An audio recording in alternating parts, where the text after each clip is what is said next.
This is Audible.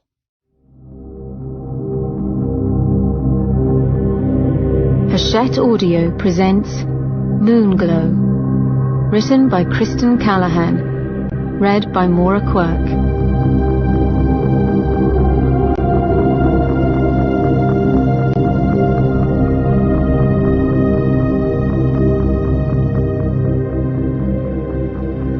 Dedication.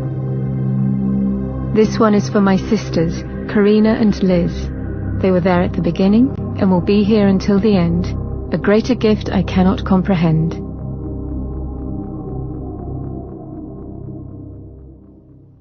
Prologue. Art thou pale for weariness of climbing heaven and gazing on the earth, wandering companionless among the stars that have a different birth? Shelley. London, April 1st, 1883. Lord above, was there a better sight than a woman flush with passion, her skin dewy and pink, her breasts bouncing from the force of his thrusts? The woman beneath him moaned and arched up to meet him, her red gold hair catching the afternoon light as it spilled over white linen. What could be better than tupping a woman? A paid woman. Did she truly want to be here? Want him? He frowned as his concentration slipped a notch, and with it the thick knot of pleasure in his balls eased. Bugger! Stay on point, lad. His locked arms wobbled once. Once. Enough to put him off rhythm. Enough that the smell of penny perfume and stale sheets drifted up to him. Then came the foul scent of oft-used woman and boredom. His pleasure ebbed like seawater off sand. Shit. The whore stilled, her fine red brows pinching in confusion. Head in it! Head in it! Alas, neither head was listening, more like retreating. Horror washed cold and sure over his skin as little Ian died a quick, limp death. My lord? The whore was lifting her head now, her green eyes bewildered. So close to the original she looked, but not enough. It wasn't enough anymore. Something amiss? For a moment, Ian couldn't answer. Really, what did one say? He didn't have the experience to know. Her confusion faded, replaced by something worse. Gentle pity. Oh, now, love, 'tis all right. She patted his arm as he remained frozen in shock. Save his cock. The lazy bastard slid out of her, shrinking back like a frightened turtle. She had the good grace not to visibly take note, but held his gaze. Happens to everyone. Not to me. He wrenched away and rolled onto his back to face the gilded ceiling. Perhaps the mattress would open up and swallow him whole. I've been tired. Did she have a name? Had he asked? His skin grew clammy, crawling along his frame. Ian wanted nothing more than to close his eyes and sleep for a few decades. Oblivion was getting harder to find. The woman leaned on one elbow to regard him. In the cool light, the lines around her eyes and mouth deepened, betraying a hard life burned far too quickly. Yes, tired is all. Another pat, like pacifying a lame dog, and then she sat up. The bed creaked as she put her legs over the side of the bed and tossed the thick mantle of her hair over a bony shoulder. We needn't speak of it again. He flew upright and rounded on her. No, we needn't. Her brows lifted, a tremor of fear making her perfume sharper. Ian relaxed his expression and forced himself to breathe. He'd growled. Damn it all. Control. But the wolf within him was getting harder to hide away lately. He tried for a pleasant expression as he reached for his coat. I didn't please you, lass, and I'm sorry for it. A sound of shocked amusement left her lips, and the corners of her mouth twitched. Speak plainly, sir. It isn't your job to please me now, is it? Ian laughed shortly. Ah, now, Janine, your honesty is a humbling thing. Janine. That was her name, though more likely Jenny. Despite certain techniques, she was about as French as a pint of blue ruin. He pulled out far more notes than planned and handed them to her. "Consider that my apology." Her fingers curled around the money as she eyed him. She was a shrewd one. He didn't like them stupid. Made things harder in the end. They got ideas of becoming mistresses. Fortunately, with a reputation as a profligate, no one much cared what Ian did as long as it was outrageous. Good entertainment always calmed the savage beast that was London society. Jenny's mouth curled into a friendly smile. "'Tis a fine apology, my lad." Now that they were done, she'd let her Irish show. Jenny slid from the bed and gathered her things, giving him a flash of firmly rounded arse. Not even a stir of appreciation. Trying not to think of little Ian, the bastard turncoat, he rested his hands upon his knees while she dressed in thick silence. His contentment almost returned as she reached for the door, but her green eyes flashed at him from over her shoulder at the last moment. Every muscle in his body tensed as he read that look. "I'll be as quiet as the grave," she assured. The door shut with the muted thud of a lid being placed upon a coffin. Chapter 1. London, April 18th, 1883. 366 days, 10 hours, 15 minutes and... Daisy glanced down at the heart-shaped gold watch pinned to the dip in her bodice, a strategic placement designed to draw the eye. Strategic placement, perhaps, but it made it a bugger to read the time. The tiny face flicked in and out of shadow as the carriage lantern swayed gently overhead. Seconds needn't be counted anymore, regardless. She was free. Daisy looked out into the boiling grey fog that shrouded the streets of London. Moreover, 366 days, 10 hours, 15 minutes and however many seconds was quite sufficient a time to stay in mourning over a man one hated. Even if that man had been one's husband. Especially if, she corrected, smoothing out a wrinkle in her azure silk skirt. Azure. Lovely word. It rolled over the tongue, promising adventure and foreign climes. She loved azure, loved colour, though for a time she had loved black too. Black had been her banner of freedom, a marker announcing the shift from the bondage of marriage to the emancipation of widowhood. Daisy was finished with black now.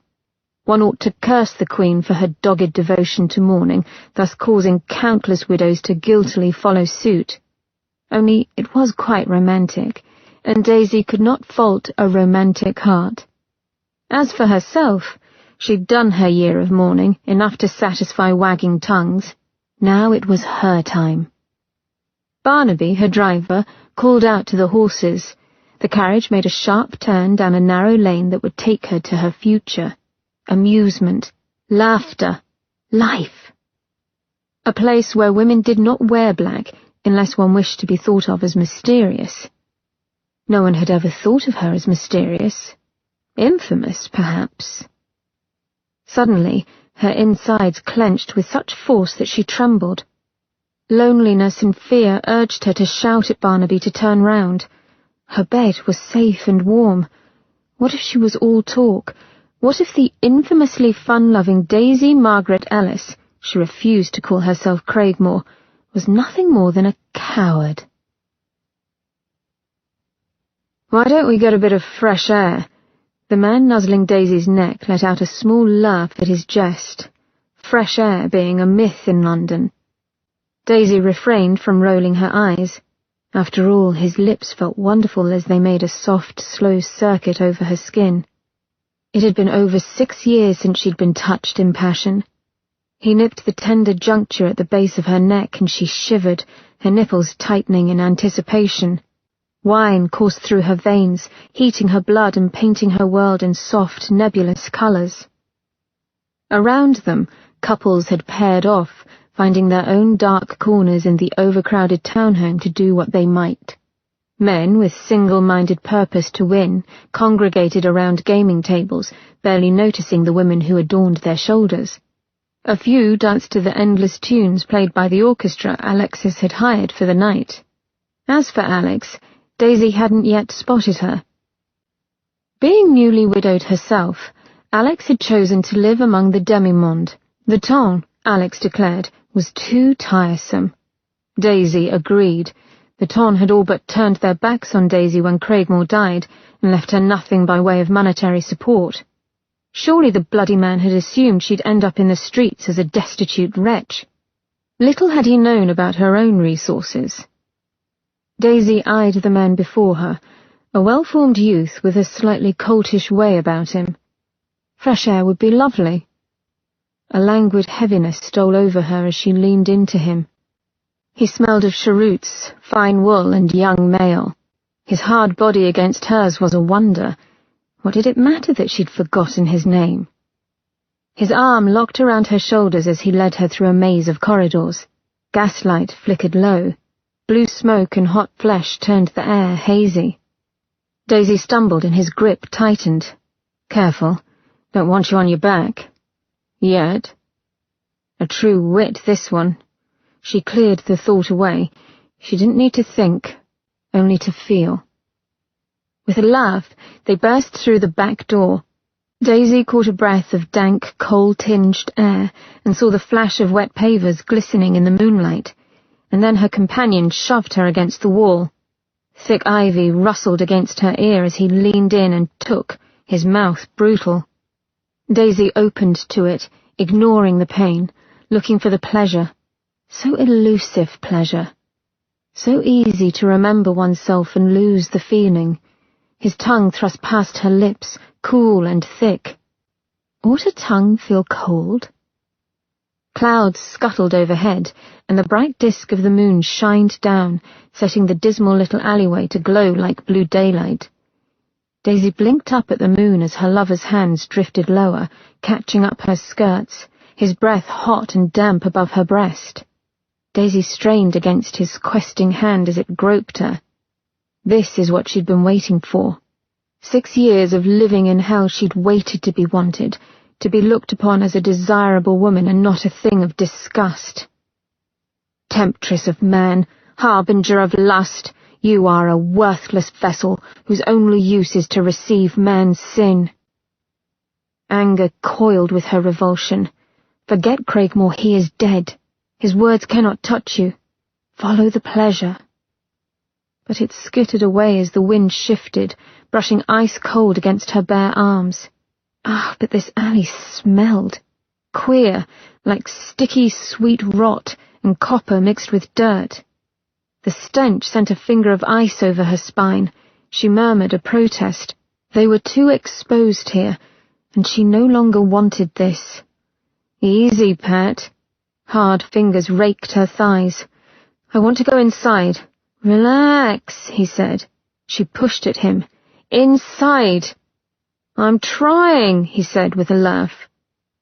She turned her head to get away from him and caught the sight just to the left of his shoulder, a spill of grey satin skirts, the ruffled edges kicking up in the wind, a pale length of arm extended outward as if begging for help, the sparkle of diamonds on a white throat, large, glassy eyes staring, and blood.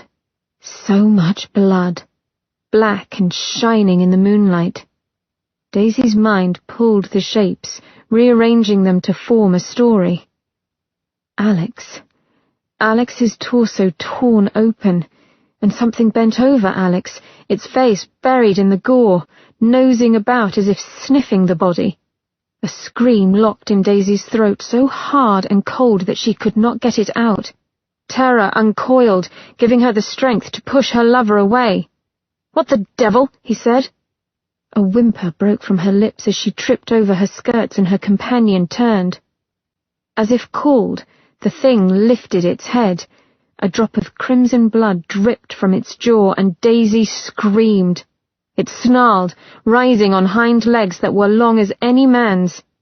Her would-be lover scrambled back, bellowing in fear as the monster charged. Daisy's head smashed against brick. Something hot and wet splashed over her cheek and neck. A body fell upon her, jerking and thrashing, grinding her into the hard ground, and then the screams, screams upon screams, pure, unadulterated terror. It washed over her, taking her wits, sucking her down into the cool embrace of darkness. Not far away. 6 haws and 6 failures were enough to make even the most optimistic of men throw in the sponge, as the Americans would say. There was fortitude, and there was humiliation. Ian knew he crossed that line around hall number 3.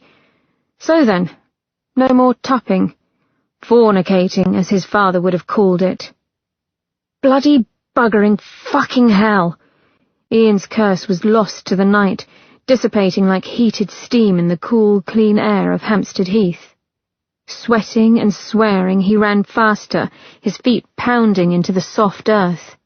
Defeat never sat well with him. Worse, there was nothing left to him other than this, running, pushing his body to the limits of endurance. Biting back another foul oath, he ran harder, his blood pumping through his veins like molten glass as his legs screamed for mercy. Only here did he feel alive. The great black dome of the night sky soared overhead. Beyond lay London, a jagged landscape of church spires and haphazard buildings bathed in the silver light of the moon. A shiver of feeling danced over him. The moon, that glorious seductress. Her power pulsed through him like so much wine. She fueled him, and in return, the beast stirred. For decades, Ian had ignored this part of himself. He'd kept his beast so tightly leashed it had become nothing more than a faint echo in his mind, and he had suffered for it, grown weak and apathetic. Now its howl rattled about in his skull, growing louder and stronger. Part of him revelled in the beast. Why not? He'd lost all other sources of pleasure. Why not let the beast at last have its fun? Why not let it out to play? Even as the thought rolled over him, an innate sense of self-preservation protested. He had not struggled through 130 years of life to let a little thing like temptation suck him into total annihilation. Swearing again, Ian turned toward London, away from the wild things that called to the beast, the small scurrying rabbits and the fearful does that, even now, Ian could scent. A bitter laugh escaped as his feet ate up the ground, leading him into London with uncanny speed. Perhaps one day he'd be back to take down a deer with freed claws. Would he soon find himself muzzle-deep in hot, wet blood, eating warm flesh with mindless pleasure? Earth gave way to stone, clean air turning thick and fetid as he pushed into the city. Around him, the buildings were a blur, the odd pedestrian little more than a streak of colour, and the stir of air as Ian ran past. He was that fast. Faster than he would be all month now that the full and glorious moon fed him. A dray loomed before him, plodding along with its load of coal. He leaped, arcing over it, to land on quick feet and run onward. It was more populated here, throngs of idle humans mixing with street traffic.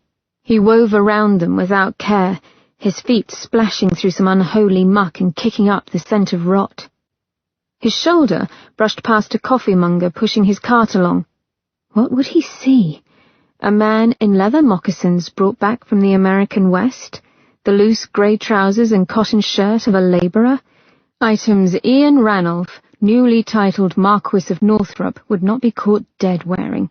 Surely not that trussed-up dandy. Lord Northrop would never be confused with this wild man running amok. All at once, the strength left him and he slowed. His breath puffed even and steady. The beat of his heart was as strong as ever in his chest. Unstoppable. Unending. The thought nearly brought him to his knees. Around him, the chatter of men and women enjoying the clear night scraped against his nerves. Slowing to a stroll, Ian wandered down a twisted street where the press of bodies thinned out to lighter foot traffic. To his left, Yellow light poured in wide blocks from the windows of an older townhome, still beautiful but shabby in this unfashionable neighbourhood. The strains of a real and feminine laughter rose above the din of London nightlife. Ian moved away from it, into the shadowy mouth of an alley, where through the thick mesh of human sweat, rotting water and sewage came the distinctive tang of blood. Human blood. Just below that, a finer note, that of wolf. It was that scent, the wild, rangy stamp of wolf, that had his hackles rising and a growl rumbling deep within his throat. 70 years of doggedly keeping away from his kind was almost lost as he instinctively turned toward the scent, ready to tear into whoever dared to encroach upon his territory. He came to an abrupt halt. It wasn't his territory. Not anymore. Fight or flight. It warred within him until his chest felt ready to rip in two. A trickle of sweat rolled down his neck. He nearly moved away when a sharp feminine scream rent the air, followed by a snarl of rage. A man bellowed in pure terror. The snarls grew, and then came the distinctive sound of tearing flesh, a man gurgling as though drowning. Blood, the perfume of it washed over Ian, making his knees buckle. Bugger! He ran toward the scent without another thought. Men were already spilling into the alley as Ian charged headlong into the fray. Someone shouted in shock. A woman fainted. A ripple of terror went through the throng of onlookers, heightening the sharp smell of fear. Men both retreated in horror and shoved forward in fascination. Women were quickly ushered away. Ian shouldered a rotund man aside. The scent of wolf overpowered his senses. Wolf and blood. Jesus. When yet another gentleman stepped in his way, Ian found his voice and said words he hadn't uttered in years. "Move aside, I'm a doctor." Though from the overwhelming amount of blood he smelled, he rather thought his rusty services would not be needed. The crowd parted, and Ian took in the scene. Bile surged up his throat. Blood was everywhere, coating the walls of the townhouse, pooling upon the ground and running along the cracks between the cobbles. A man, what was left of him, lay in a tangled heap against the wall, his face an unrecognizable hash of claw marks, his torso eviscerated. Just beyond, a woman suffered the same fate, though her face was unmarred. She'd died first. He'd bet his best walking stick on it. Already the stench of decay crept over her, and the body was stiff and white in the moon's glow. Ian crouched low and inhaled. Scents assaulted him. He let them come and sorted through the mix. Beneath the rot, terror and blood was the rangy scent of wolf imbued with something off, bittersweet yet sulphuric. Sickness. What sort he couldn't tell, but it was well developed. An odd fact indeed, given that werewolves weren't susceptible to disease. "He's past help," said the man beside him. Ian held up a staying hand and inhaled deeper. Beyond the filth came a fainter scent. Rose, jasmine, vanilla and sunshine. Those notes held him for one tense moment, pulling the muscles in his solar plexus tight and filling them with warmth. It was a fresh, ephemeral scent that made the beast inside him sit up and take notice. A small groan broke the spell. Someone shouted in alarm. The dead man moved, rolling a bit, and the crowd jumped back as if one. Ian's pulse kicked before he noticed the soft drape of blue silk beneath the man's twisted legs. Bloody hell! He wrenched the body aside. It pitched over with a thud to reveal the crumpled form of a woman covered in blood, and oddly, vines, thick and deep green as they flowed down from the townhouse wall to envelop her. "Step back," he said sharply, as one wayward man tromped forward. "Lord, is she alive?" Ian made quick work of the vines, extending only the very tips of his claws to rake through them, but his hands were gentle as he touched the woman's wrist to check her pulse. Slow, steady and strong. It was from her that the scent of flowers and vanilla arose. Her features were lost under a macabre mask of crimson blood. Ian cursed beneath his breath and ran his hands over her form in search of injuries. Despite the blood, she appeared untouched. It was the man's blood, not hers. She'd seen the attack, however. Of that he was certain. She'd been the one to scream. Then the man. He glanced about the alley and imagined the events unfolding. This couple had seen the first victim. They shouted, and then they were attacked. Ian brought his attention back to the woman. She was a handful, lush curves, neat waist. He gathered her up in his arms, ignoring the protests of those around. Her head lolled against his shoulder, releasing another faint puff of sweet scent. A curling lock of hair, red with blood, fell over his chest as he hefted her higher and stood. "She needs medical attention." He moved to go when a gentleman stepped in his way. "Here now!" The gentleman's waxed moustache twitched. "You don't look like any doctor I've ever seen." The crowd of men stirred, apparently taking in Ian's odd attire for the first time. Ian tightened his grip on the female and she gave a little moan of distress. The sound went straight to his core. Women were to be protected and cherished, always. He stared down the gathering crowd. "Nora Marquis, I gather. However, I am both." He took a step, shouldering aside the man with ease. "I am Northrop, and it would do you well to get out of my way." Another murmur rippled among the men, but they eased away. Not many wanted to risk tangling with Lord Ian Ranulph, Marquis of Northrop. Those who weren't as convinced he pushed past. He'd fight them all if he had to. This woman wasn't getting out of his sight, not until he'd questioned her, and he certainly wasn't letting her tell the whole of London that she'd just survived an attack by a werewolf. Chapter 2. "There now, that's a good lass. Wake up, dear."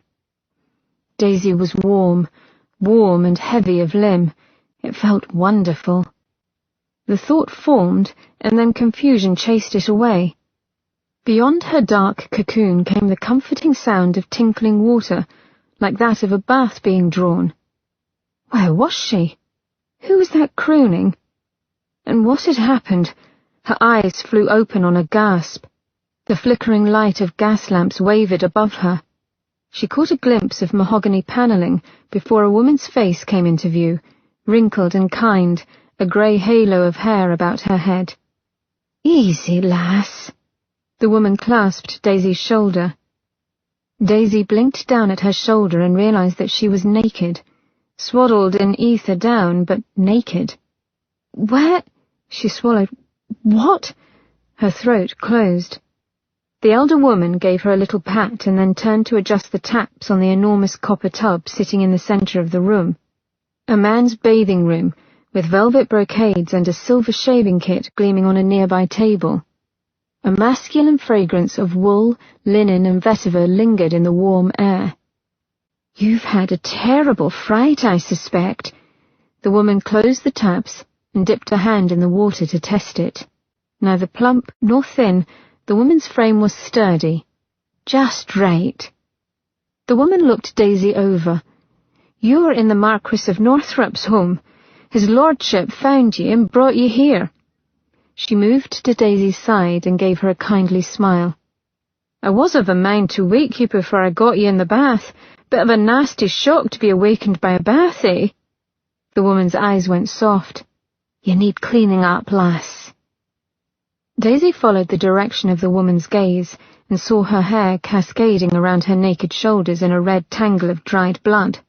So red it reminded her of her sister Poppy's hair, and then she remembered. Oh, God!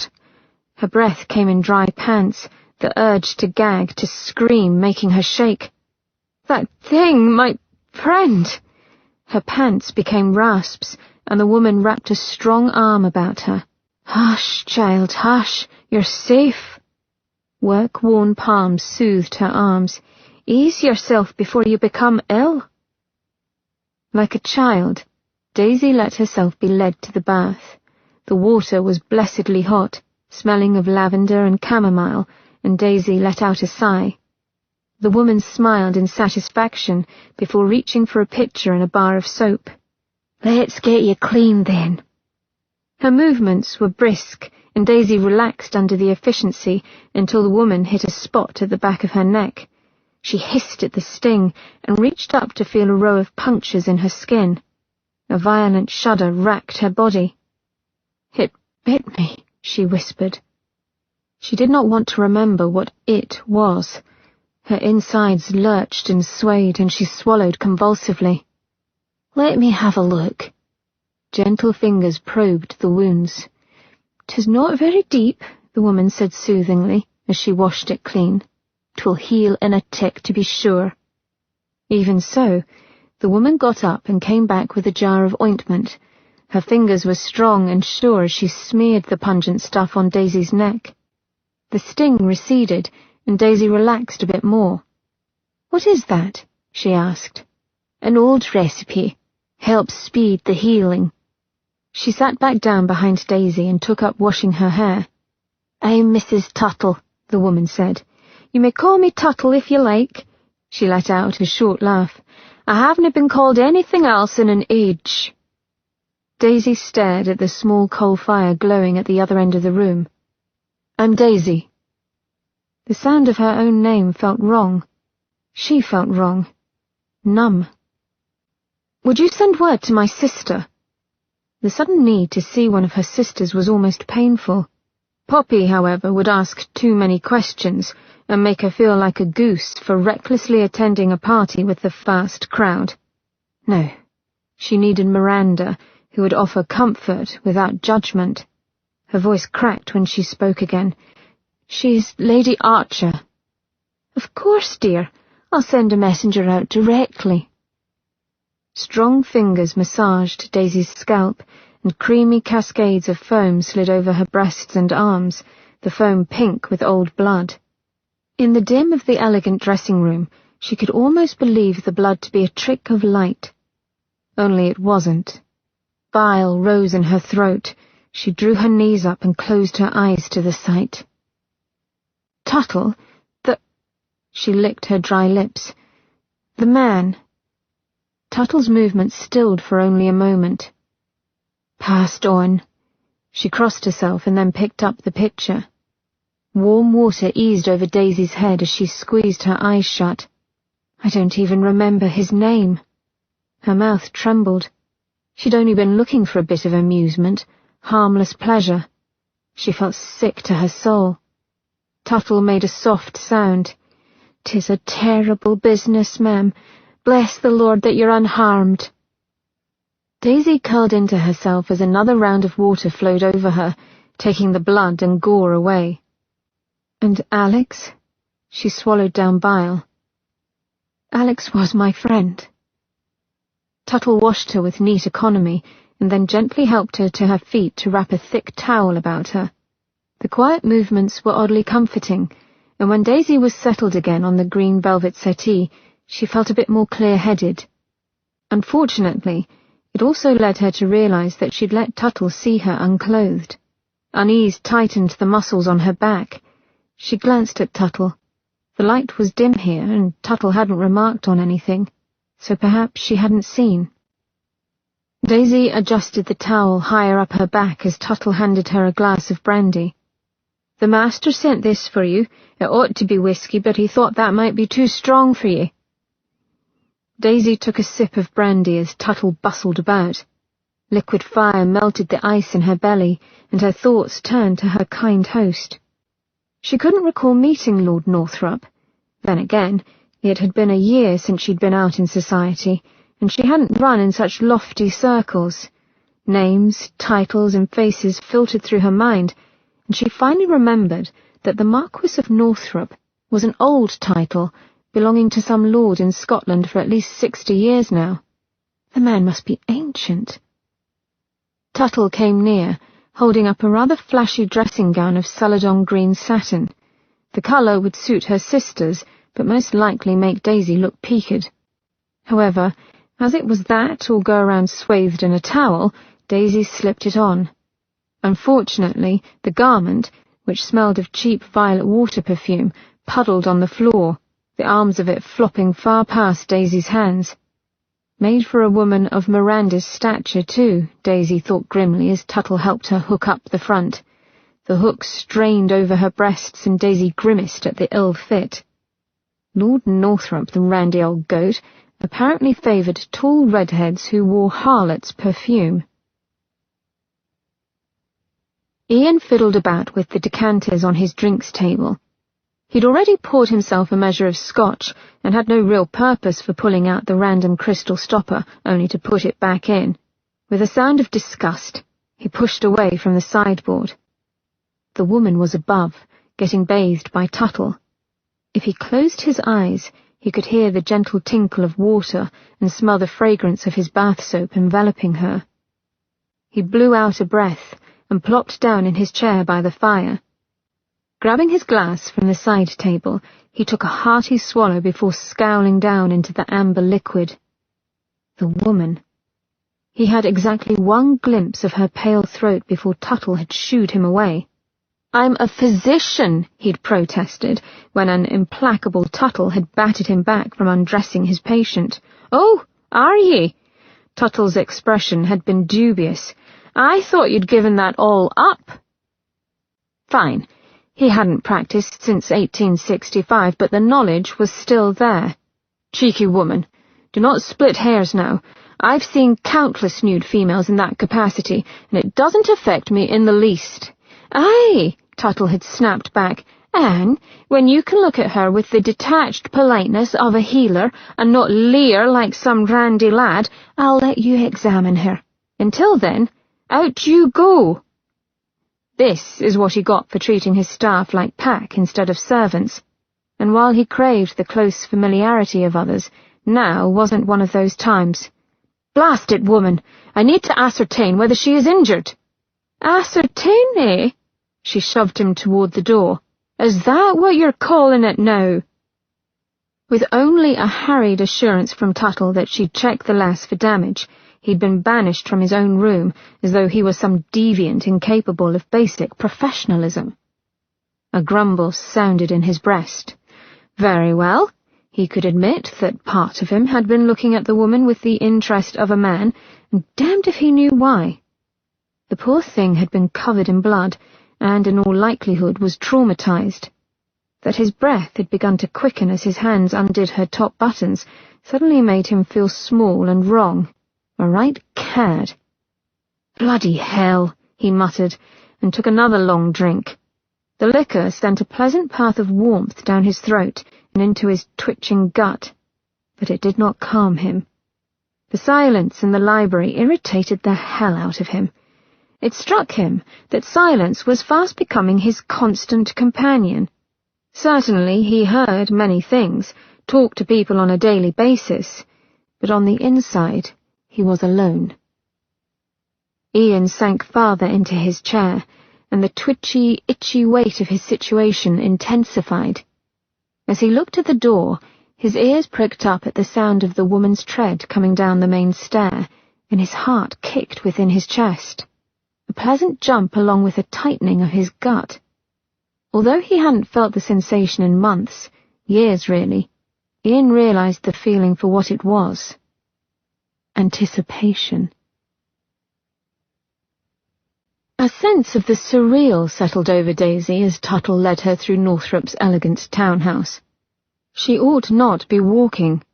She ought to be dead. That she lived, breathed, felt the slip and slide of silk over her legs with every step was at once so normal yet so abnormal that she almost laughed. Her friend was dead, and her own would-be lover. She was prepared to shag him, for really she couldn't call it making love, and now the man, whose name she still could not remember, was gone, slaughtered. Temptress of man, harbinger of a man's lust and destruction. God help her. Her late husband's words rang too close to the truth. Were it not for her going into the alleyway with that poor man, he might still be alive. Her heartbeat sped up as Tuttle opened the door to a cosy library and ushered Daisy forward. What had her rescuer seen?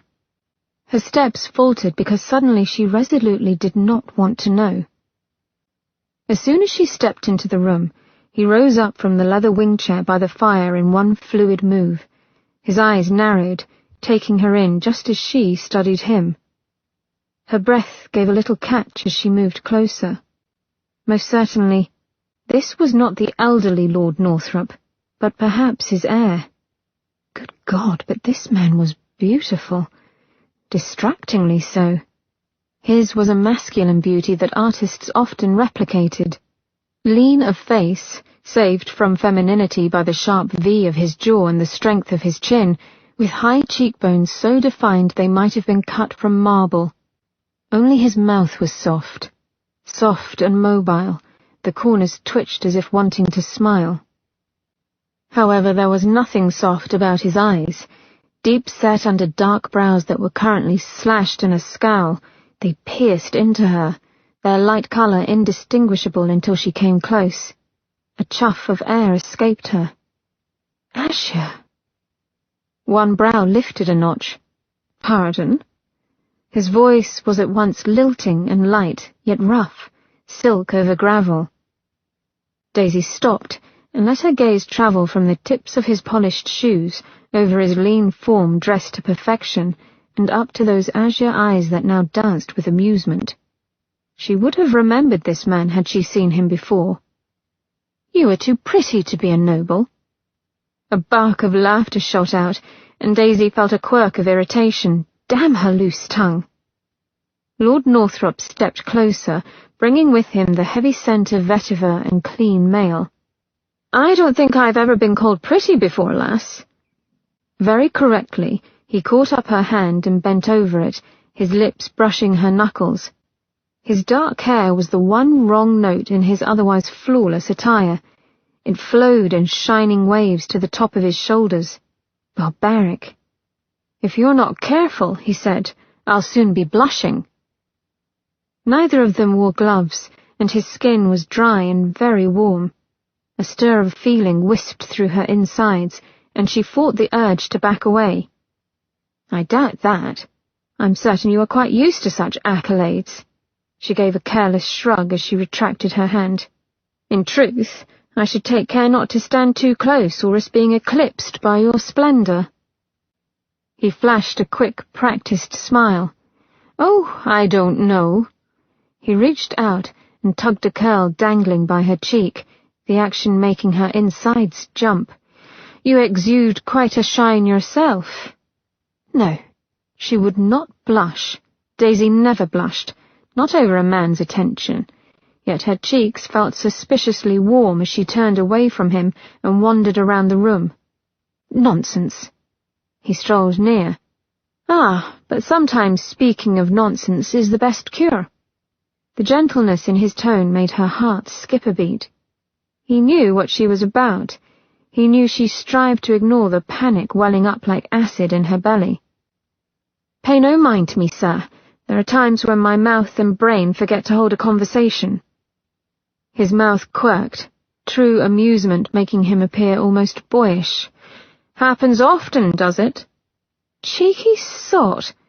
Daisy gave him a repressive look from over her shoulder, and he chuckled, clearly unperturbed by her annoyance. I see you are quite well, physically at least, but let us sit. Catching hold of her hand once more, and ignoring her murmur of protest, he tugged her gently toward the settee by the fire. He folded his long length next to hers. I'm intrigued. If not by beauty, how then does one spot the garden variety nobleman? He was too close, his gaze too warm for her comfort. Sliding her clenched fists under the borrowed dressing-gown, she shrugged. Easily, she said. One need only look for the promise of beauty not quite fulfilled. A nose too large, eyes a bit too close together, or ears ready to set sail. Northrop's head snapped back, his eyes widening. You, madam, are a snob. She bit back a laugh. Oh, to be sure, as I am certain you men are not cataloguing a woman's every feature from the moment she steps in the room. He grinned with the ease of a man who did so often. "As you did with me, you mean?" Her lips tightened. "Pray, do not hold your tongue on my account," said one spade to the other. He was smiling again, leaning in as if he might gobble her up. Damn the man, he had an infectious smile. She resisted the urge to return it. Among the Tong, Lord Northrop's type of charm was as prevalent as weeds in a meadow, light, amusing, and devoid of any true meaning. She used to long for such interactions, but after tonight's horror, even that small amusement had lost its flavour. Yet she appreciated his efforts to distract her. Despite the bath and the bracing effect of the brandy, residual shivers of panic clung to her. She wanted to rub her arms until the feeling was gone. Northrop rested an elbow on the seat back, and the light reflected in his long hair, turning it auburn. Wine and chocolate. Delicious. The look in his eyes said he had at least some sense of her line of thoughts. "You wear your hair longer than fashion," Daisy blurted out. "Why?" The question was in poor taste, but the cornered often react in haste. At least that was the reasoning she used on herself as she felt her cheeks prickle with embarrassment. Obviously as surprised at her bluntness as she was, he took a moment to address her.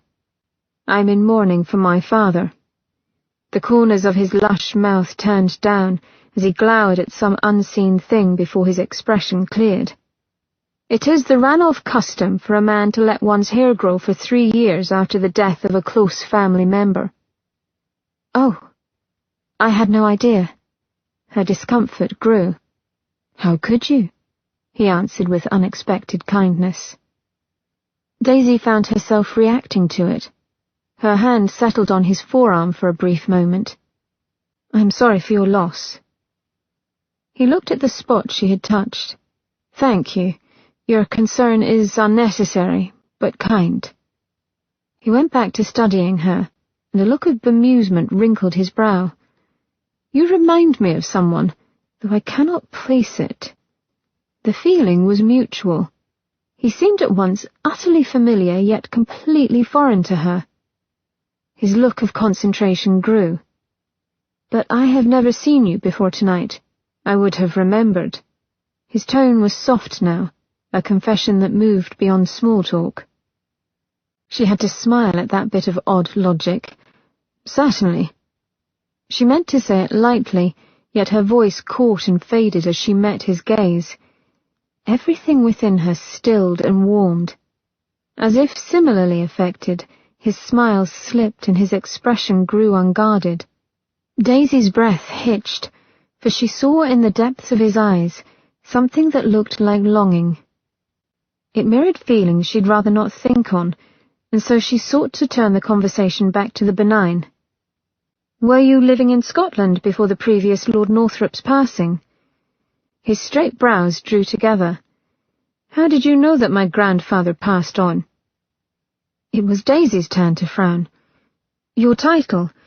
Was Lord Northrop not your father?" The current Lord Northrop's look of confusion faded. "Ah," he said with a little smile, and then sat a bit straighter. "My father was Lord Alistair Rosbury. It is a bit of a muddle, I grant you, but he and my grandfather both passed." A strange look flashed in his eyes before he continued. "Around the same time, thus I inherited 2 titles." The tips of his ears reddened as he grimaced. "I beg your pardon for not making a proper introduction. Lord Ian Alistair Ranulph, previously known as Viscount Mackinnon, at your service." "Hell, I haven't even asked your name." One side of his mouth kicked up. "I'm usually much better at this sort of thing, only I confess—" "I distracted you," she finished dryly, but her heart had started to pound. Mackinnon. The name was familiar. Why? Alarm bells clanged within her tender skull. "You're very good at it," he admitted in a low voice. "Only when I'm trying." Daisy licked her dry lips and inclined her head. "Daisy Ellis Craigmore." Whatever she expected of him, It wasn't the sudden shock in his eyes or the way he straightened and stepped away from her. "You are Miranda's sister." Apparently, shock was catching. All the warmth within her left as though she were caught in a draught, and then she knew. "You!" Northrop's slanting brows furrowed, but his tone was light when he spoke. "Me? Whatever do you mean?" Daisy's elbows slipped a bit as she scrambled to sit up straight. "You're the beastly man who tried to poison Miranda's mind against Archer." Miranda had told Daisy all about it months ago, how McKinnon had tried his best to convince Miranda to carry on an affair with him, and now Daisy was sitting in the parlour with the vile man.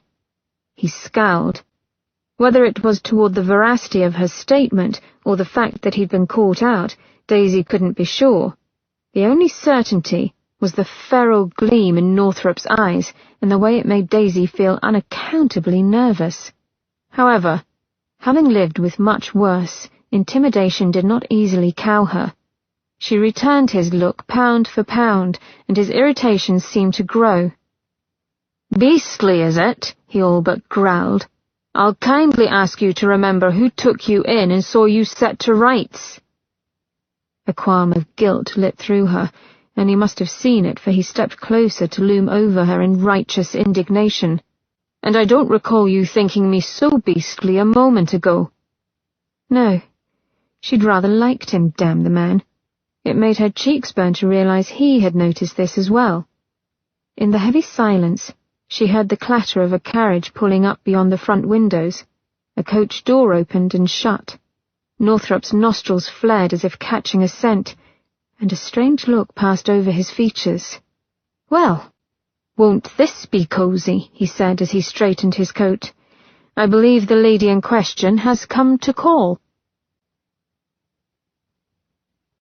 Chapter 3. She was here, Miranda.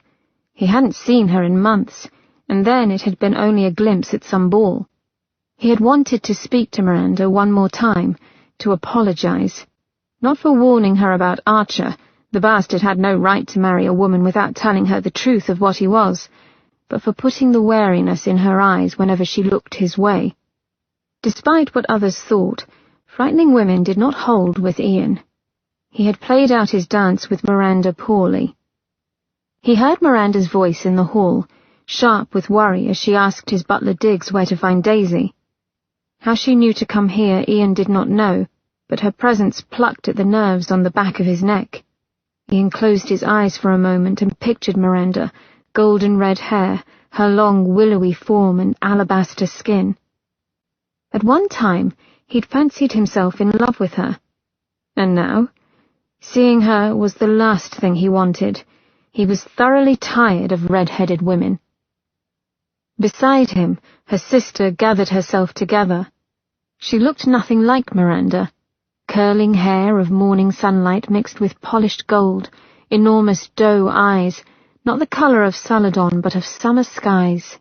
Daisy, a preposterous name, frivolous, and yet he could not think of her as Mrs. Craigmore. The name did not fit. Ian's gaze slid lower. The unfortunate dressing gown she wore, a sad little orphan of some long-ago mistress's wardrobe, did not fit, but most certainly highlighted her undulating curves and that plump arse that practically begged a man to take hold of it. She surely was built for frivolity. Ian resolutely tore his eyes from her lush form as the door opened and Miranda appeared. So beautiful it made a man's chest hurt to look upon her. She spared him but a glance before rushing to her sister's side. "Daisy! Panda! Oh, God!" Daisy pulled her close and shuddered so hard that Ian feared the woman might faint. Miranda hugged her sister tight. "I was so worried. When you sent word that you'd been hurt—" She said nothing further, but held on as if she might never let go. They stayed like that, their bright heads close, glowing like sunrise and sunset, their slim arms locked in an embrace. Too pretty a picture for him. Damn, but he did not want this woman to be Miranda's sister. "Where is Archer?" Ian asked. The man usually hung about her skirts like an overgrown shadow. Miranda lifted her head. Her words came out halting and reserved. Home.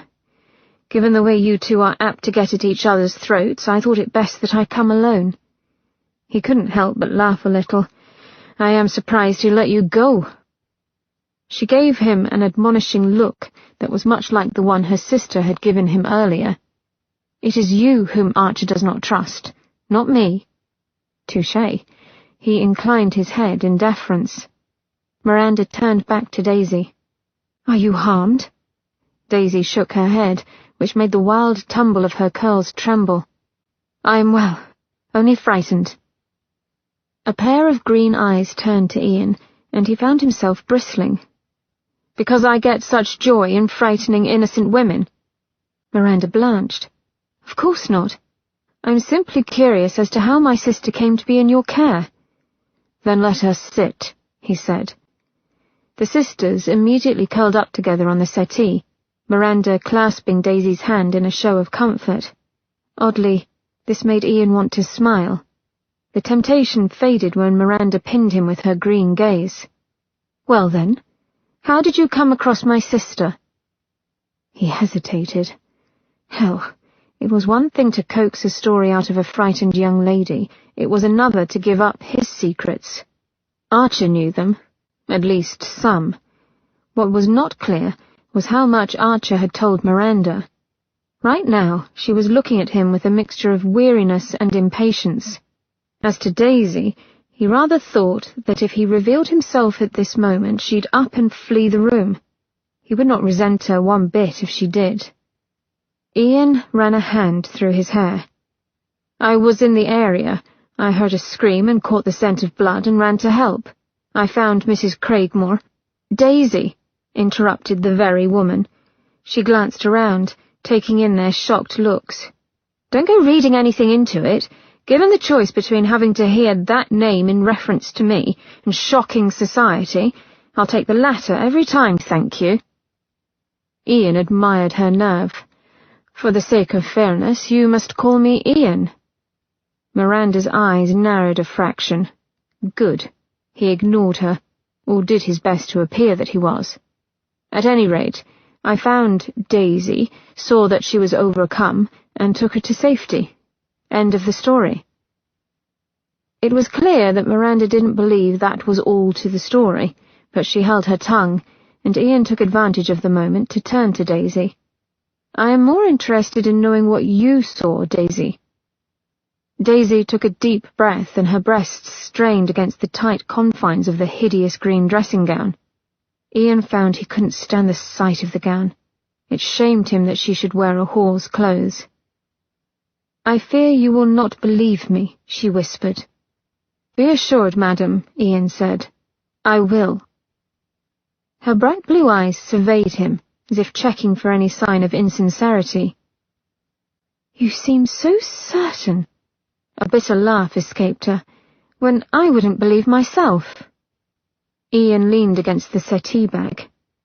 What you saw appeared as something out of a fantasy, yes?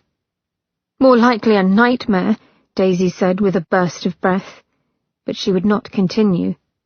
Her golden brows drew together as she glared down at her tight fists. Ian looked at Miranda. Initially, he had wished she hadn't come, but now he wondered if her presence might help. I do wonder, he said to Miranda, how close a family you are. Fortunately, she read the question lurking there. Miranda touched Daisy's hand. Daisy, Lord Northrop knows about me. Daisy's eyes flew to Ian in horror. Indeed, what Miranda could do was equally fantastic, and Ian suspected her family had kept her sister's secret for a lifetime. After all, what would society say if they knew the lovely Lady Archer was a fire starter? And about Archer as well, Miranda added. Which is why, Ian said, you can tell us what you saw without fear of judgment. Daisy cleared her throat as she recounted her tale. Rage and the urge to do violence tumbled about in Ian's chest. Hell's bells, he knew too well the terror of confronting a fully turned werewolf. That this woman had faced one made the hairs rise upon the back of his neck and gave him an unsettling sense of helplessness, yet he remained outwardly calm. "I did not get a long look at it," Daisy said, finishing her tale. Her eyes squeezed shut. "But that muzzle, the fangs and the claws, it was a wolf, and yet it moved in an almost human way." With a grimace, she shook her head and went quiet. Ian sighed and told her the truth. "A werewolf is what you saw." It was almost comical the way her mouth opened and shut as if trying to form words and failing. All the colour leached out of her soft cheeks. Her mouth kept working as she looked from Miranda to Ian and back round again. A little laugh escaped, but it died when she swallowed with visible effort. "A werewolf!" Her tones scathed and she laughed again. "Right then, a werewolf.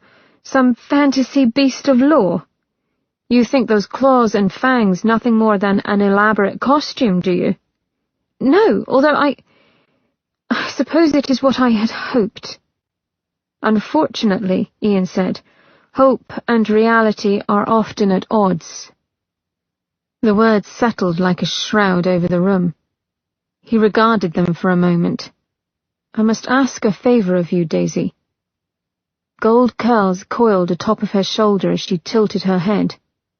"What, pray tell, do you want?" Ian crossed his arms in front of his chest.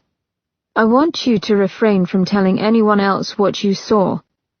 He gave Daisy a small smile. "Given your reluctance tonight, I gather that you aren't likely to say a word, but I need to be sure." "Consider yourself assured," Daisy said with a touch of asperity. "I've no desire to be pronounced a raving lunatic."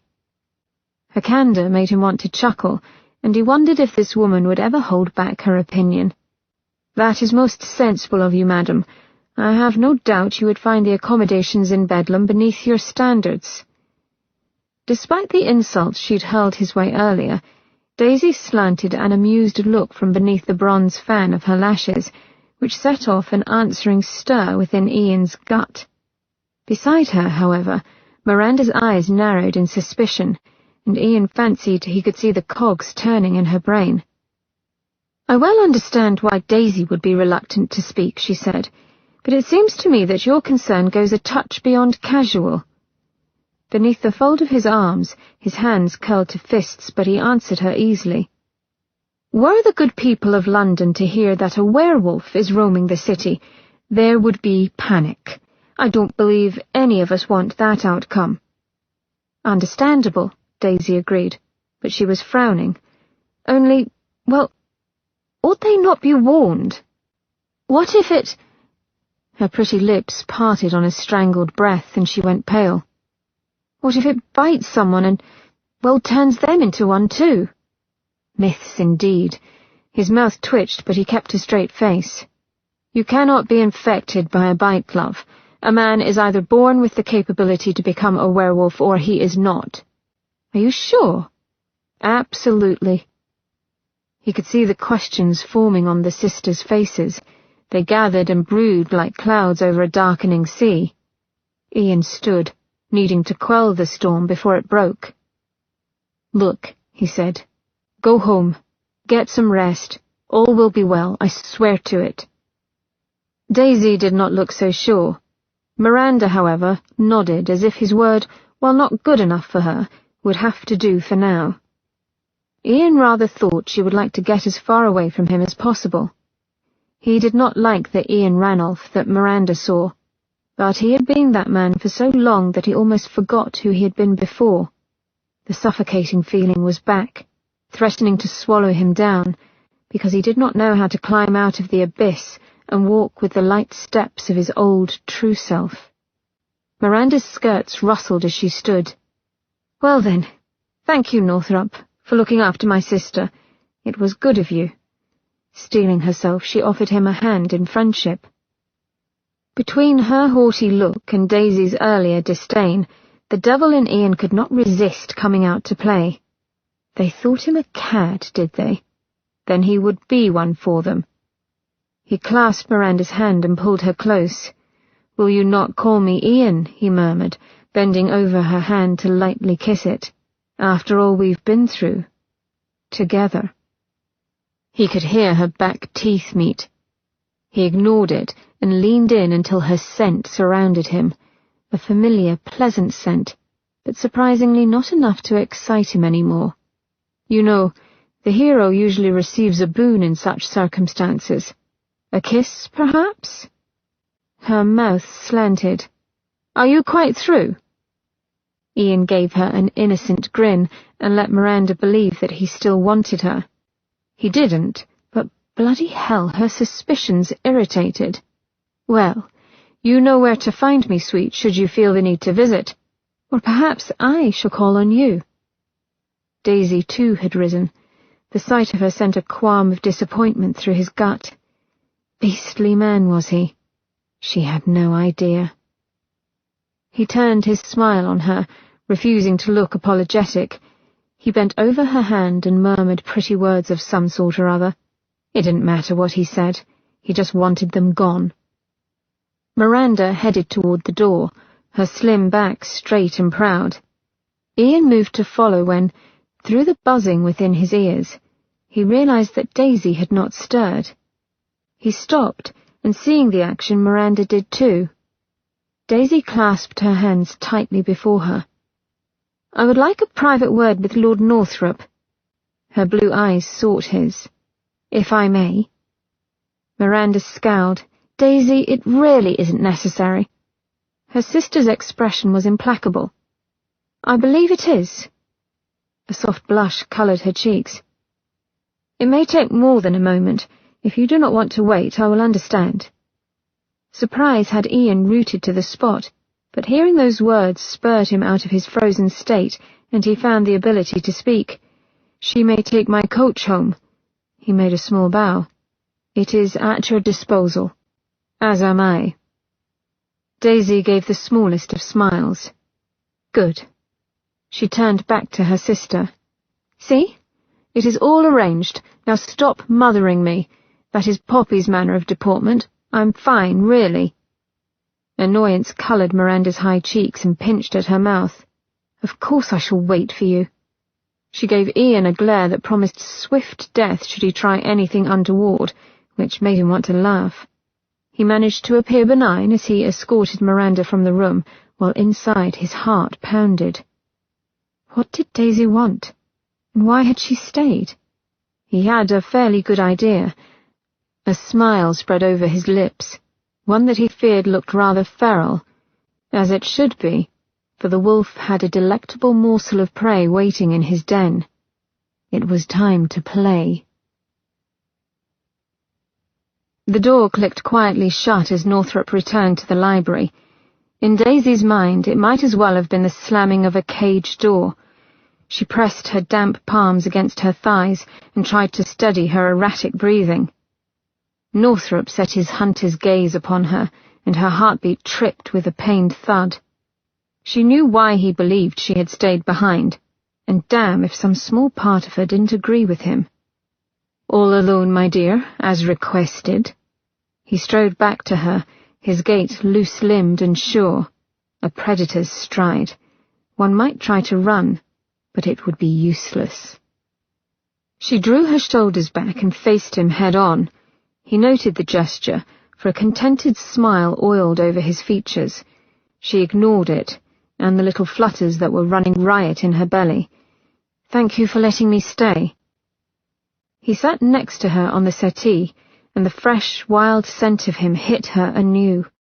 "I've never been one to deny a beautiful woman."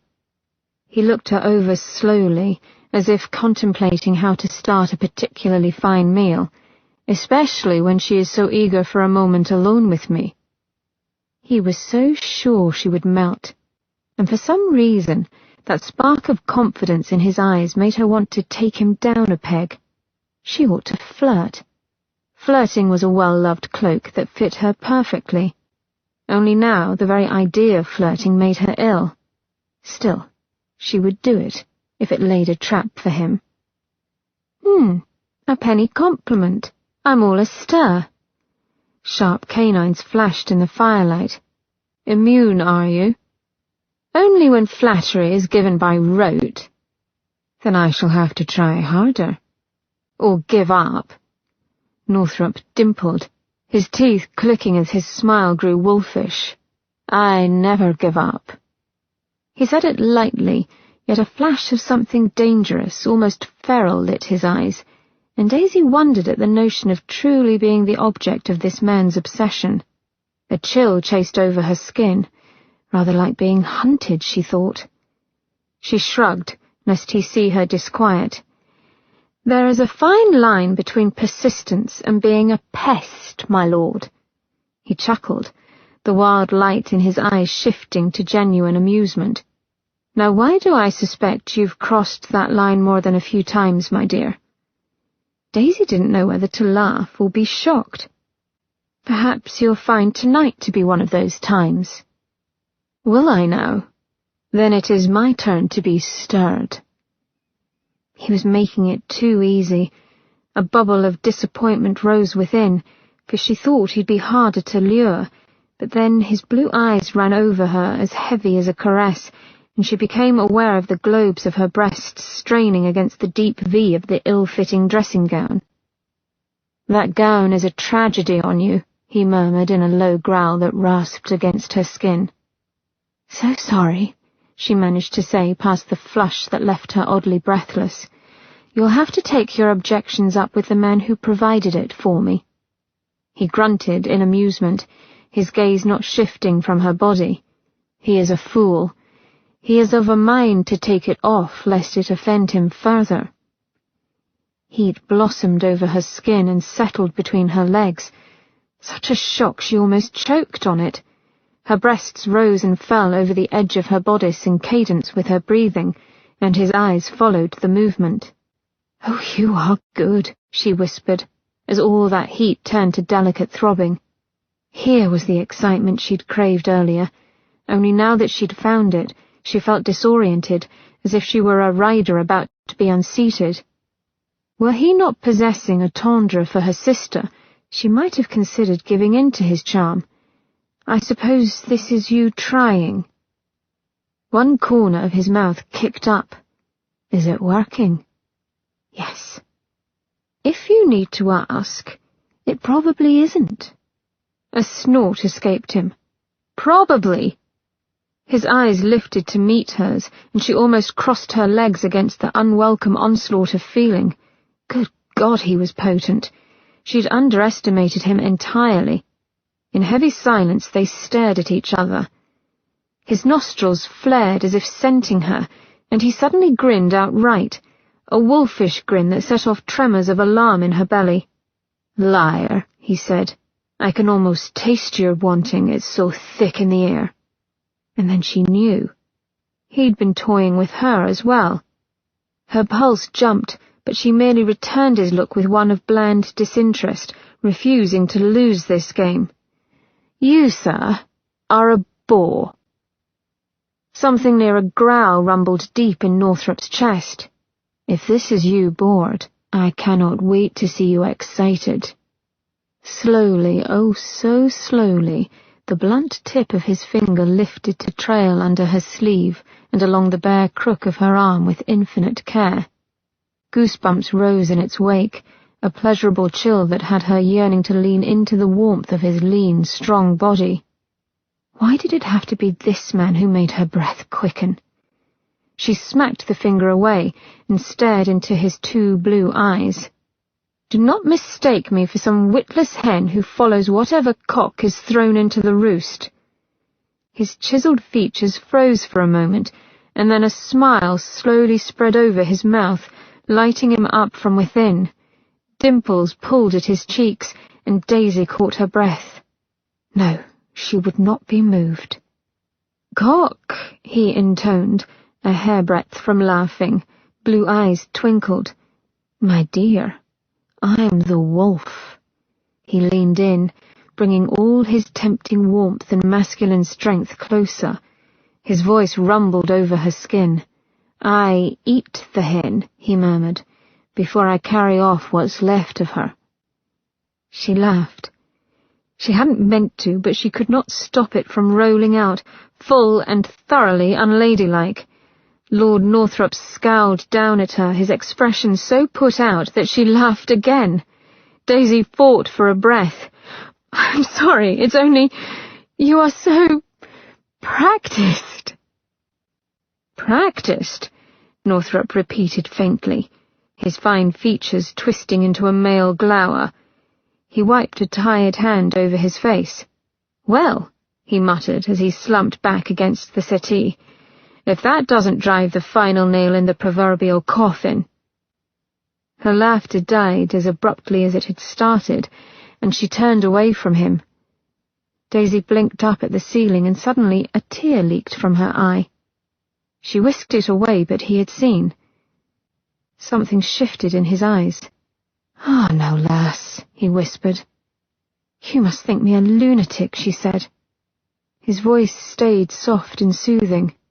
"You have no idea what I'm thinking." She continued to gaze up at the coffered ceiling. "I always do that. Laugh when I ought to cry, cry when I ought to laugh." She shook her head and a curl fell over her eye. She was too weary to bat it away. "My father died last year. When I heard the news, I just laughed and laughed." A sigh left her. "I loved him, despite his faults, but I—" Daisy turned and gave Northrop a watery smile. "It wasn't until a week later that I cried. Ridiculous, isn't it?" How she wished she could truly cry now, the messy, bawling sort of cry. She felt it bottled up within her throat, but it wouldn't break free. The dead deserved tears. She was making hash of everything this night. Northrop settled down in a comfortable sprawl of long limbs, and then looked up at the ceiling as she had done. "Oh, I don't know. My father was murdered. When I heard the news, I did not cry. Didn't say a word, actually." Northrop's words tugged at her memory. Archer had known his father. The madwoman who chased after Archer had killed old Lord Rossbury, Daisy realized with a jolt. She cleared her throat and tried to sound calm. "What did you do?" Northrop turned his head to peer at her. "I shagged a dozen whores." "All at once?" she muttered, which made him laugh. Flushing, Daisy looked away, but she could feel his knowing smile. Unfortunately, his nearness and the heat of his body made him impossible to ignore, or to stop from picturing him engaging in the act. She flushed again. "No, love." His eyes crinkled at the corners as he watched her, but his voice was soft and serious when he spoke. "And it wouldn't have mattered. Distraction works for only so long, you know." The room blurred before her as the tears finally came. Slowly, as if he feared startling her, Northrop reached out and took her hand. It was a shockingly intimate thing to do, and yet she felt comforted. His palm did not possess the smooth, cool skin of a gentleman, but was rough and very warm. All that warmth seeped through her arm and up into her chest, and she found herself lacing her fingers with his. With his free hand, he passed her his kerchief and sat silently while she wiped her tears. After a moment, he expelled a tired sigh. "You wanted time alone with me, lass. Now why is that?" Daisy turned, and the springs of the couch groaned in the quiet. Northrop's mouth parted on a breath, but his eyes held a hint of wariness, and rightfully so. She smiled a little sadly, suddenly wishing she hadn't started down this road. She hadn't expected to like him. "I want you to leave my sister alone. She isn't for you." Her words hit him with visible effrontery. A laugh burst from his lips even as they twisted in a snarl of irritation. He let her hand go, but did not retreat into denial as a gentleman might. Instead, he lifted a brow in challenge. "And if I do not?" Northrop closed the small distance between them until she could see the ice-blue striations in his irises. "What shall you do then, His lips almost touched hers as he spoke. "Stomp one of those dainty feet in protest?" take me over your knee and wrap me with one of your little evening fans." Daisy shook her head, and the tip of her nose brushed his. Northrop made an odd sound but did not pull back. She hadn't expected him to. "As much as it would surely disappoint you, no. I don't have to do any of those things. My sister is safe from you. She loves Archer and always will." His eyes narrowed to slits. "Then why warn me off?" "As I said before, there is a fine line between persistence and being a pest. You, sir, have crossed it, and it paints you a fool." Dull crimson washed over his high cheeks as a growl rumbled low in his throat. Time to go. Daisy calmly gathered up her skirts and brushed against him as she rose. "You did me a kindness this evening, despite your unfortunate behaviour toward my sister." Northrop outright snorted at this, and she let her voice rise a touch. "The least I can do is return the favour and set you to rights before you make an even greater ass of yourself." It was rather gratifying the way his mouth hung slightly open, his body seemingly frozen upon the settee. "Good night, Lord Northrop. I thank you for your assistance." Her hand closed over the door latch, when suddenly he was there, his big hand coming down on hers and holding it. "Do you think you can dress me down and simply leave, lass?" His Scots birth thickened with his agitation, rolling so deep and luscious that she shivered. Northrop crowded in, pressing against her hip, and she felt the hard length of him in crude detail. "I'm thinking you'd prefer I'd play with someone else." She eyed him over her shoulder. "Me, you mean?" she asked coolly, as if her heart was not bounding like a frightened rabbit within the cage of her ribs. His square jaw bunched as he gave a sharp nod, speechless for once. What a thought. "You're welcome to try, my lord." She shoved him with her shoulders, catching him off balance, and he faltered back a pace. Daisy opened the door, but stopped to look at him. Northrop's broad chest heaved with the rapid breath of a man in a temper, his vivid eyes flashing while his fists clenched at his sides. It ought to have frightened her, but it served only to send an unwelcome bolt of heat straight to her sex.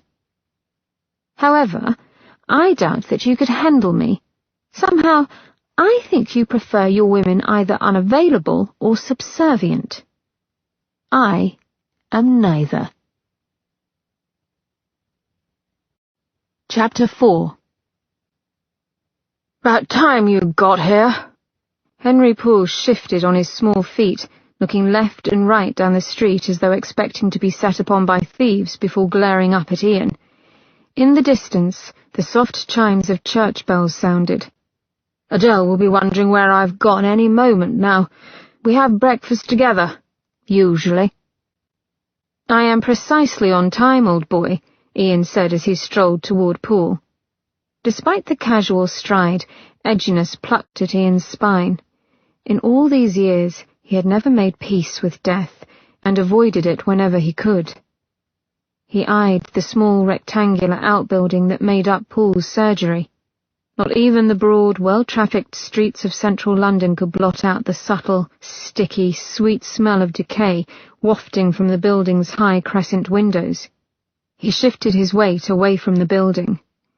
"And the hour was picked by you," Ian reminded. Poole extracted his pocket watch to frown down at it in accusation. Short, round, and turned out like an Antarctic penguin in his immaculate morning suit, Henry J. Poole was not the image one would picture for London's foremost forensic surgeon, and though his round eyes and snub nose appeared childlike, the man had a sharp mind and a near-vicious tenacity when it came to the study of human anatomy. "Been avoiding Inspector Lane for hours," Poole muttered, "on account of your little request.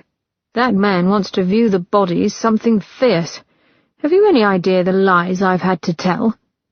"I'm certain they were quite inventive, Poole." "Bah, don't need the hassle. Ought to be concentrating on my practice, getting 50 quid to diagnose Lord something or other's dizzy spells." He glared at Ian as if to make sure Ian was following his rant. "I don't need to be helping the police, or you either. I've got better things to do." "By all means," Ian said. "Let me incommode you no longer. I am certain Lord Something or Other would be happy to pay for your services." Poole harumphed, as well he should. The police needn't use his services. There were other surgeons who were more than happy to oblige. But like most geniuses, Poole was fiercely competitive, and thus protective of his unofficial role as the CID's pathologist, lest some crack charlatan fill the position. It was a little-known specialty, and did not receive the recognition it should, something that irked Poole to no end. "Let's get on with it, then," Poole muttered. "Not quite yet," said a deep voice from behind them.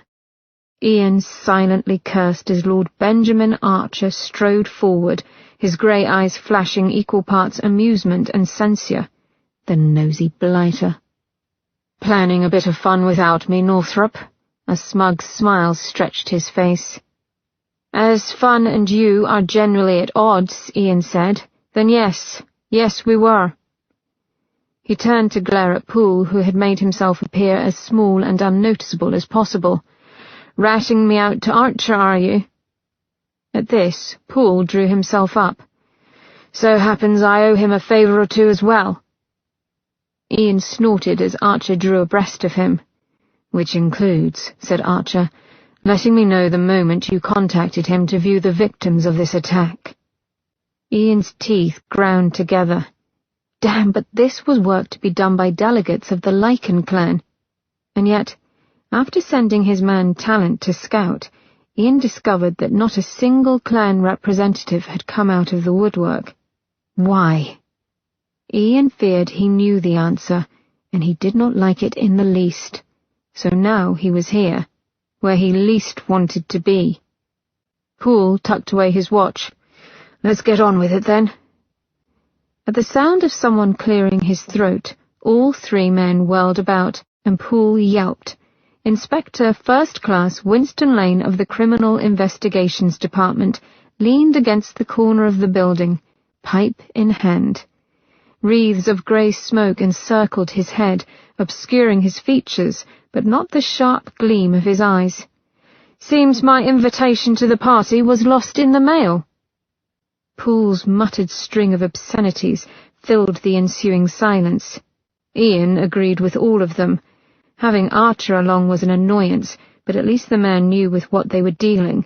Inspector Winston Lane did not. Humans were never to learn of the other world.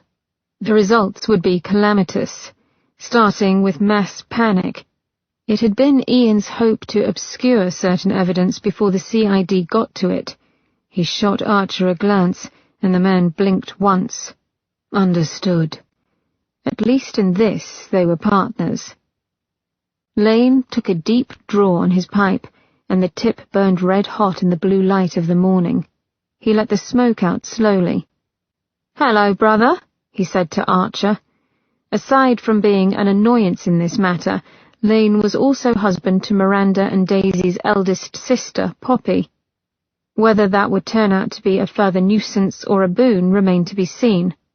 "I ought to have expected you here, as you do turn up in the oddest of places." Lane did not wait for a reply from Archer, but turned his keen gaze on Ian. "Lord Northrop, I understand you took my sister Daisy to shelter after the attack. I thank you for that." Ian inclined his head. Lane was an odd piece, carrying himself with a pride that went far past his station, yet conveying the manners of a man long used to bureaucracy. Had Lane been of higher birth, he would undoubtedly be running for Parliament. Regardless of his station, one look from him had Poole squirming. "I'm certain Lords Northrop and Archer will have a reasonable explanation for their presence here," Lane went on softly. "As for your colourful evasion of me, Poole, we shall discuss it later." Poole muttered and avoided Lane's gaze. Lane waited for one of the men to confess his sins, as it were. Archer merely stared at the man. A good tactic for Archer, as his stare was quite effective. Ian, however, hated keeping quiet. "I do hope you like waiting, Inspector, as you will be doing a fair bit of it." Lane smiled blandly. Patience is a virtue most valuable to an inspector. Lane knocked his pipe against the sole of his boot, sending red embers tumbling in the release of fragrant tobacco into the air. Now that we're all here, let us proceed. Are we certain? Ian asked. No others are forthcoming, no wives, the boot-black boy, perhaps the muffin man I passed on the way? The only answer was Poole's rather shocking hand gesture, to which Ian would rather not acquiesce. Poole pulled out a set of large iron keys. The door swung easily, and in stepped Poole, his once nervous visage turning instantly to one of cool professionalism. Ian followed at a pace behind, hating the damp coldness upon his neck. The narrow corridor, painted institutional green and lit by 2 stingy lamps, made a sharp turn, and the cloying smell took on a decidedly sulphuric taint. "Cost me 20 quid to delay matters." Poole's sandy-coloured head bobbed along in the greenish gloom. "The Fenn family wanted the burial today. Today. Had to tell the coroner I'd sent the body on to the wrong address to give us more time. Rubbish, and the coroner well knows it. I've never misplaced a body in all my life." He shot a glance at Lane. "And you can well blame these two." He jerked a thumb toward Archer and Ian. "Tell me, what's a man to do when a marquis and baron are breathing down his neck?" "Inform the lead inspector," Lane offered. Ian let Poole rant. He knew the man helped him not out of desire for money, but from the fact that Ian had stepped between him and the wicked edge of a thief's knife on one dark night. Loyalty ran deep within Henry Poole. What Archer had on Poole, Ian didn't know. Nor did he care. The little surgeon stopped by a massive iron door, and Ian's insides turned. "You've read the report?" Poole asked him. Ian forced himself to nod. Behind him, Lane made a sound of disgust. "You sent him an official report?" Poole pretended not to hear as he led them into the room and closed the door with a ringing clang. "I don't know what more I can tell you, but it's best to take a look."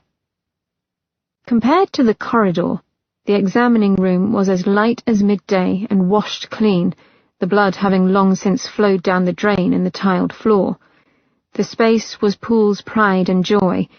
The men accepted the heavy leather aprons Poole offered and followed him to the row of bodies that lay upon the steel tables lining the room's centre.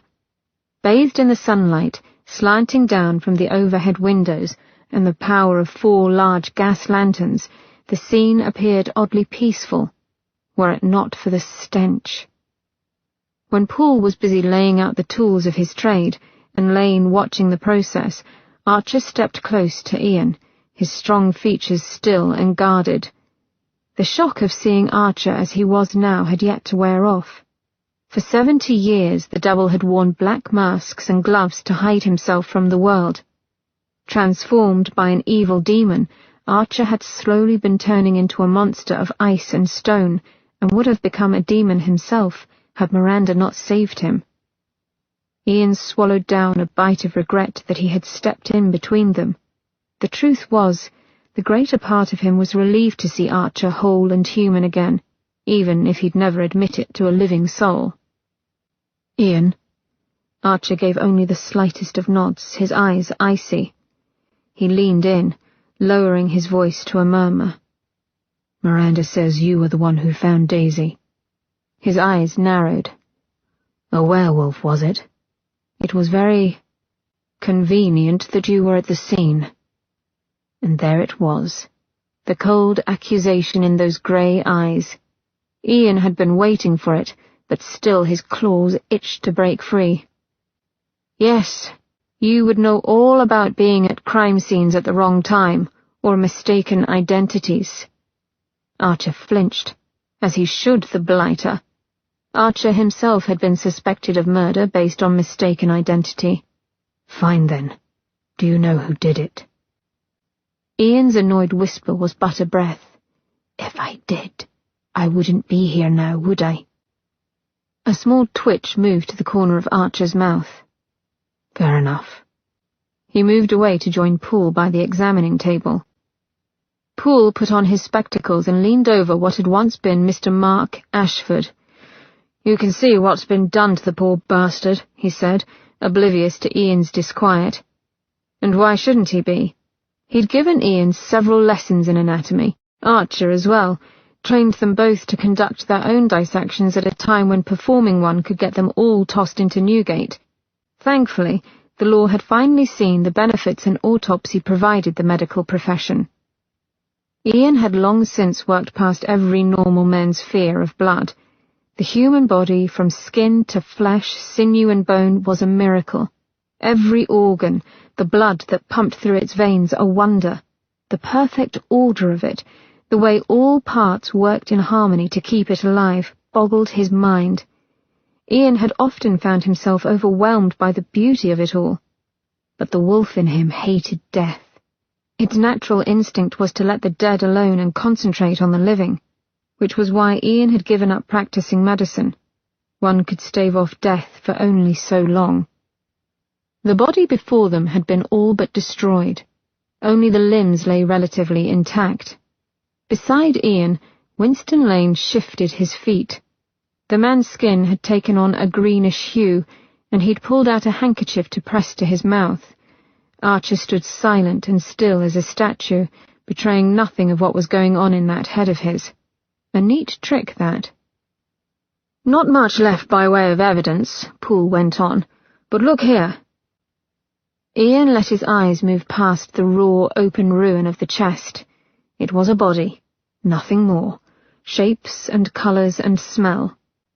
Poole pointed to the edges of the flesh. "See there? The incisions along the pectoralis major, they are still relatively intact for proper study. Clean cuts, 4 in an evenly placed row, the flesh, muscle and sinew severed in one neat swipe. Claw marks. He didn't need to look at Archer to know the man had picked up on the fact. Ian bent closer, pretending to inspect the wounds and let Archer do the talking. "Made from a knife," Archer murmured aloud, tilting his head. "I agree," said Poole, as Ian took the moment to inhale deeply. "Look there, ripped into the abdominal cavity like it was soft butter." God, the stench of death! His insides rebelled, his morning's meal threatening to surge up. He forced himself to get past the ugliness of it, to the very essence of the body, and caught a distinct note on the body's skin. A slight presence of perfume. The same Ian had smelled in the alley. He lingered on it for a moment, relishing the sweetness, the way it made his wolf relax, then moved on. There it was, the scent of sickness and wolf. Poole bent close as well, startling Ian. "Note the depth on the slash at the trachea, nicked the spine at the 5th vertebra. The victim bled out within moments due to massive hemorrhaging." Archer and Lane nodded, Lane still looking rather peaked. Ian did not blame him in the least. "Still new to this bit of business, Lane?" Ian asked him. The man glanced up. "I've been to my fair share." Lane's mouth twitched. "Admittedly, every time feels like the first." Poole laughed. "Can't say that about everything now, can you?" "Quite right, Poole," Lane murmured dryly. Ian straightened. "The other body, if you please, Poole." Poole glowered, clearly wanting to give a full lecture, but he shrugged. "Suppose it makes no difference, as they died the same way." His snub nose wrinkled. "At least these 2 bodies here did." Lane jerked his head round to Poole. "And the other victim?" "A bit more. She'd been violated, I'm afraid."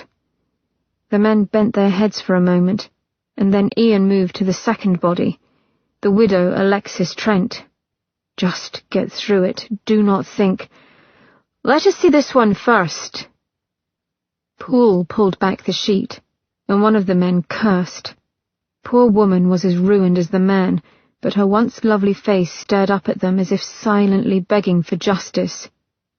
"Not much difference, as I said, slashed with the same marks." He tossed away the sheet.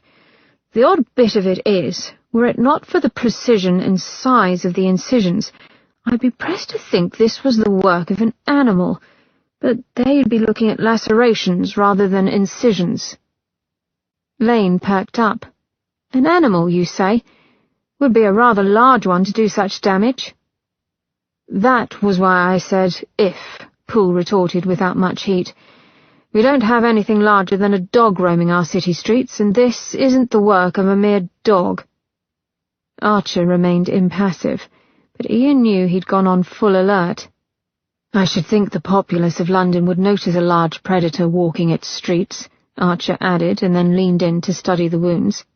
And Poole is correct.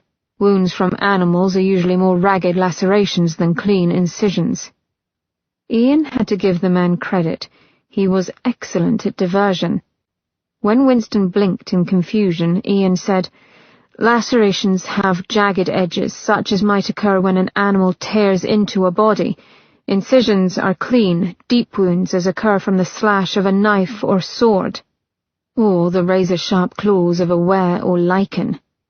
Now as to a lichen's teeth, they certainly would cause lacerations." Ian wondered at the lack of bite marks. There were none he could see on the organs or interior cavity either. Had the thing not wanted to eat its prey? Odd. If it hadn't been eating, what was it doing? The only possibility that came to him was that the were was scenting the body. But why? What about Mrs. Trent would attract the beast so intently? Archer tilted his head as if contemplating. Curved blade? Something extremely sharp. He accepted the pair of forceps Poole handed him and delicately peeled the skin back from the flesh along the upper edge of a cut, which also quite effectively disturbed a set of the incisions, ruining the shape of them. Poole was too intent upon Archer's lecture to notice. Sliced down to the bone in some places, a single-edged knife, and large. Poole nodded. Exactly. Well, that narrows it down a bit, Archer said wryly.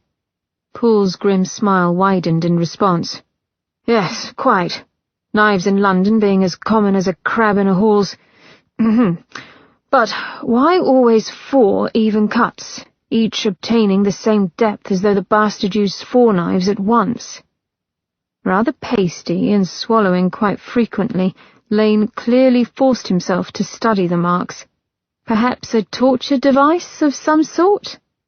Ian leaned in, pretending to decipher the nature of wounds so obviously left by a full-fledged werewolf. I agree. Well done, Lane. Bracing himself for the hit, he breathed in. Wolf. Sickness. Something inside of him stilled. Again came the scent of spring, sweetness and decadence. Delicious. It was Daisy's perfume, he realized with a hitch in his chest. That maddening woman who'd called him out and left him to hang in his humiliation. Damn if her sass didn't stir him. He'd thought of little else since, and though it rubbed him raw, he itched for another encounter. At the very least, a chance to best the clever little cock-tease. Alexis Trent had worn the same perfume. Odd. She was a friend to Daisy. Perhaps they had shared. He stood back. The other body, Poole, the poor lass. The police had found her tossed like rubbish in some dark Bowery corner not 3 days before the attack in the alleyway. According to Poole's report, they'd only made the connection between the 3 bodies due to the violent abuse done to each of them. Gods! This poor girl had died days ago. Days! And his kind had done nothing to stop the mad werewolf or protect the people of London as was their duty. Anger boiled within his veins. The Ranulph, the bloody king of Clan Ranulph, was supposed to act, not sit with his head stuck up his arse. Even Ian, who'd willingly turned his back on the clan, knew as much. The stink of it was Ian could not even approach them to ask why. He was in exile. One Miss Mary Fenn of Camden Town, Poole said, bringing Ian's attention back to the fore. Found her reticule with the body, if you can believe. Seems even the lowest of scavenging thieves hadn't the stomach to approach her. Poole shook his head sorrowfully, but then hesitated. See here, she isn't... He glanced at Lane and the man bristled. "Well, Inspector, you usually just read the reports. These men are used to such sights, being surgeons in their own right. This poor girl's been dead much longer. Given the recent heat and the work of rats, there isn't much left of her. The rate of decay is quite advanced." "Then how do you know she's been violated?" Lane countered, his skin pebbling with sweat. "Found her with her skirts tossed up." Poole flushed crimson. "Legs spread apart." Lane nodded. "Of course, it was in the report, was it not?" He touched the side of his head as though pained by his lapse in memory. Ian knew it was the morgue, the spectre of rot and death at work on him. Lane suddenly looked tired. "Same marks, from what you can tell?" "Yes, sir. We needn't view her." Oh, but it was most certainly needed. Ian had to compare her scent. He glanced at Archer. The man's eyes narrowed a touch. Ian pressed his lips together. He didn't know how to insist without it looking odd, and there was the grim fact that the more subtle sense would be overwhelmed in a highly decayed body. Ian would have to all but stick his nose into it, a notion to which his wolf and his stomach thoroughly rebelled. Unfortunately, Archer's expression made it clear that he hadn't any brilliant ideas either. Irritation swelled, and then a thought hit Ian. "Have you her clothing, Poole?" Poole's eyes widened, but he went to a storage locker. "Certainly." Under the watchful eyes of Lane, Ian accepted the ragged bundle of clothes. Archer stepped back toward the body of Alexis Trent. "If you would, Poole, I've a question about the damage done to the greater omentum." At Lane's look of confusion, Ian smiled. "Fancy physician speak for that fatty-looking mass in front of her intestines. You know, the lumpy yellow-grey bit hanging before them." His grin widened as Lane went decidedly green. "If you are feeling faint, you can stay with me. I wouldn't blame you in the least."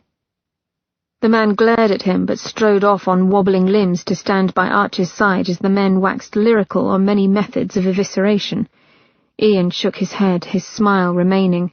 Predictable as the sunrise, calling a man's courage into question to get him to react. But his smile faded as he studied the gown he set on a working table before him. It was in tatters, but once quite respectable. A machine-made, plain cambric dress with wide skirts and a bodice slightly out of date, the clothes of the middle to lower class, and most thoroughly soaked in the same perfume as worn by the other victim, and the luscious Daisy Craigmore. He didn't even inhale. It was there, just beneath the muck and dried blood crusting the fabric. Dread sucked at him. The wear wasn't attacking at random. It was attracted to the perfume. Daisy's perfume. Chapter 5.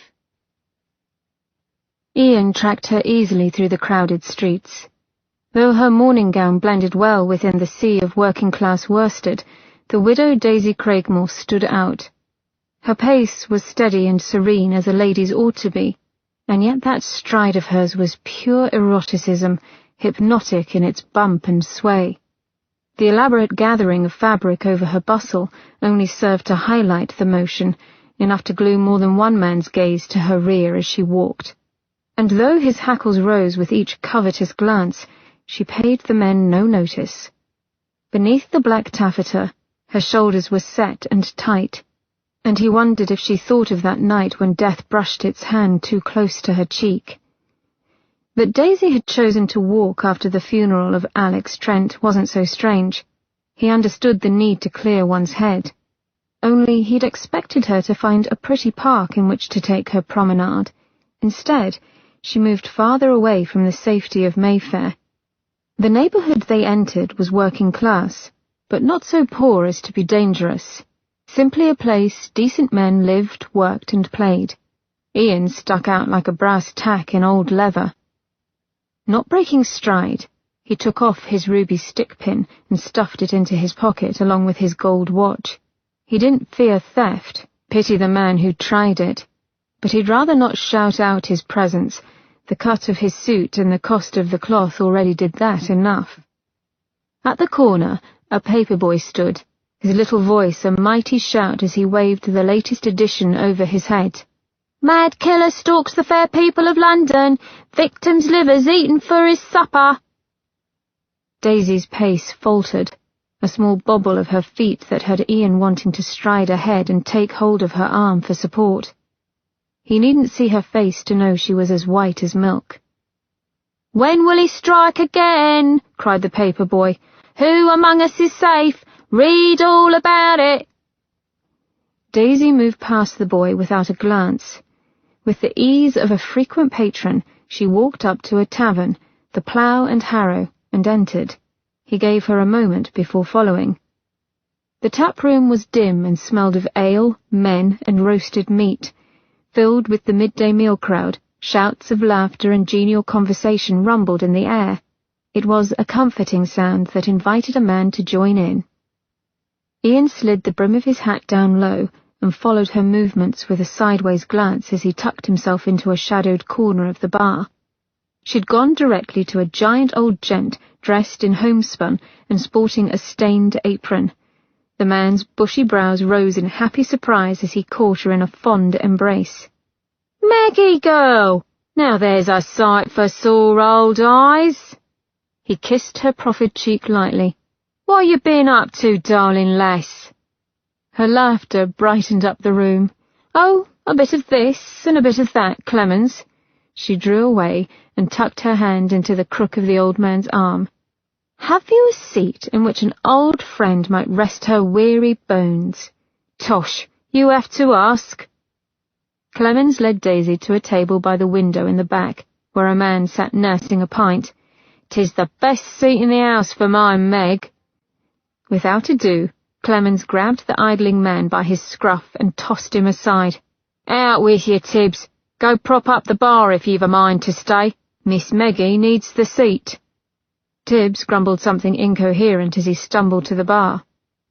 Miss Meggie's protests of Tibbs' ill-treatment were ignored. "He'll be there day and night if I let him," Clemens said as he swept away all proof of the unfortunate Tibbs before holding out her seat as proper as any Belgravia footman might. "Will it be your favourite for luncheon then, lass?" Daisy took off her mourning bonnet, revealing hair of gleaming gold and silver moonbeams parted demurely down the centre and gathered in the back in a riot of curls. "Yes, Clemens, thank you." Ian waited until Clemens departed to pounce. His tread was undetectable in the din of the room, his movements easy and at one with those around him. In short, nothing about him drawing near should have alerted her, yet the moment he pulled away from the bar, her head lifted and her summer sky eyes pinned him. He let his strides slow to a leisurely stroll, watching her watch him approach, and damn if heat didn't flash down his groin, his balls drawing up tight with anticipation and the pleasure of having her eyes upon him. "Daisy." He stopped in front of her and, doffing his hat, gave her a bow. "This is a pleasant surprise." She sat back against her chair, letting one arm drape over the back of it. The pose was indolent, relaxed, and not at all ladylike. Thank the devil for frock coats, or she'd see how it affected him. "Yes, quite, Lord Northrop. One would never presume to find you in such a plebeian establishment." He didn't wait for her to bid him to sit, for he gathered he'd be waiting a long time. "It seems I like slumming as much as you." He had to stretch his legs out under the table, or risk knocking his knees against the tabletop. "Well, perhaps not as much. You appear to be quite the regular." Daisy's soft mouth pursed. "Not that it's any business of yours, but I'll tell you for fear of suffering constant prodding." "Ah, the prodding is my favourite part." "This was my father's local pub," she said in an over-loud voice, all her creamy skin turning rosy. "When he could afford it. I frequent it as well when I can. It's clean, and Clemens keeps the riff-raff away. Ah, Clemens!" She looked up with a smile as the scowling Clemens stomped over with a tray in hand. Clemens set down a tankard of peaty ale with a thud. His small eyes narrowed on Ian. "This nabob bothering you, lass?" A meaty fist curled near the vicinity of Ian's head. "Shall I toss him for ye?" Ian lifted one brow a touch. "Am I, Meggie?" he asked Daisy as he stared down the barman. Ian wouldn't hurt the man, as he admired those willing to protect women from unknown threats, but there was no reason to let anyone else realize that. Daisy gave a small sigh. "No need, Clemens." She inclined her head toward Ian. "Mr. Smith won't be staying long." "If you're sure, lass. You can't be too careful these days, what with a killer on the loose." The man didn't notice Daisy blanch. "It is good of you to worry, Clemens, but I am all right." "So long as you are certain." Though his eyes were hard on Ian, he gently placed a plate of Welsh rabbit before Daisy.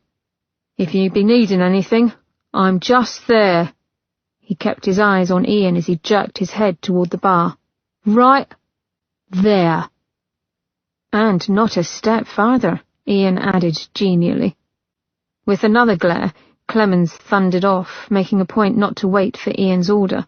Just as well, since he didn't fancy drinking anything offered by good old Clemens, as it'd likely be spit in, or worse. "Mr. Smith?" Ian asked when Daisy ignored him and set about eating her meal. He did not miss the way her hand shook just a fraction, but she seemed determined to let her worries go. "Why not simply call me Northrop?" "Perhaps it is best to keep your anonymity," she said. He leaned on one elbow and watched as she daintily cut her cheese on toast into neat little pieces. "Perhaps I don't want my anonymity." She took a bite, savouring it for a brief moment. "Who says I was referring to your sensibilities? Perhaps I'd rather not be associated with you." He found himself grinning. Perhaps. You make my head spin, Meggie girl, with your round-robin talk." She scowled, and he swallowed down a laugh. "It is Meggie, or Daisy. I wouldn't want to be confused." "It is my name, Daisy Margaret Ellis." She took another bite, eating her food with a strange combination of pleasure and economy. "Father called me Meggie before he settled on Daisy. Clemens took to it rather too fondly, I'm afraid. Frankly, I find both names deplorable. Why not Margaret or Meg?"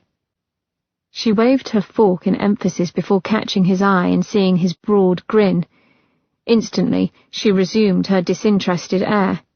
"You are a pest, you know that. Go away, will you? I'm not in the mood to play." The pain and sorrow creasing her eyes made him ache in sympathy. He knew that feeling of loss too well, which was precisely why he would stay. "Ah, no, I can't be too terrible. After all, you are letting me share your table." "Better to do that than make a scene." She patted her rosebud mouth with her table linen, and Ian shifted in his seat. A woman should not be allowed to possess such a mouth. "Besides," she said, seemingly oblivious to his interest, "I wanted to know why you were following me." "Cannot this be a happy coincidence?" he asked lightly. He liked toying with her. When he batted, she always batted back. "You've been following me since the church." "Oh." He made a track through the condensation beading the pewter mug between them. "Yes. Oh." Her knife sliced the bread cleanly. "I caught your scent not 2 feet out of the graveyard, perhaps before." Her shoulders lifted in a surprisingly Gaelic shrug.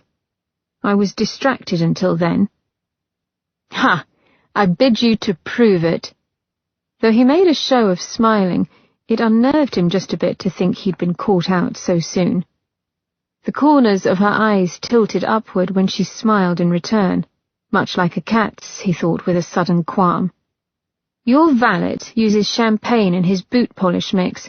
Very ingenious of him, as your boots are like mirrors. He draws your bath with oil of rosehip and sweet orange, which makes me believe you suffer from dry skin. You wear L'Homme No. 12 from Smythe's, an expensive cologne featuring essences of vetiver, amber and sandalwood, and though its popularity among knobs might lead me to confuse you with another, one cannot overlook your natural scent, which is a subtle mix of meadow grass, fresh rain, white wine, and, well, you."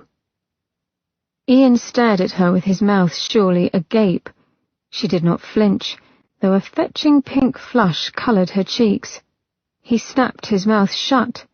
"Fuck me," he breathed with genuine surprise. So rare that anything truly shocked him these days. Her flush grew. "Thank you, but no." Ian shook his head to clear it. He felt dizzy, as though he'd been running and had come to a sudden stop. Jesus, but this woman kept him on his toes. "I'd say you were bamming me if it weren't all true." The table creaked as she leaned in on her elbows, coming close enough that his insides heated again. He resisted the urge to pull away, if only to clear his reeling head. Her voice came at him in a satisfied purr. "And you had black tea and toast with bitter marmalade for breakfast." Heads turned at his shout of laughter. He ignored them in favour of the golden-haired olfactory genius sitting before him. Her sense of scent was as good as his, if not better, as he studiously ignored his for fear of being overwhelmed. Daisy dropped her gaze and went back to eating with methodical determination. "I'm a nose," she said between bites. "I should say so." She glanced up. It's an undignified talent for a lady to possess, I'm told. Her shoulders lifted. However, quite useful in detecting strange men intent on following my person. "I'd say it was bloody brilliant," he countered, "strange men or no."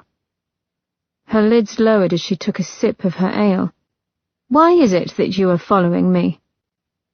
Wariness fairly hummed about her, as if she were bracing herself for his retaliation, believing that he would want revenge for the way she'd put him in his place. Admittedly, the idea had occupied his thoughts, but sitting with her now, retaliation was the furthest thing from his mind. He was enjoying himself too much. The experience was so novel to him now that he wanted to bask in it, the same way his wolf liked to lay out in the moonlight and soak up its strength. His reply was forestalled as a short, portly fellow stomped up onto one of the centre tables and made himself heard. "All right, gents, now then, it be well known I'm a man of my word." A collective groan went through the room, and the man waved another hand. I know, but," he slapped his hands together, "a bet's a bet. I lost, and it's me turn to settle accounts." "What's the damage this time then, Gus?" shouted a man to Ian's right. "An ode, by yours truly, public's choice." Instantly, the men and women in the tavern began calling suggestions. "Do Gladstone, the Queen." Funny how Ian could feel Daisy's cunning smile. Foreboding had his shoulders tightening as he turned. Her grin was that of a child at Christmas. "Marquis of Northrop," she shouted. Gus, who had been considering offers with a very serious air, jumped at the opening. "There!" he cried. "Now that is a superior toff what's worth me song." Ian resisted the urge to slide down in his chair. If only they knew that said toff was sitting among them. Daisy laughed, her eyes resolutely not on him, which only made her notice of his every move all the more obvious. Gus cleared his throat as the crowd went silent in expectation. His voice came out surprisingly clear and fine. "Oh, woe is to be that lofty he, our fine dandy, the infamous Lord Northrop. How it pains the dears, this gentleman of his, that he can't get it up for a tup." Triumphant, Gus held out his empty mug as he sang on, "Oh, have ye, sirs, a dram to spare, so's he can find his courage in a cup?" The tavern shook with the roar of laughter. Ian refused to flush. Blast if that damn ode wouldn't be sung on every street corner by nightfall. Courage in a cup indeed. Daisy's eyes sparkled with mirth as she caught his gaze, and the crowd went back to shouting out requests. The corners of her mouth dimpled as she held back a smile, and the urge to laugh suddenly bubbled up within him. Either that or punch someone. "Well," she said, "at least I know my sister is in no danger from, shall we say, an untoward advance due to your virile nature." Ian ground his teeth hard enough to feel his jaw creak. Aye, he'd known it was coming. It still didn't quash the desire to wipe the grin off her mouth, preferably with the use of his. Perhaps his tongue down her throat would clear up any questions of virility or lack thereof. Because with her, he was getting the sneaking suspicion that it would not be a problem. But he found himself looking away, not liking what he saw in her eyes, the judgment and the pity. Your sister was safe from me long ago. I've no interest in chasing after what doesn't want to be mine. Slowly, methodically, her nails rapped over the wooden table, playing a rhythm that made his eye twitch. And yet you seem to favour red-headed women when trolling for whores. Mary, mother of... Slowly, methodically, he counted to 10. God save man from curious women. Been checking up on me? Her look was the sort one gave to an ignorant child. That would imply effort, when one need merely mention your name to learn of it. No wonder Archer wants your head. A golden curl bounced at her temple as she shook her head. His fingers twitched. Damn what Archer thought. Damn her too. He wanted to growl, howl his irritation, bare his teeth and set her in her place. He scowled at the barman watching them instead. The man flinched and quickly turned back to wiping the glass in his hand with a rag. You assume that your sister is the only ginger-haired woman in the world. He forced himself to meet Daisy's eyes. That a man cannot have lived as long as I have without the possibility that there might be another woman in his life possessing similar colouring. Don't speak of it. His heart was going too fast. The pain was rising. Daisy paled. Who was she? Ian studied his fingers, unsurprised to find the nails had grown long, lengthening into the beginnings of claws. He relaxed on a breath, and they retracted with a pinch of pain. Doesn't matter, he said finally. Whores are at the root of my current predicament. Predicament? He almost laughed. A fine word for losing heart. He couldn't look at Daisy and say the words, yet he'd started his mouth running so he had to finish. I can't... Christ! It ought to be more than a financial transaction. And damn Archer for putting that thought into his head those many months ago. But there it was. He couldn't pay a woman to swive with him anymore, not when he remembered what he used to have. Companionship as well as passion. The stink of it was, he didn't want to finesse a woman into his bed either. When had sexual relations become so complicated? Laughter, the clink of a glass and the murmur of conversation swelled around them. Daisy moved, a subtle gesture that brought her an inch closer to him. Her eyes, when he made himself look, did not hold pity, but the dark pain of personal understanding. I find it hard, she said, in a voice so low a normal man might have missed it, to imagine any available woman you set your sights on not offering herself to you freely. A smile tugged at his lips. Is that an offer then, Daisy Meg? I prefer to leave you with bated breath rather than answer, she said tartly, before her expression turned sorrowful. You were at the funeral. Why? He sat a bit straighter. To pay my respects. You know something. Her slim throat worked on a hard swallow. About that night? Aye. He dragged a hand through his hair. I went to the autopsy. Isn't that the sort of business best left to the police? Police, he snorted. They couldn't find their cocks to take a piss. Ian felt a moment's qualm when she coloured, but her lips twitched. What was it about her that made him forget even basic manners? Careful now, she said, as if reading his very thoughts. My brother-in-law is police, and I shall have to be insulted in his stead. Winston Lane, Ian confirmed with a nod. He seems capable enough, but there's no getting around the fact that he cannot help with this particular issue.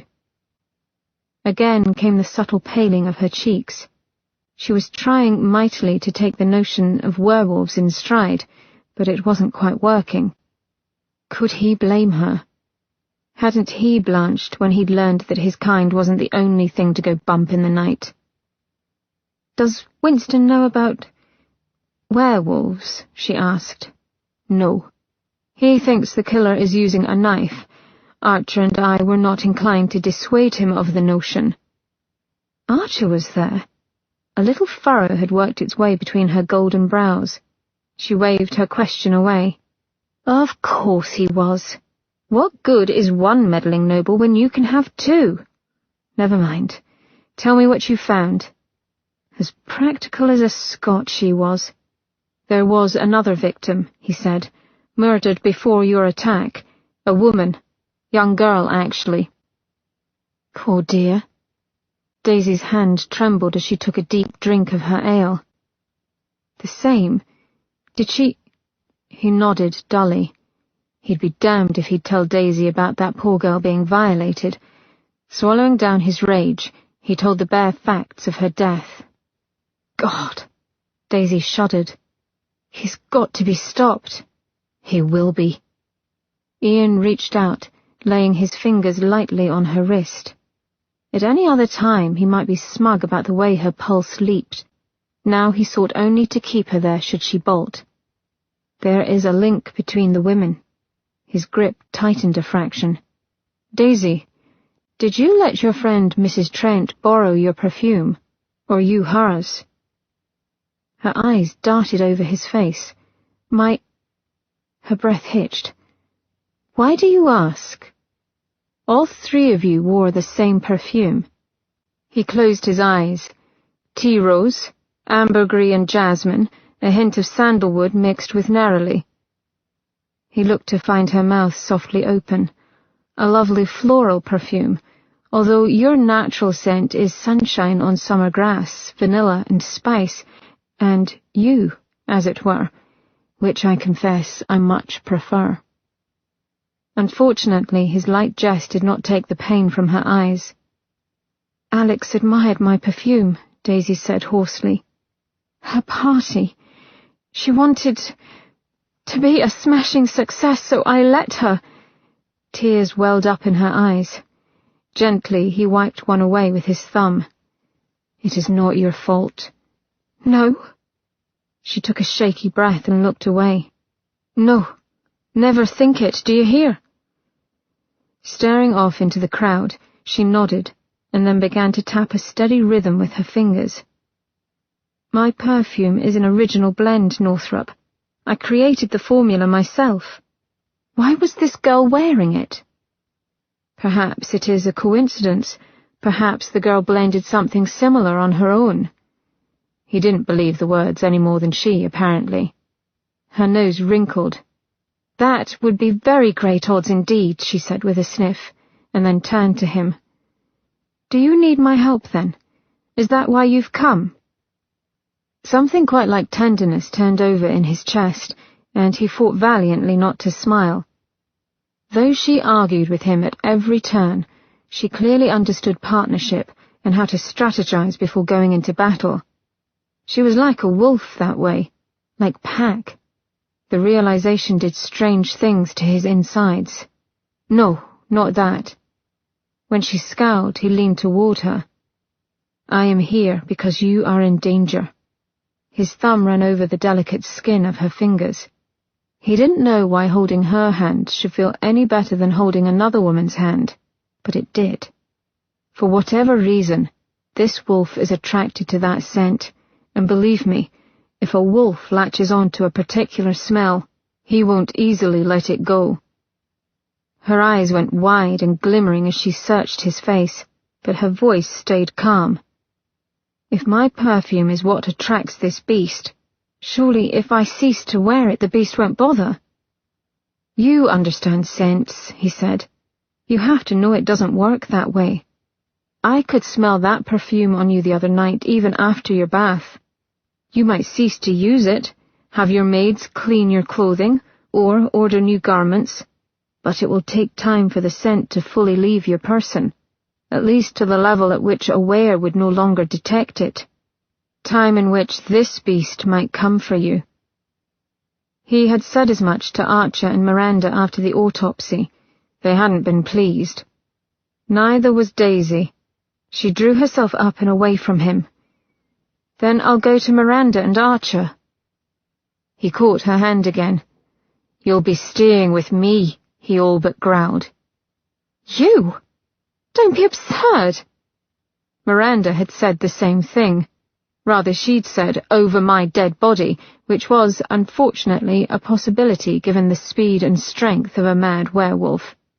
The only way he'd been able to convince Miranda of his plan was to point out that the were was likely carrying a contagious disease, something Miranda, for all her firepower, had no defense against. After that, Archer had been adamantly in favor of Ian taking care of Daisy's safety. Smart man. Daisy, however, did not appear as convinced. "Why on earth do you think you can protect me?" And here was the moment he had dreaded, for she was going to run, and he would chase her. Ian tightened his grip on her hand, securing her to him. "Because, love, he is the darkest version of my future."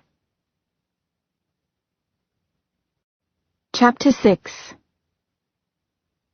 His words hung between them as Daisy's gaze darted over his face, trying to understand. Your future? The last human he'd willingly revealed his true self to had been Archer.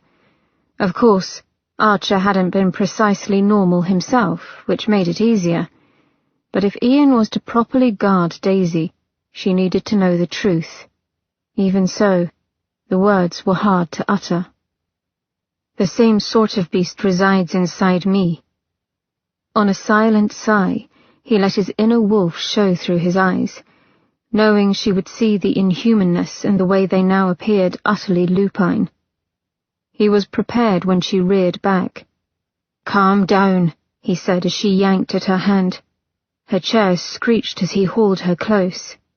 A few men glanced their way, and Ian gave them a sharp look of warning before leaning into Daisy. "Hold, lass," he whispered. Her breath blew hot and scented with fear against his face. You're a werewolf," she hissed. Daisy's pulse beat a wild tattoo against his fingertips. He fought the urge to stroke it. "No," he said in a low tone, "but I could become one." "Am I to understand the difference?" "There is a great difference, and I'll tell you if you can calm yourself." The tang of human sweat and beer was thick in the air. He could hear her heart pounding within her breast, but she stopped struggling. For that he was grateful. When her pulse slowed, he looked her over. "Are you calm, then?" She glared but nodded shortly. "You won't run." Daisy made a noise. "Just get on with it, Northrop." Lovely woman. He moved closer, so that only she could hear him. "What you have to understand is that a lichen—" "Lichen? What is that?" "If you'd let me get a word in, it is a pertinent question." 1, 2, 3... He opened his eyes and focused on the little furrow between her brows. "Lichen is the name we use. It hails from the Greek Lycos, which means wolf, and the myth of Lycaon, the Arcadian king who served Zeus the flesh of man disguised as a roast. An angered Zeus turned him into a wolf as retribution." "How very gruesome," Daisy murmured with a moue of disgust.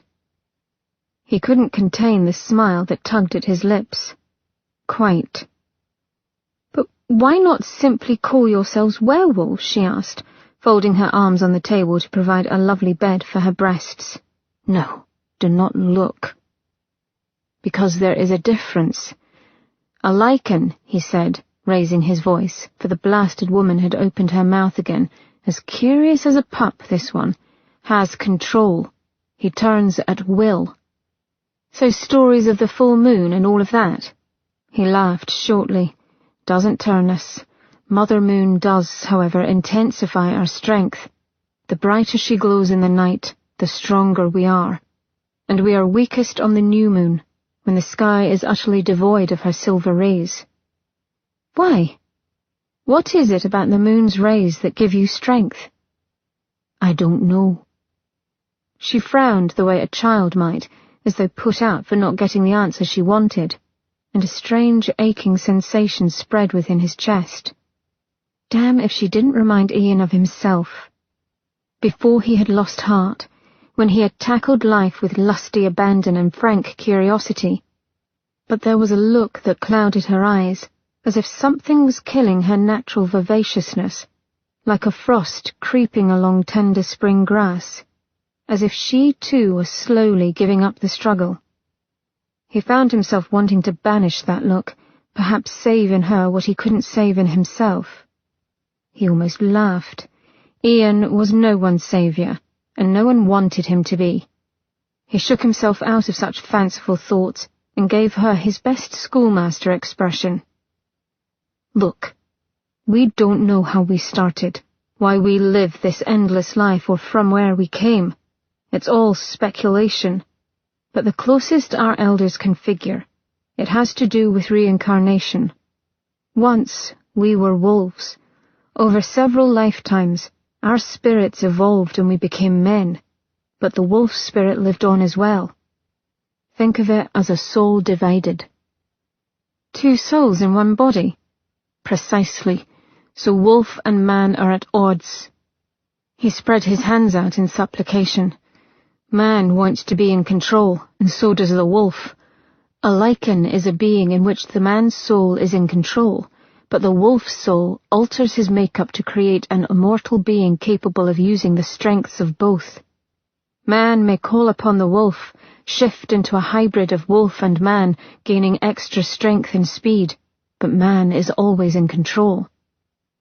She sat back with a little huff. Seems hardly fair to the wolf trapped inside of you. Surely he wants his time in the sun. His beast whined, agreeing, and Ian pushed against it. Discomfort and irritation coiled within. Had the wolf his way, the wolf would remain so, the man's body shifting fully to wolf and his soul fading into the background, never to return. How can you be sure? Because, he hissed, it has always been so. Have you any idea how many of my brethren I've seen lost to the wolf? None came back. Perhaps it is because the wolf has had to fight for his right to be free. Perhaps if it were given a turn. His wolf paced within him, making his bones ache, surely lighting his eyes if Daisy's paling expression were any indication. She closed her mouth abruptly. He took a sip of her ale and felt the fangs that had threatened to grow recede. Do you think any man wants to risk his soul to test the generosity of his wolf by fully shifting? No. She trailed her nail along a groove in the wood. I suppose not. I give him what I can, Ian said. I let him run far and long each night. His conscience and his wolf chided that this was not precisely true, but was a recent occurrence. Ian swallowed down his guilt. It is essential that I keep control. She didn't seem frightened anymore, but curious. And if you fully lose control, that is the werewolf of which you speak. Yes, the wolf is in control, but he is not a normal wolf. He is bigger, much bigger, his head at the height of my shoulder. Daisy's blue eyes went as round as saucers. Yes, exactly. And he is damaged. Rage and unpredictability rule him. Aware often kills because it feels compelled. At this, Ian lowered his head. It isn't the wolf, but the man yearning to return that prompts this, I'm afraid to say. Murder is man's specialty. Wolves do not kill for sport, only for food or dominance within the pack. A werewolf is an unstable beast, and it is a lichen's responsibility to put him down, which is not easy, as a werewolf has the full strength of the wolf, while the lichen must retain some of his human frailties. And this werewolf that attacked Alex? Daisy's voice pulled to a thin whisper, her milky skin going the colour of whey. You called him mad, but Aren't they all? Not in this way. He felt the weight of his words as he spoke them. His scent is heavy with sickness. I fear that it makes him even more unstable. I smelled the sickness in him as well. A rotten scent. She never failed in surprising him. Aye, he said. Daisy nibbled on her bottom lip. There is one thing I do not understand. We both smelled illness on the werewolf. How can that be if you are all immortal? One would think sickness doesn't affect you. Ian reached for her mug and took another drink. Lichen do not become immortal until we reach physical maturation. Until then, we are as mortal as you. We can get sick. The mug in his hand rattled as he set it down. We can die. If one was to contract a degenerative disease beforehand, Ian shrugged. Our makeup is so that the change into becoming full lichen would not destroy the disease, only slow its tide. The disease would be working on this were's body, slowly breaking him down. Unfortunately, that doesn't lessen the were's strength, but simply makes the beast's behavior more erratic. She moved to take a hasty sip of ale, but set the cup back down when she found it empty. Her hands wrapped around the pewter mug as if to keep them still. So where do we go from here? As I said before, you will stay with me so that I may protect you. Daisy sat back abruptly. No. What do you mean, no? He said. Have you not heard a word I've been saying? I heard every word, Northrop. His mouth was hanging open, for he could not fathom her resistance. Surely you can understand that you need protection. Of course I understand. Only I don't see why you have to be the one to protect me. There were a few tempting oaths he'd like to shout, but he bit them back and went to the heart of the matter. Are you afraid of me? Is that your worry? Daisy was silent for a moment, nibbling at the corner of her lip as she considered, but when she spoke, she looked directly at him. Well, you would know I was lying if I denied feeling fear when you told me.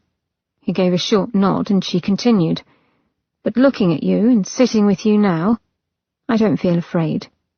She shook her head slightly, and a small self-deprecating laugh escaped her. I suppose I must be daft. Her blue gaze grew sharp. For annoyance is the most prevalent emotion I feel when I'm around you. Annoyance I can live with, he said, hoping that he wasn't grinning like a fool.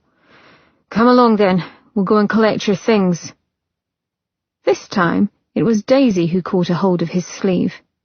That was a lovely attempt, Northrop, but I'll not be managed by you. He sat back with a grunt and ran a hand through his hair. What is your objection, then? What fool notion is it? For I'm sorely tempted to throw you over my shoulder and haul you off without further discussion. You wouldn't dare. He simply raised a brow, and she crossed her arms in front of her chest as if the action could somehow stop him.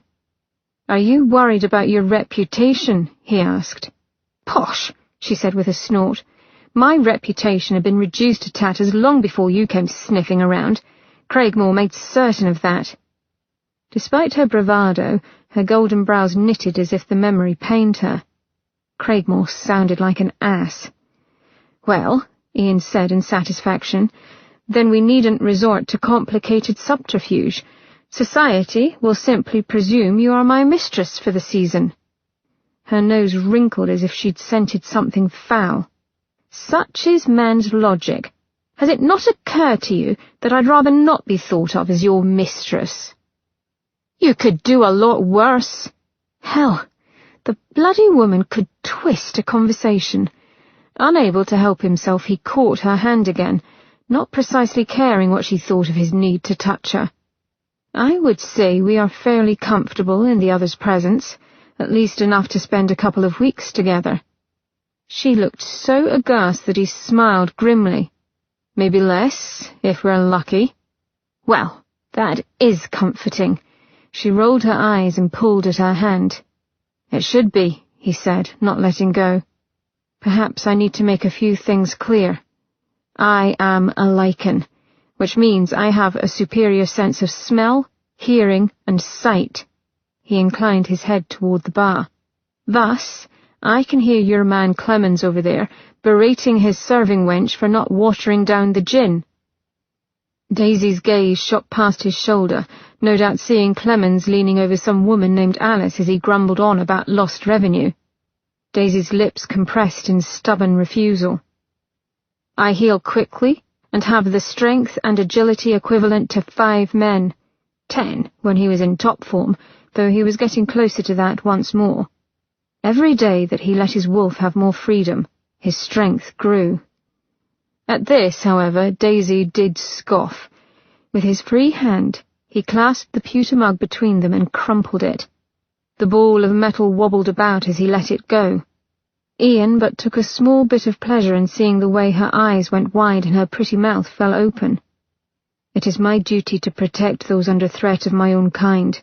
You, my dear, are under threat. It is that simple. She made what sounded suspiciously like a snort. I shall hire guards until you hunt the beast down. Her expression went wry.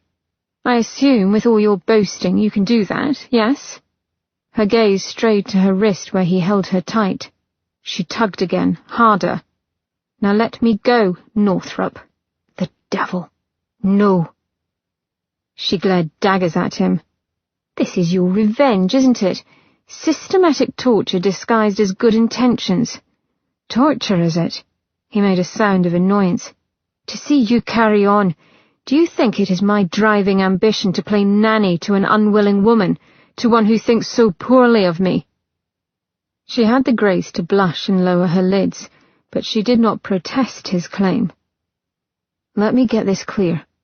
You'd rather cling to that stubborn resistance and get your fool head murdered than listen to reason and stay with me, is that it? Well, hell. Why don't I wring your neck now and save us all a great deal of time and trouble? Why, you ass! It was too easy to deflect her kick under the table. He grinned wide. Temper, temper. You wouldn't want to hurt your protector. Daisy Craigmore, while having a most angelic countenance, could glare bloody murder quite well. I don't like you. He pulled her close, forcing her to lean into him. Like has nothing to do with it. I'm watching over you until this thing is done, Daisy and Meg. You'll not fight me on this, or you'll see how great a pest I can be. Chapter 7. Winston Lane was accustomed to being lied to. Even the innocent tended to shrink away from his direct gaze, as if they felt the need to protect secrets he truly had no care to uncover. Lies, evasion, distrust, such was the environment in which a police inspector dwelled. Lies he understood and recognized immediately. The Lords Northrop and Archer were lying to him. They knew things about this case that he did not. He could feel it in his bones. And the female victims were the key. Lord Northrop had been particularly keen to study the females, most especially Miss Mary Fenn's clothing. Northrop had smelled them. Winston was sure of it. He'd seen the man's nostrils flare as an animal's sense for danger. Most curious. Why had he done so? What had he discovered? With a suppressed sigh, Winston eyed the hostile woman before him, a bird-like creature who likely held on to every farthing that passed her way. Mrs. Marple, would you say Mary Fenn was a proficient worker? According to Mary Fenn's mother, the proprietress of Marple's Millinery worked her daughter to exhaustion. Not a surprise, really. However, it was an easy enough question to establish if Mrs. Marple was going to lie. Fair enough. She scratched at her sleeve. Showed up on time, did her work, though her bonnets tended to be overdone on the flowers. She gestured to the rows of bonnets lying in a profusion of colour on the shelves behind her. Costly silk flowers, better to fill in with waxed fruit and the like. Beside him, his partner Sheridan made a sound of basic male annoyance, the rudiments of female fashion being beyond his ken or interest. Winston cut him a glance before forging on. And you found her character beyond reproach? Mrs. Marple's eyes darted between Sheridan and himself, figuring out the angles, wondering what he wanted of her. A dicey thing, questioning the witness. Phrase it the wrong way, and you led them to answer with information that sought to please, which wasn't necessarily the truth. Put the thing too bluntly, and they might turn on you and close up like a lockbox. Step, turn, guide, release, one danced through an interrogation. Wouldn't hire a girl with poor character now, would I? Certainly not.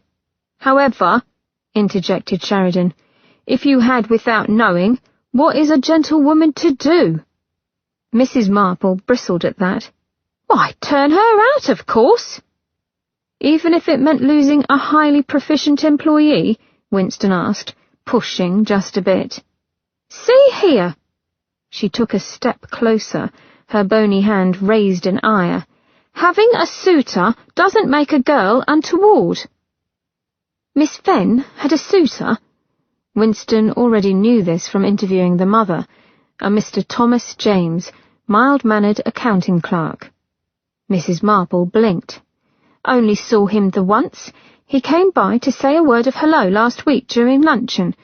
Mary said they were engaged to be married. I heard he dealt in perfumes, created them, I believe. Mary was quite proud of the scent he'd last given her. Sheridan stood straighter, as did he. Mr. Thomas had not been a perfumer. Could you describe the man you saw? Again her eyes darted between them. Why? Winston's gaze didn't waver. The description, if you please, Mrs. Marple. He didn't come in the shop. I only saw the back of him from afar as she met him on the corner. Mrs. Marple pointed to the shadowy corner that turned into an alley. Winston could not quite keep the surprise out of his expression, and the woman flushed. What harm was it to let them meet alone? She was a good Christian, Mary was. The woman went back to scratching her arm. Why, to accept the suit of a cripple, she'd nearly been a saint. Crippled? Mr. Thomas was certainly not crippled. Winston gave a nod of encouragement, as if it were all old news to him. He prayed Sheridan would do the same. Thankfully, the lad was learning. Heard it was true love, Sheridan chimed in. What else could it be?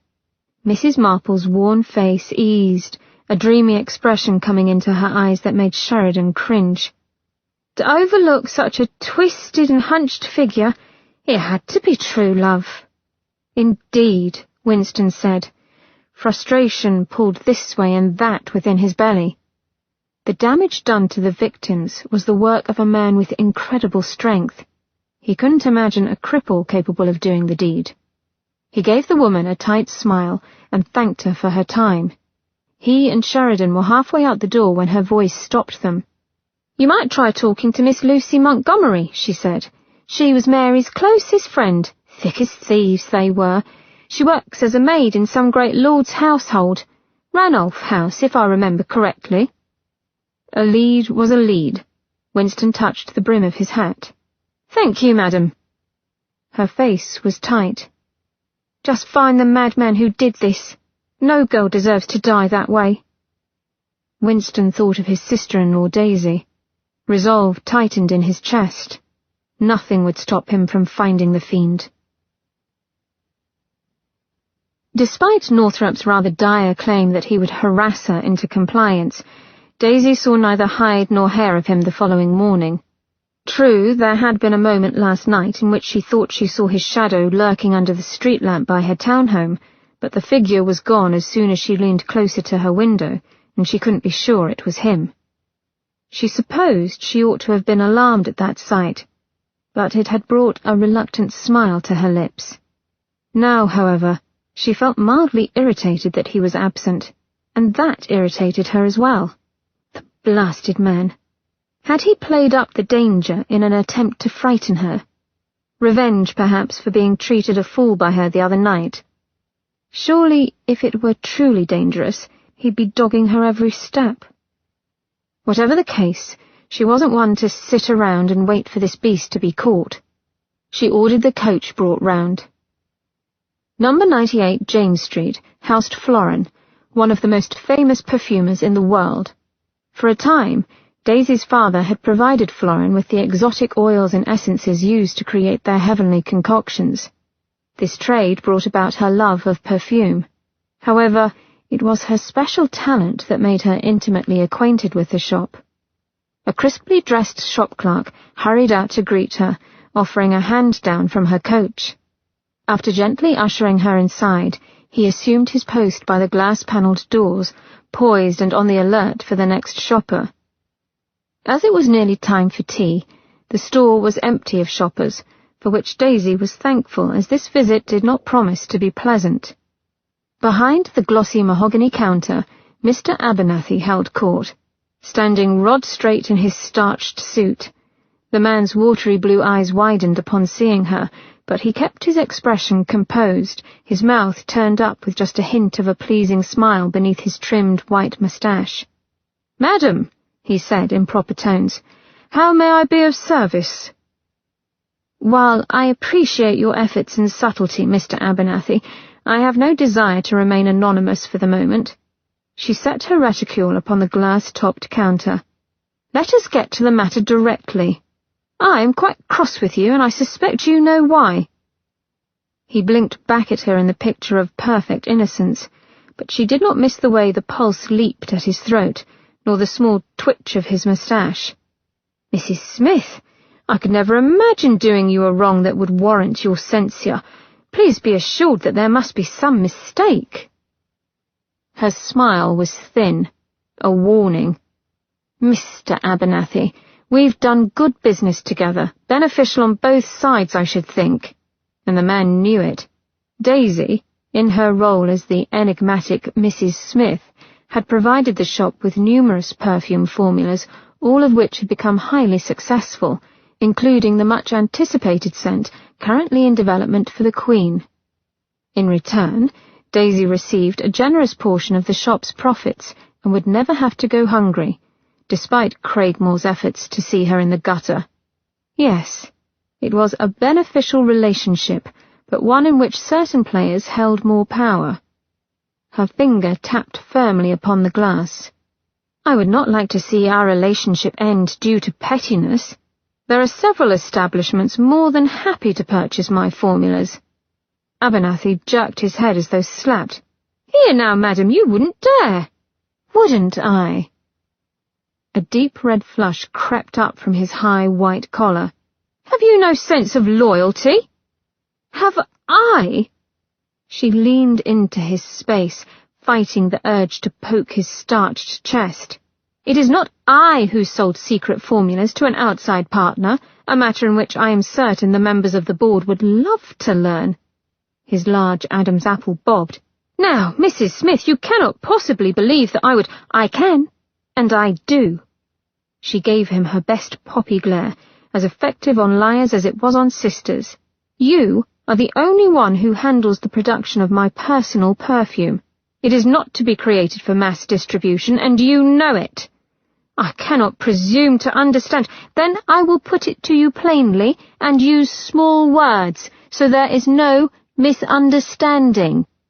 Her hand curled around his lapel, and the fabric crackled beneath her fist.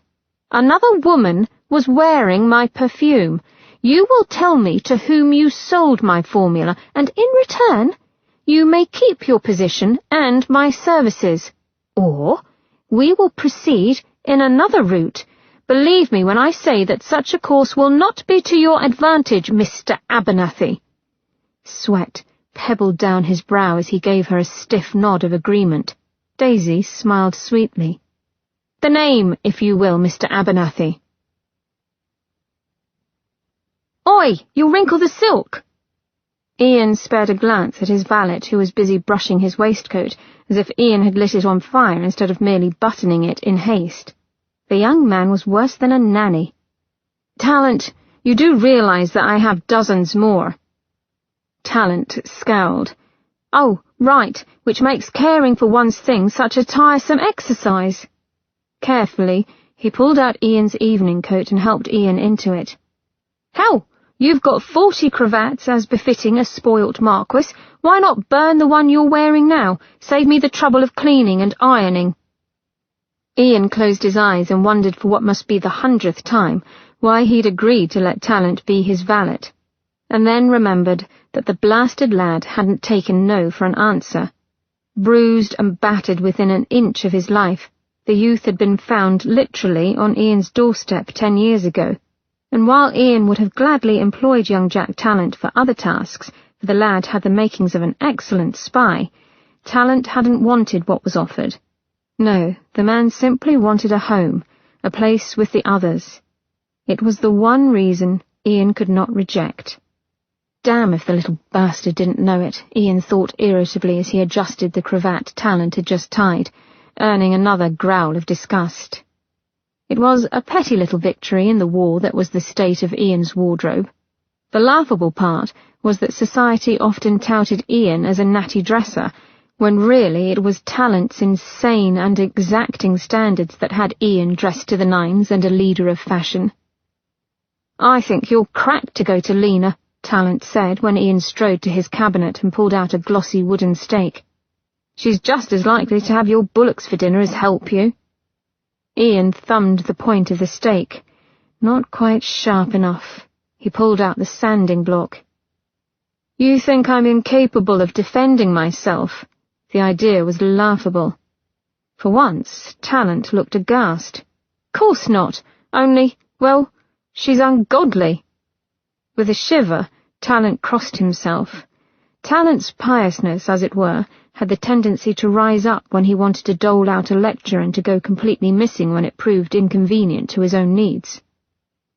Ian laughed then. "You, my young friend, are the proverbial pot calling the kettle black." Ignoring Talent's scowl, he blew over the tip of the stake, and wood dust swirled golden in the air. "We creatures are all ungodly in the eyes of humans, and they would likely have your bullocks on a spit if they knew what you were." "They'd have to catch me first," Talent muttered as Ian slid the stake into his boot. "Just watch your back, all right?" It unsettled Ian that someone still cared enough to warn him away from danger. It was that small thing that had Ian giving his staff leave to treat him with undue familiarity. They were all he had. Ian moved to step away from Talent and his concern, but not before giving the man a hard look. "Watch after her." Ian had stalked Daisy for much of the day, following her to such innocuous haunts as Florin and her milliners. Not that she'd noticed. He'd learned his lesson and stayed far downwind this time. Ian had caught her looking over her shoulder more than once. A smile tugged at his lips. Anxious for his company, perhaps? He came home to change only when his groom, Seamus, had arrived to take over the watch. Seamus was a strong, capable Lycan, but Ian preferred Talent's subtlety for the job. "Do not let her out of your sight for anything. She can protest all she likes, but the lass is coming home with me tonight." He would see this thing done with Lena, and then he was collecting the stubborn Mrs. Craigmore. "She'll never even see me," Talent promised. Ian believed it. Talent's skills were such that he could be practically under one's nose and the poor sot wouldn't be the wiser. "So you're set on bringing the girl here?" With a precise flick, Talent laid out Ian's top hat and gloves. He knew better than to try to put them on him. Ian took to being dressed only so far. "Never seen you ask a girl to stay, I'll give you that. Usually it's a contest to see whether the door hits their sweet backsides before they get clear of it on their way out." "Lady," Ian corrected with a twinge of irritation as he donned his gloves. The smooth leather scraped raw over his twitching skin. Damn, he was thinking about her again. Was she taking her tea?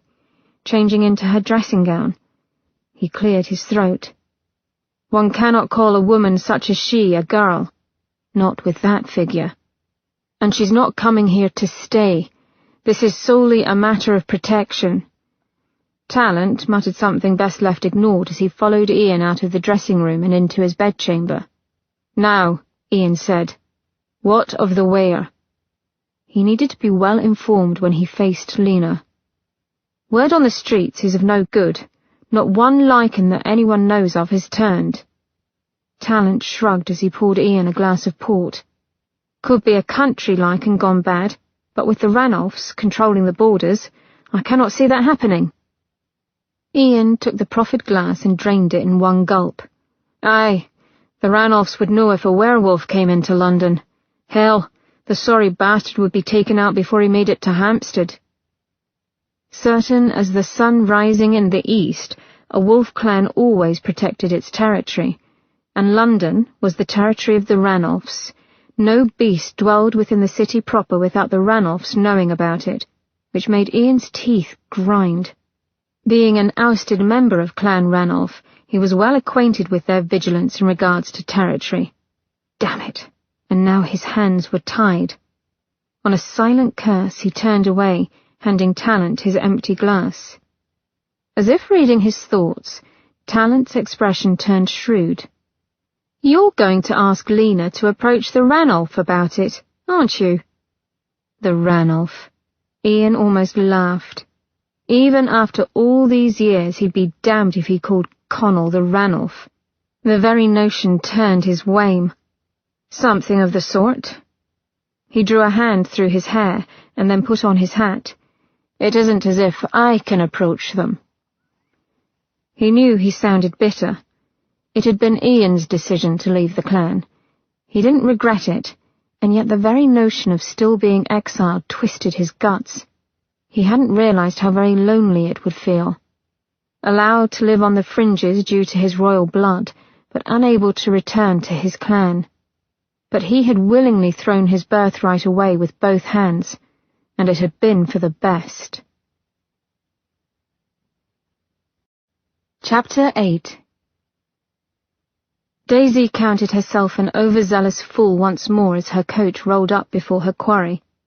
The only information she had to go on were past conversations in which Miranda talked about her days in the streets, days in which their father had forced her to steal for him. Dirty blighter. Had Daisy known of his machinations, she would have put a stop to it, even if it had meant taking a parasol to her father's rather thick skull. Her driver jumped down and murmured a few words to the man lounging against a lamp-post. The man nodded, money discreetly changed hands, and Daisy's stomach rolled in sudden anxiety. Outside her window, an enormous crow circled once, then twice, cawing as if in agitation, and her pulse sped up. She was not generally superstitious, but the overgrown bird's presence simply cried out, "Ill omen." Her coach door opened. His smell hit her first, ripe onions and old sweat, poorly masked by a copious amount of surprisingly fine cologne. The coach rocked as he hefted himself inside, clearly not a man accustomed to alighting conveyances. Daisy shrank away from the stench until her shoulders hit the bolsters. Shrewd eyes, shadowed by a bright orange bowler trimmed in royal purple, studied her as a toothy grin erupted over his narrow face. "Well, hello, hello." His long length oiled in next to her. Too close. "'Tis me lucky day, I see. Usually don't provide services myself, but for you, I shall have to reconsider." He rubbed his hands in clear anticipation, leering at her breasts as he did. "Ah, but you're a fine full bushel. What will it be? A bit of Tip the Velvet Muff bump, the goat?" Daisy could only blink in shock. This was the infamous Billy Finger, Miranda's former partner in crime. And here Daisy thought she was the sister with the lewd knowledge. "Mayhap something darker, eh? Cat-o'-nine-tails tickle your fancy? Course, I wouldn't object were you so inclined toward working the gutter lane over the old lobcock here." With that, he grabbed his crotch like an offering. Her voice finally broke free. "Oh, do shut up!" Billy frowned, but then shrugged, his bony shoulders moving under a canary-yellow frock coat. "Right then, a silent meeting of flesh, as it were. I understand perfectly, milady. Dirty puzzle you are. Let's get you unrigged." He reached for her and she slapped his hands. "What? No! Contain yourself, you idiot! I'm not here for an assignation." A scowl twisted his face as he scratched the greasy hair peeking out beneath his hideous example of haberdashery. "And what's a gent to expect, inviting him into your coach? I've got no time for chin music with a mad actress." "I'm here for assistance," she said with precise deliberation. The scowl grew. "If you're wanting me for your cove, you've got the wrong man. I'm no Nancy what will give up me round mouth for a poke." He moved to go. Daisy's lips twitched, stuck between a laugh and a scream of frustration. "You are Billy Finger, are you not?" Billy froze. Slowly he turned and looked her over with a calculating eye. "Haven't heard that name in an age." Daisy forced her hand out and gave what she hoped was an amiable smile. "Call me Daisy. I'm Pan's sister." His chuckle was slow, his brown eyes alight with mischief and fondness. Billy Finger, now called Burnt Bill on account of his scarred arms, a souvenir from tangling with Miranda, was known to hold great affection for her sister. By the looks of his smile, Miranda had not exaggerated. "Oh, Pan! I should have known. Is she getting along all right, then?" "Perfectly well, and said to tell you hello." A small lie, as Miranda had no idea what Daisy was planning, but Daisy wasn't sorry for the way Billy beamed. "I do apologize for the confusion, Mr. Finger. I ought to have said at once, only your enthusiasm surprised me." "Enthusiasm, eh?" His thin brows waggled. "Can't think of any man what would blame me." He leaned forward, setting off another wave of the scent she'd forevermore think of as criminal male.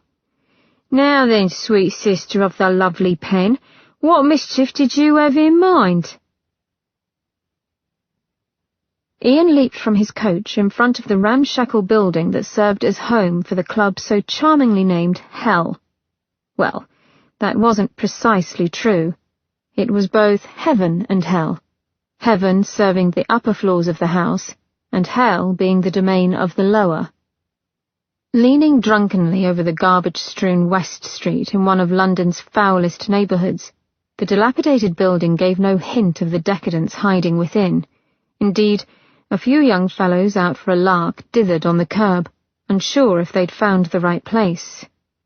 Ian had no such hesitation. It wasn't his first visit here, nor likely his last.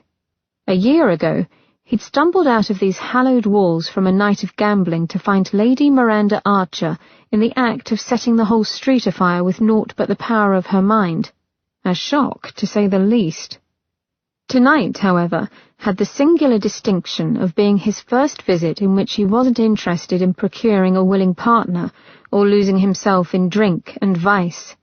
The idea made his step light as he descended the dank stairwell to hell.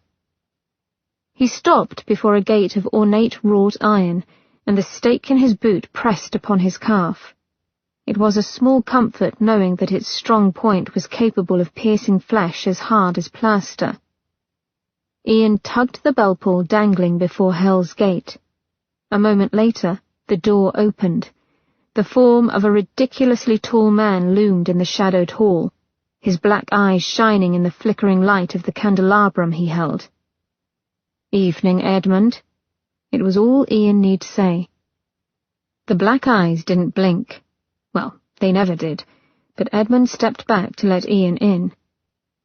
In contrast to the outside, the inside was pure luxury.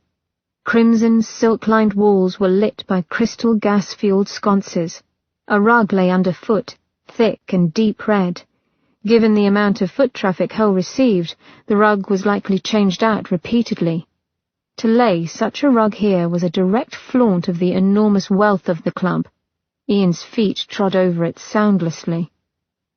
Male laughter and feminine squeals filled the air, mingling with the sweet smoke of cigars and heady incense imported from India. They walked past parlours as elegant as those in Mayfair, fitted with gilded chairs sturdy enough to hold two, and deep satin-covered couches that could hold 3 or 4, and everywhere, naked flesh undulated. They passed a long dining room with walls lacquered in blood red. Upon a matching dining table lay a lass, her legs spread, her sweet breasts pointing up to the ceiling. Jaded or not, Ian was a man, and the sight was hard to ignore. She'd been covered in fruit, some pushed into interesting places. She writhed as men feasted upon her. Edmund led him along a familiar route, down another set of stairs that descended farther into the earth. Lamplight hit the fall of Edmund's long hair, casting it bone-white against his black frock-coat. Like a lass's hair, Ian thought, resisting the urge to rake his own hair back. He still wasn't accustomed to wearing it longer, and decided that he'd draw the line at hair that fell to his middle back. But Edmund's kind liked to flaunt their differences. Down below, the sex games continued, but the fiends participating here feasted on flesh in an altogether different manner. Here, fangs punctured smooth skin and blood ran freely, but as all participants were willing, Ian wouldn't judge. Lena was waiting for him when he entered. Diminutive and wraith-like, she sat curled up in a large black leather wing chair by a crackling fire. Firelight caressed the curve of her paper-white cheek as she smiled, a cat-like curl of red lips. As always, Ian was struck by the sight of her, the strange way she arranged her raven hair, the top parted and twisted into small rolls at the back of her head, the rest left to fall down her back. It called to mind drawings from the Far East, an image heightened by the lacquered sticks spearing her coiffure, and the silver silk dressing gown that hugged her body. She was like a doll, a beautiful, deadly doll. He heightened his senses as he came near, and the coppery scent of her enveloped him. "Lena," he bowed, "it has been too long." "Ian Ranulph." The rich depth in her voice belied her size. "Still as handsome as the devil." Obsidian eyes travelled over his form in a leisurely perusal. "Perhaps more so with that hair." He saw the interest in her, and knew what it was to bed her, cold, exciting, too dangerous, hence the excitement. In the darker hours of his life, Ian had been fairly addicted to that sort of bed sport. Now, however, he gave her a benign smile. "And you, Lena, are incomparable as always." She laughed at that, showing a bit of sharp teeth. "Flatterer. Sit." A white hand indicated the seat next to hers. She leaned in when he did, setting the carnelian beads in her hair sticks to clattering. "Come, let us drink, then we shall talk." Deftly, she poured a good measure of vodka into 2 cups, one silver, the other bone, and handed him the bone cup. A friendly gesture, as lichens, while tolerating silverware well enough, did not like to drink from silver cups. She waited until he had a mouthful of cold, clean vodka to attack. "The rumours are true, then?" Ian took his time swallowing. There were rumours, and there were rumours. He no longer cared about the one, but the other. "Given their very nature, I wouldn't put much stock in rumours, Lena." Unfortunately, her mouth curled again. "Not those stories, darling. I could never believe that of you." As she had had him in his prime, he could see why. He remained silent. "I have every confidence you will soon have need of my girls again." A cold hand patted his. "It's just a lull, I am sure." Little witch. He looked at her askance as she took another long drink of vodka.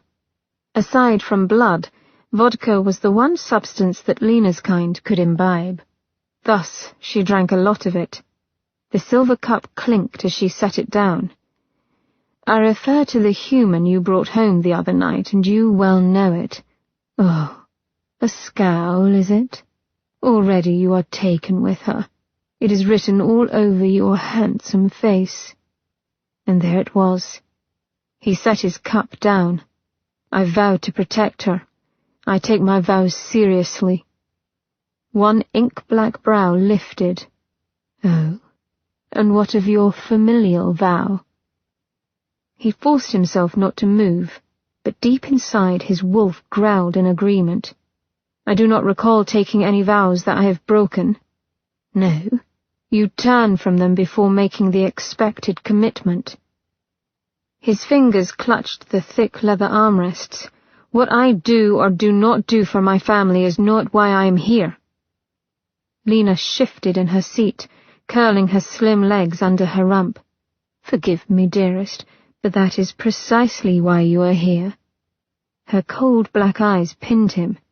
You seek this mad wolf, and yet you do not go to the Ranulph. You come to me, and we both know why. Ian forced his fingers to unclench. I'd rather keep my head if that's all right with you. Should he approach the Ranulph court without express invitation, his would be rolling on the floor. Lena hummed. It is a lovely head, and a pity that you chose exile rather than to lead. Ian sat forward and let his eyes linger on her. Lena loved to be admired, and he was not above using her vanity. But then I wouldn't get to see you. He lowered his voice to a rumble. I'd much rather you provide me with what I need.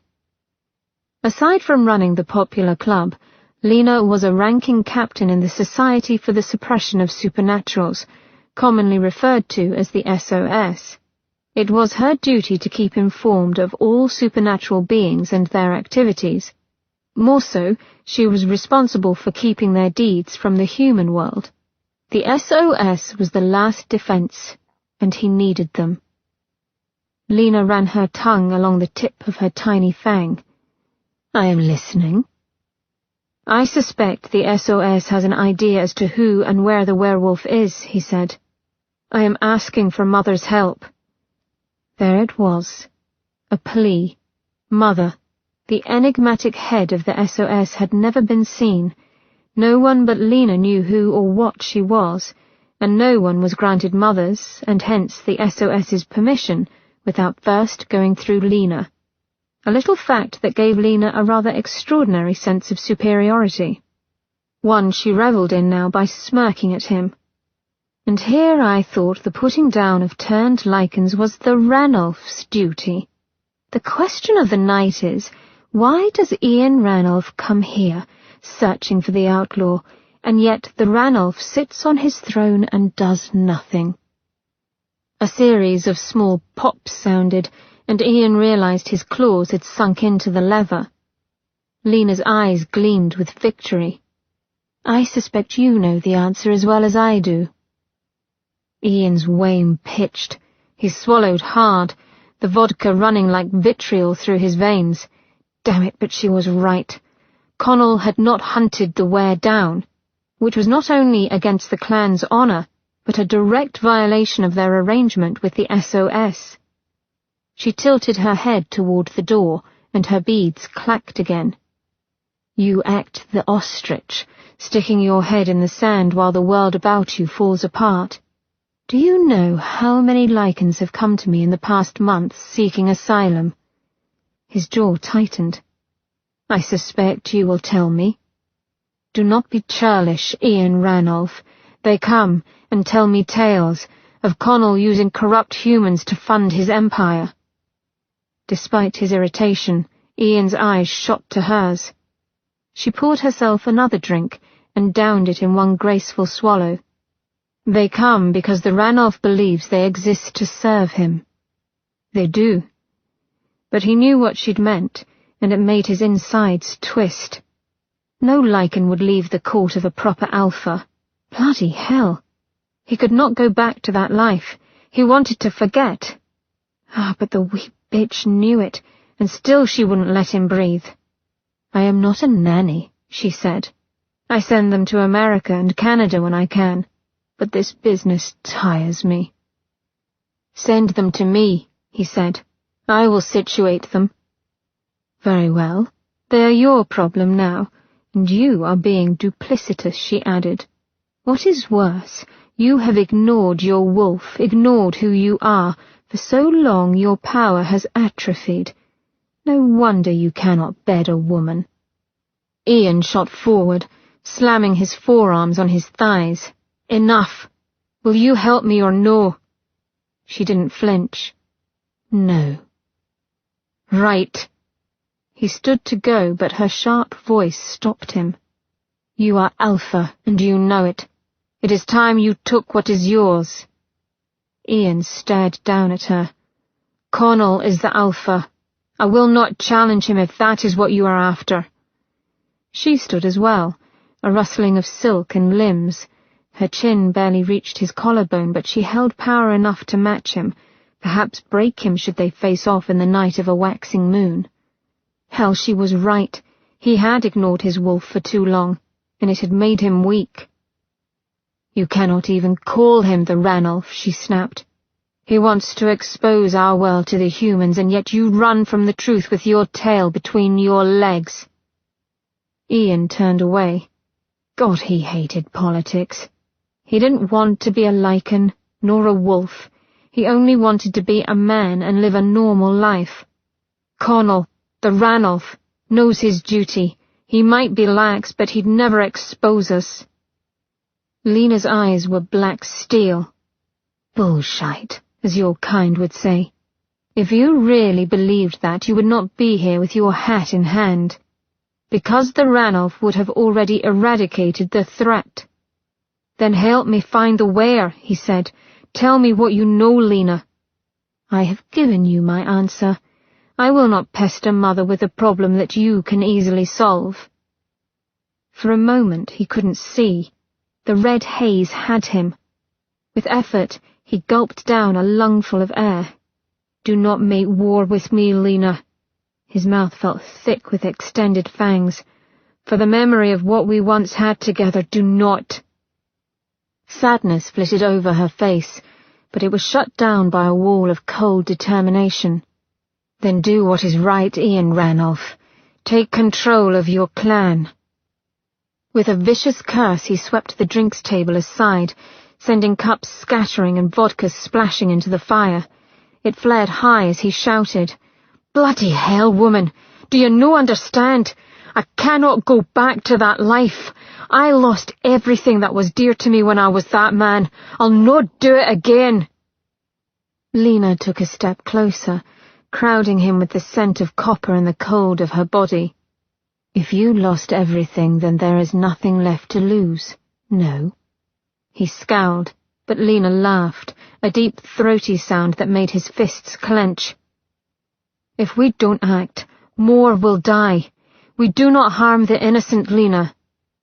"You do not harm them. I am not so particular." A growl rumbled in his throat, his claws burning to break free. "Find someone else to play the pawn. The only thing that you'll accomplish by coming after me is getting bitten." She glared back, ice in her gaze and teeth glinting in the firelight. "I like the bite, Ian. You know that."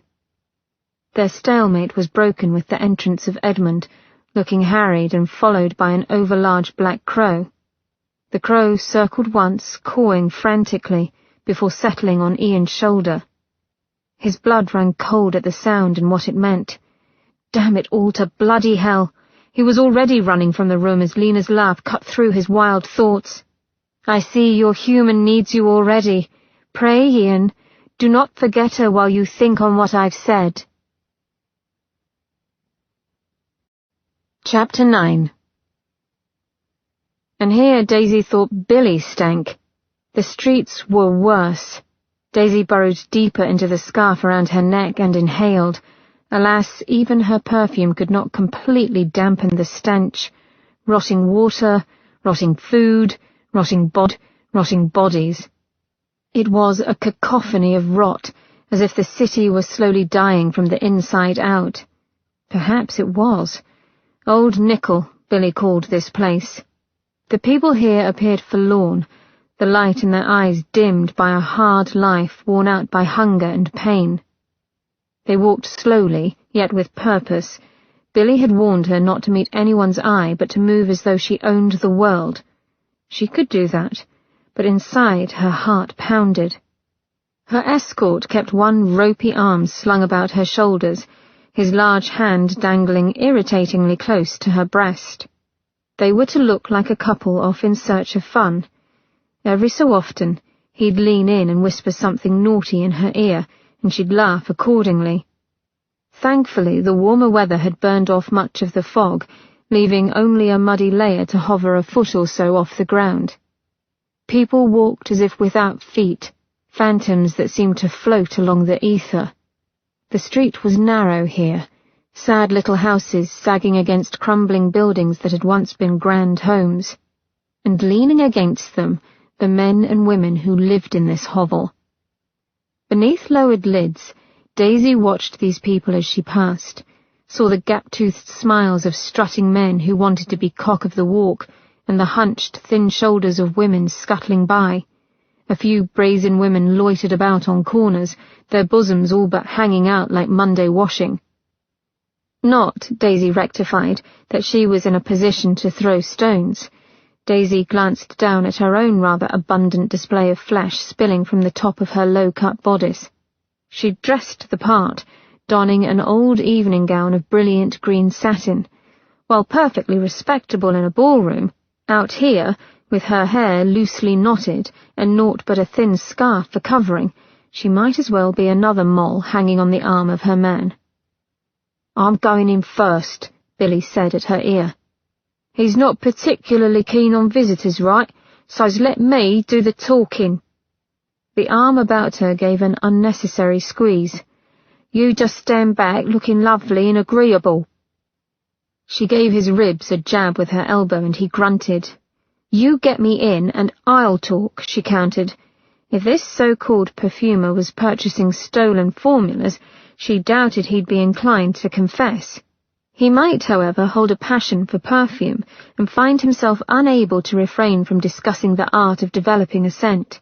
She was banking on that small hope. Just remember who is paying whom. Billy looked at her sidelong. "I'd rather you'd pay for a bit of hide the pickle," he muttered. Daisy snorted lightly. "I bet you do. Just keep that pickle of yours in its jar and your mind alert." Billy muttered a bit more about iron-hearted bores, which she presumed meant women, and pains in his arse, but he led her down a dark alleyway, where the general smell grew to a nearly overwhelming stench, so rank that even he couldn't help but comment upon it. "Sweet Aunt Fanny," he said, pulling out a ratty scarlet satin neckcloth from his pocket to press against his nose. "Smells fouler than a dock-horse twat down here." She bit her lip. No, she would not laugh, not when her eyes were watering and her stomach was in danger of voiding. Despite herself, she leaned closer to Billy. The offensive smell touched something inside of her that called forth a desperate need to flee. Billy's grip tightened as well. "Something's off, Chips. Let's come back in the daytime at least." Fat, grey clouds scuttled over the bright moon, whose rays cast the alleyway in a palette of blues and blacks. Nothing stirred here.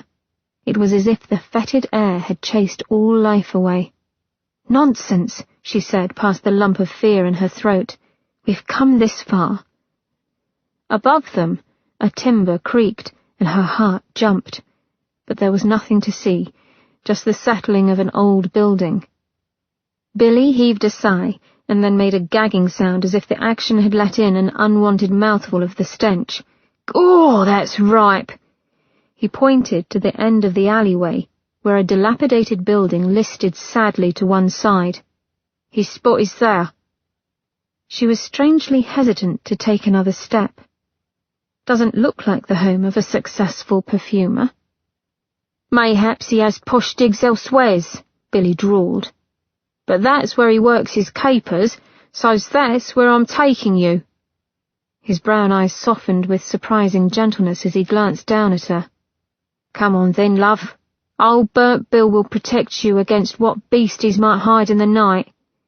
He pulled a wicked-looking hunting knife out from behind his back, where it had been hidden beneath his coat, and held it up as if to reassure her.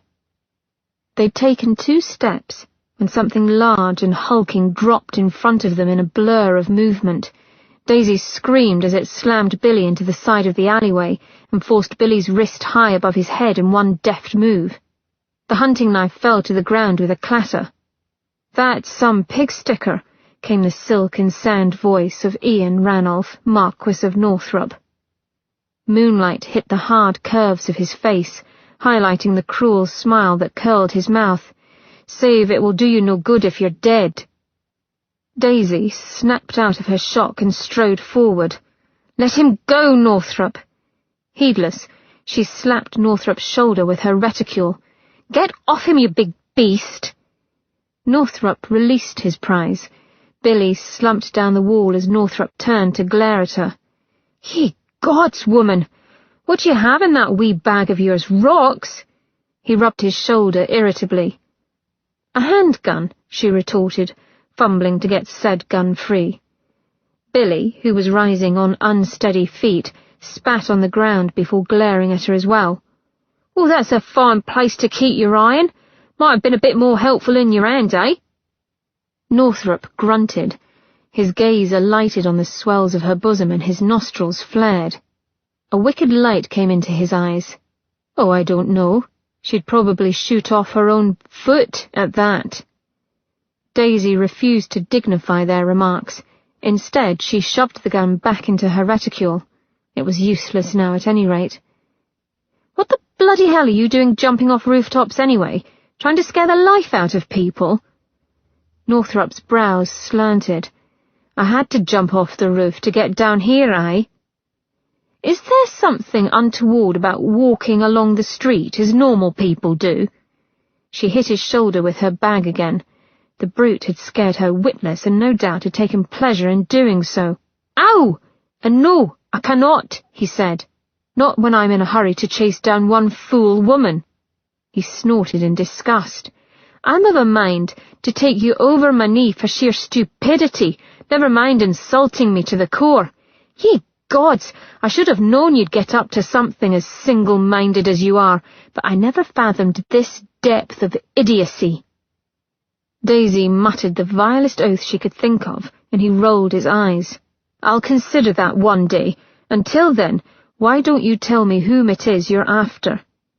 "The perfumer," she said.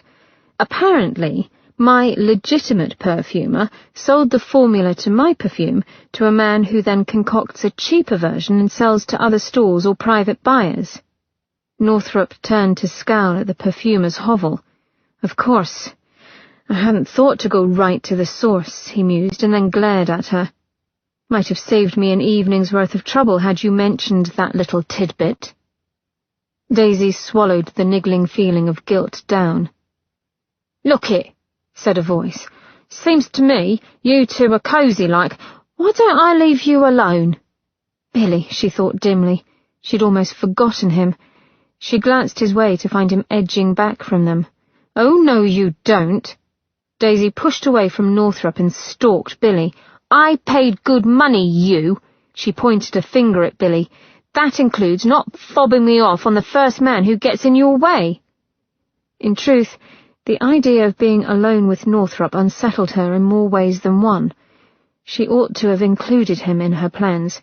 She ought to have trusted him, for she could see that he cared about her welfare despite his rather snide comments. The idea of facing him with that knowledge made her insides writhe with shame. Northrop caught her arm and wrenched her back. "Fob you off?" His dark brows lifted in outrage. "Have you gone daft?" He glowered at Billy and the poor man twitched. "She stays with me. Go on before I lose my temper with you." "I'm not staying with you if it means being sent home, Northrop." Daisy wriggled to get free, but Northrop only tucked her more securely at his side. "Call me Ian," he snapped, "and you surely are going home."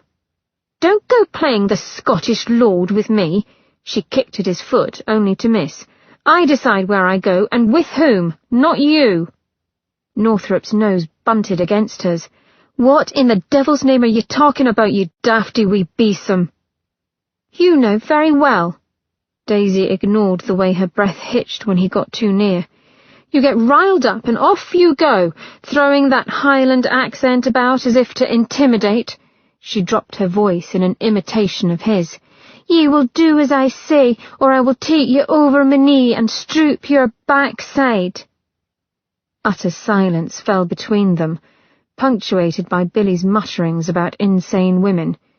Northrup's eyes narrowed, his lips a thin line that twitched at the corners. Then, like a thunderclap, his laughter broke free, rolling over her rich and full. The corners of his eyes creased as he bowed and let his brogue roll to full effect. "Aye, weel, lassie, you canna blame a man for wanting to get his hands on such a fine, plump arse such as yours now, can ye?" She flushed hot. "Ass," she hissed, which only set him off again. The crook backed away farther, lifting his hands in the air as if to placate Northrup. "Sorry, love," Northrup growled at the endearment, and Billy's steps quickened. "But might makes right and all that." With an apologetic wink, he turned and fled. "It's right makes might, you little rat," she yelled after him before turning on Northrup. "Look at what you've done, you've scared him off." Northrup crossed his arms over his chest. "This concerns me how?" The feral look returned to his eyes and sent a chill over her skin. "Does it bother you to lose him? Seemed quite cosy walking at his side. Where did you find him anyway? Passed out in a gutter?" She could only laugh in shock. "Are you jealous of Billy Finger?" His square chin jerked as if hit, but he stalked closer. "Answer the question, Daisy." "Which one of the four?" Northrup's eyes glowed in the moonlight. "Where did you find him?" "Lord, but you have more curiosity than 10 cats. Wolves generally do," he intoned blandly. Her heart skipped a light beat, but she did not let her haughty expression alter. "He is Miranda's friend." As expected, her sister's name took the wind out of his sails. He turned to look thoughtfully down the empty alleyway. "I thought he appeared familiar." "And just how do you know him?" Daisy countered. Northrup hesitated for only a moment. "I saw him once, with Miranda in Bethnal Green." "She set the street on fire," he said. "I don't suppose you possess the same sort of talent. It could come in handy." She'd been expecting it, yet his query punched into her with painful force. "No." She looked away, blinking hard. "Yet another disappointment, I gather." Northrup had been in the process of glowering at the distant house, but his head whipped round. "What?" When she said nothing, he stomped to her side and grabbed her hand, forcing her to face him. His expression was fierce, but when he spoke, the words came out surprisingly gentle. "The only thing I find disappointing about you is that you pop up where I least want you to be." Emotion lodged in her throat, and she had to fight hard to clear it. "Where is it that you want me to be?" The soft line of his mouth compressed, and for a moment she thought he wouldn't speak, but his tension eased and the pad of his thumb glided over her gloveless fingers. Fast women did not wear gloves. Not anywhere near here. He tugged at her hand, pulling her closer. "Let me see you home, Daisy girl." "Look here, Northrup. Either we argue for an undue length of time in this foul air and then go into the shack, or we agree now and go into the shack."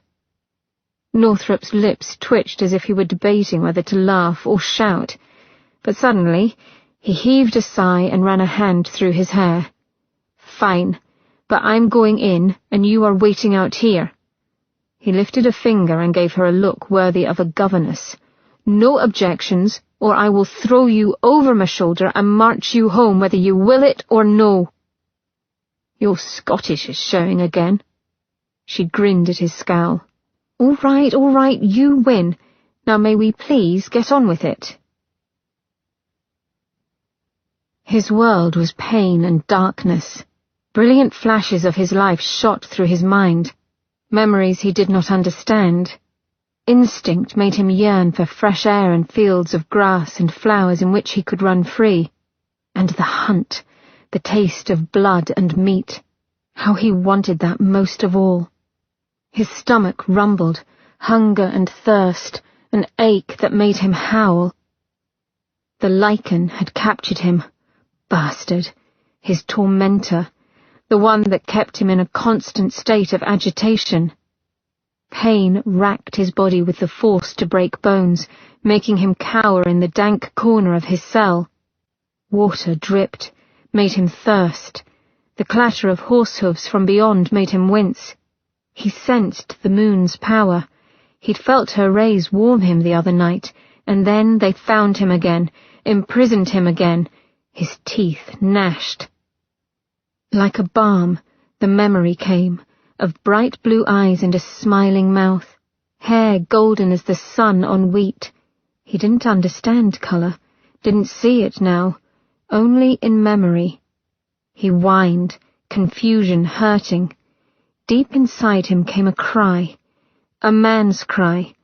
The man wanted the female, the man ached for her. Her scent was a constant tease and torment. His woman, the only one who ever cared for him. A flash of memory burned again. His woman lying dead upon a pallet, her body ravaged like his human body had been. Sores and pain. She could not be dead. He scented her still. How could that be? Rage and confusion blurred until he surged up, smashing his skull against the bars, his teeth snapping at the metal. Out. He wanted out. The man inside him wanted out too. To her, the man pleaded. Find her and the pain will end. The wolf had to believe it so. He and the man had been one for so long. What was his memory was the man's. They only needed to be let out. The wolf banged against the cage again, and each time the metal bars bent a bit more. Northrop got his Scottish under control, but not his muttering. Complaints drifted through the quiet as he led her back down the foul alley to the abandoned dwelling of the perfumer. Daisy's eyes watered as the stench hit her. She allowed one pull of the air into her nostrils so that she might detect anything of use. Beneath the horrible fog of death and decay came a strong, almost painful mix of numerous bass notes and florals. Yes, perfume had been made here. Distaste flattened Northrop's mouth as he turned to regard her. Stay here. Take your little gun out and shoot whatever comes close. No hesitation. He spoke in halting tones, as if trying not to breathe or smell if he didn't have to. I shall not be far. He moved to enter the hovel, but she stopped him with a hand to his arm. Take this. She offered the flimsy protection of her scented scarf. A small smile lifted one side of his mouth. Kind of you, lass, but I'm afraid I'll be needing my nose. His skin shone slightly grey in the moonlight. Daisy's stomach turned in sympathy. She could not imagine willingly inhaling the source of the smell. The wry yet resigned look in his eyes told her they understood each other perfectly on that notion. He said no more, and Daisy was left alone in the thick darkness. Nothing stirred except the faint sounds of Northrop moving through the shack. The mouth of the narrow alley was an impenetrable wall of inky black. Simply looking at it made her heart pound. Something small and rodent-like skittered past. She shivered and focused on the gaping front door of the perfumer's home and willed Northrop to hurry. Waiting in the shadows while surrounded by the air of death, 1 minute felt like an hour. Daisy huddled farther down into her scarf when a thought occurred. Northrop was only there to scent out the wolf, but more needed to be done. She hesitated. Despite what she'd said to him, she did not want to go into the shack, but she knew she must. Bracing herself, she clamped the scarf more firmly to her nose and strode forward. Moonlight, pouring in from a hole in the roof, illuminated the wreckage in the front room, highlighting the glinting edges of broken bottles and the dull shapes of furniture strewn about. Daisy's breath came in short bursts as she crept forward, her booted feet crunching on bits of glass. Northrop was nowhere to be seen, and her voice was trapped in her throat, hindering her from calling out. The dark corners of the room seemed a living thing, intent on following her, pressing in on all sides as if to swallow her up. Deep within, she knew Northrop was close, but it did not stop her body from trembling or her mind from urging her to run away. The smell was a tangible thing, coating her skin, clinging to her hair. She swallowed against the bitter taste of it, and her stomach rebelled. A creak to her left had her whipping about, her heart in her throat. The sight that greeted her was too much. Lips curled back in a ghoulish grin. The dead woman seemed to mock Daisy. A fat fly buzzed about dull yellow curls before landing on a grizzled cheek. A cry, almost animalistic, broke from Daisy's lips, just as a pair of warm hands closed over her arms. She screamed again, and he pulled her close.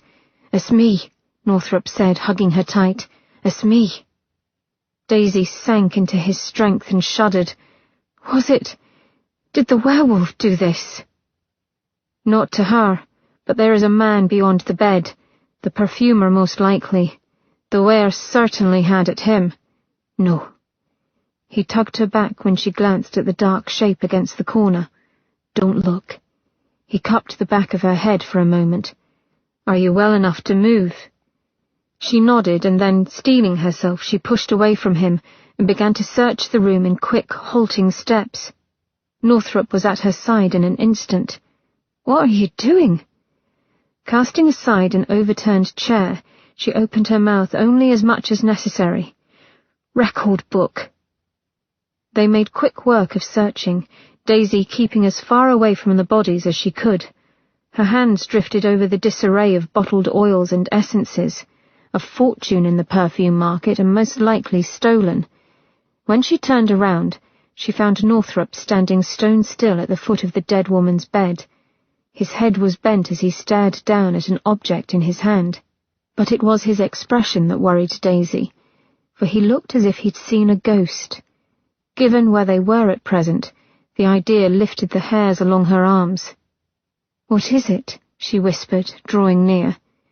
At the sound of her voice, Northrop twitched and broke from his apparent stupor. Nothing. He pocketed the object, something small and gold, and his troubled gaze met hers. Nothing we need to discuss in here. Northrop touched her elbow. I have it. Indeed, he held a small ledger in his free hand. She did not resist when he led her directly out. He moved with quick, jerking steps. No words were spoken as they walked out of the alley and down another street. When they'd gone several blocks and the air was fresher, he let go of her, and they stopped. Shaking, she reached into her reticule and pulled out a small flask. God, that was a vile business, she muttered before taking a deep drink. Northrop eyed the flask with humour as she handed it to him, but he pulled a long swallow as well. His eyes widened as he did, undoubtedly shocked at the burn of good Scotch whisky going down his throat instead of the expected ladylike lemonade or watered wine. Daisy lifted a shoulder.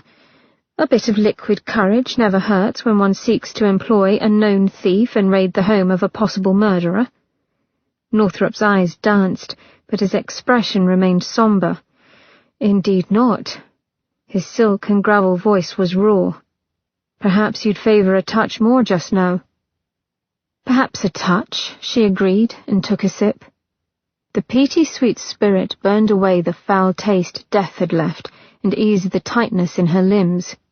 Even so, she feared nothing would ever erase the memory of what she'd seen. Daisy wrapped her arms about herself and shivered. Northrop noticed the action and slid out of his coat and wrapped it about her shoulders. Grateful, she sank into its heavy warmth. What was it that you found back there?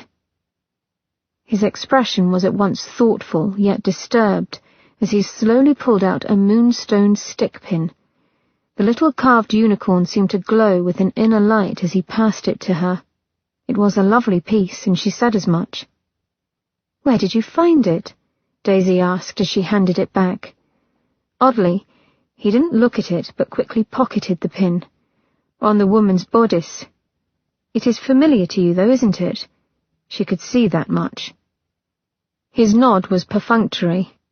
I had one much like this long ago. His dark brows drew tight. Is it yours? The very idea unsettled Daisy. Why would Northrop's stickpin be with a dead woman? No. He sounded very sure, and yet the look of confusion remained. Mine was lost to time. His expression closed down, resolute and final. But it is curious. I need to think on it. He seemed to shake himself into alertness. As to the ledger, let's have a look then. He balanced the book on his hand and opened it. Look for entries made after March 14th, she said, happy to have a problem she could help solve. That was when Mr. Abernathy, the manager at Florin, sold my formula to him. A half-smile pulled at Northrop's mouth as he thumbed through the pages. And here I thought you were merely purchasing cosmetics at Florin. Daisy started. You were following me? Of course. He flashed her an evil grin. It was quite gratifying to see you searching for me. She pursed her lips. Pest. His grin widened, and Daisy eyed him with suspicion. Have you been following me all along this night? No. Talent, my valet, has been keeping watch since tea time. She ought to have known. Another lichen, is he? Northrop shook his head as he searched the book. No. Before you go off asking, I'm not at liberty to say what he is, only that he'll keep you safe when I cannot. His eyes flashed as he glanced at her, and you'll never see him following, so don't bother looking for him. Daisy muttered under her breath and leaned over his arm to read along as the blunt tip of his finger traced down the entries. A few sales for men's cologne, one for some liniment, he said. Then, here. Marked 2 days before the first murder occurred. Daisy moved closer, and Northrop's warm breath stirred the curls that tickled her temple. She fought to ignore the way the sensation made her want to lift her head and nuzzle into him. M. Randall, No. 2 Glower Street. 1 bottle Daisy. Her blood heated. The blasted man even called the perfume by my name. Northrop couldn't quite hide the laughter in his voice. It is rather catchy. Is that what you called the scent? I called it mine, she snapped, knowing she sounded defensive. But yes, I put my name on the top of the formula. A stupid bit of whimsy that irritated her now. She pushed the feeling away. But Daisy was never meant for public sale. It was my personal scent. The corners of his vivid eyes crinkled. A nose, he said softly. You mentioned before that you had a perfume supplier, but I wasn't minding. You create perfumes, then? Daisy kept her gaze upon the ledger, wanting to have done with the conversation, but his attention did not deviate and she was forced to answer. For Florin. Northrop's eyes widened, but she ignored him. I knew Craigmore planned to leave me with nothing. It was either plan or starve. I was not about to let that man have the last word. His raspy voice was a current of warm air against her cheek. Well done, lass. Her cheeks were over-warm as she tapped a nail upon the ledger entry. M. Randall. Do you suppose that is a man or a woman? Northrop stirred. I cannot see a lady coming to a place like this for perfume, a gentleman either, but it is more likely than a woman doing so. Agreed, said Daisy. Well, if it was a man who purchased it, then perhaps it was a gift. Northrop turned his head to look down at her, his warm eyes and firm mouth scattering her thoughts.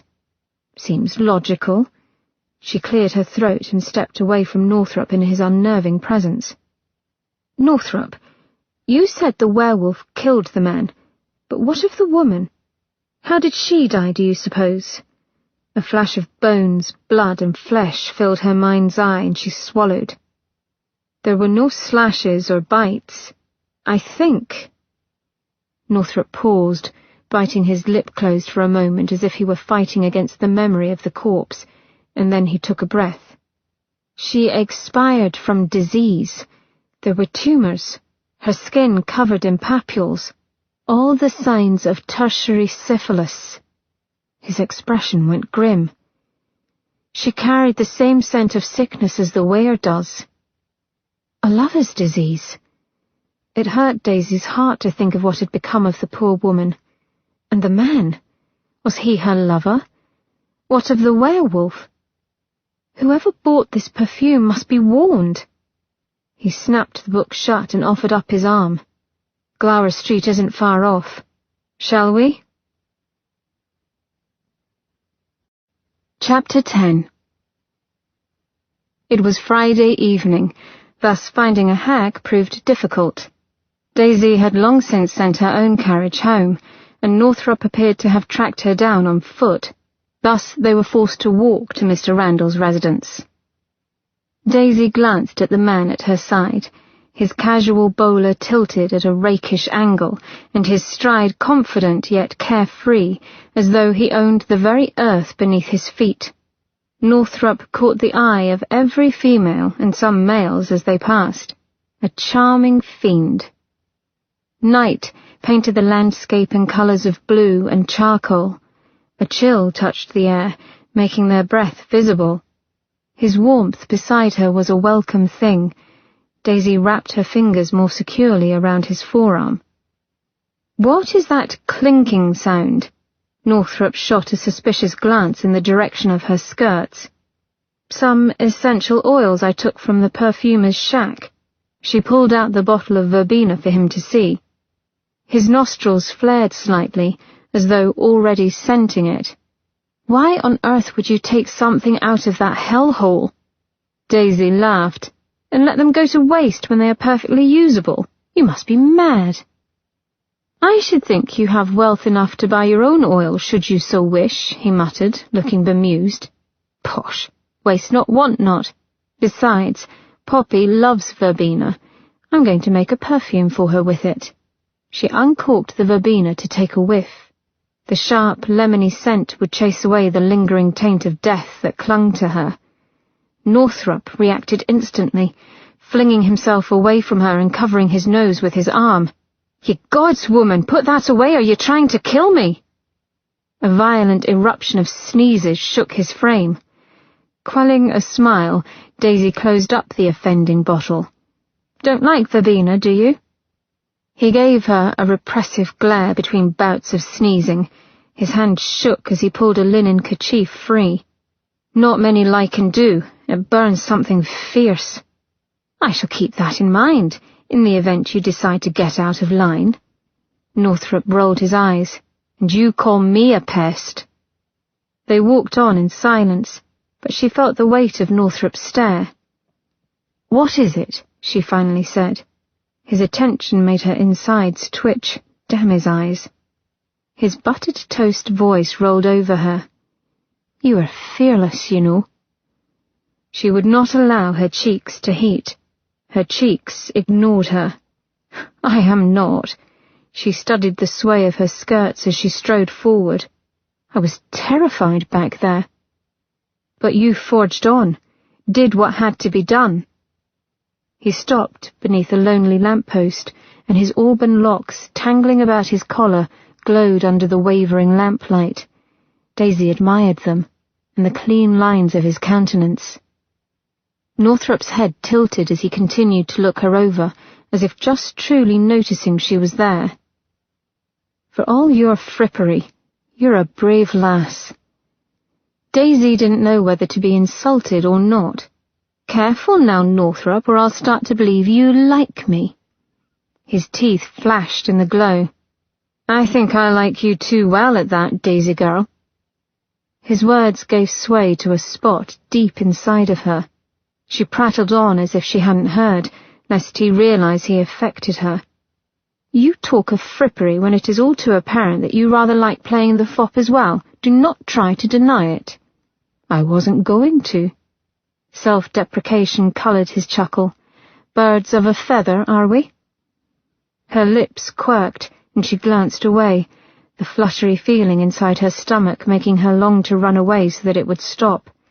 She was astounded that Northrop had let her come along with him. She couldn't account for it. Craigmore was of the decided opinion that women stayed within the home. Of course, she knew on an intellectual level that all men, thankfully, were not like Craigmore, but it did not stop her from expecting them to be. Northrop? I apologize for not telling you about the perfumer before I went to find him. I am not... She took a deep, coal-tinged breath. I am not accustomed to having a man finding me worthy of being a partner. His gaze made her heart pound and her fingers shake. She hated feeling so exposed, but found she hated his hurt and disappointment more. I would say that it was your previous partner who was unworthy. Really, he took her breath away at times, when he looked at her as if she mattered. Her, not Daisy the ornament or Daisy the tease, but her. Swallowing past the tightness in her throat, she said what he deserved to hear. And for the other bit. His voice gentled and she heard the humour hiding there. What bit? He was watching her, a smile playing about his mouth, forgiveness already softening his eyes. For making you think I do not trust you to keep me safe. I do. Trust you, that is. His smile grew. It relieves me to hear it, Daisy Meg. There was an invitation in his voice, a lure for her to step close and forget herself. He caught her expression and his smile grew fiendish. Don't go getting calf-eyed on me, he warned with amusement, or I'll start to believe that you like me too. And we couldn't have that, Daisy said, feeling almost dizzy. Northrop's eyes were indigo in the dim. He looked at her as though he knew her every thought. After all, he said in a thick voice, what would happen, Daisy Meg, if you liked me? She couldn't think past the heat filling her. Desperately, Daisy nibbled on the inside of her bottom lip. Control. She needed to gain control. This was why she stayed away from men, because her lusts, once set free, were too great to contain. A small voice prodded that she hadn't been this overcome by her unlucky suitor in the alleyway the other night, nor by the countless other men who had flirted with her over the years. No, only by him, this man whom she liked all too well. His voice was a husky whisper, and a taunt that plucked at her nerves. What might you let me do? No, not with him, not now. Carnal knowledge of the casual sort was one thing. He was something else. Flushed, Daisy turned and began briskly walking, taking a turn onto the main avenue. It was busier here, with people darting to and fro, sellers hawking evening fare for harried clerks on their way home. Northrop's long legs kept pace with hers with vexing ease, his deep voice a buzz about her ears. So you would run from me now, he chuckled, but the light in his eyes had dimmed. Don't you know we wolves like the chase? It only makes us want to... He said no more but froze. Daisy turned back in confusion. His expression altered to one of such pain that her breath left her. Chapter 11. Memory was a cruel thing. It could attack without warning. All it needed was for the scene to be laid, a seemingly random sequence of events, a certain combination of scents, the quality of light hitting the street just so. A sound, a touch, if set just right, could suddenly fell a man and bring him to his knees. As it were, such events conspired against Ian as they turned a corner. Hitting the precise note in the landscape of his mind, the sensation opened hidden corridors he'd rather keep closed. The scent snared him first. The slight breeze touched with the warmth of fried haddock, mixed with the buttery sweet note of toffee that the vendors hawked along the square. Then the light of the lanterns, misty blue-green in the fog, and a woman's laugh, holding the same over-loud trill. It was all the same, as it had been decades ago. "Da! Why do you suppose that fellow's teeth all fell out?" That small hand, how it fit so well into his own larger one. "Well now, Macon, I suppose he ate only toffees and not his porridge. Let it be a warning to you, lad." Ian's step faltered. Don't. He wouldn't picture him, but it came, the sight of those eyes, deep brown and shining, like sunlight in a tidal pool, and his little nose wrinkling with disgust. "Go on with you, Da, you're just trying to get me to eat porridge."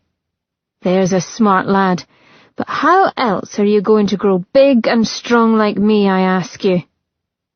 A black hole opened in his chest, and by gods it hurt. It hurt so that he could not move. Street traffic buffeted him as he stumbled to a stop and tried to breathe through the pain. A scream of frustration built behind his clenched teeth, for nothing on earth could bring back what was lost.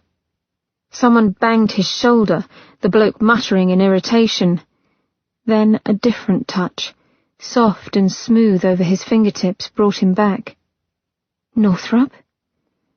Out of the black misery, her face came into view, her blue eyes narrowed, that pouting mouth a flat line of concern. "Is something amiss? You look ill." He could only blink down at her as his throat closed.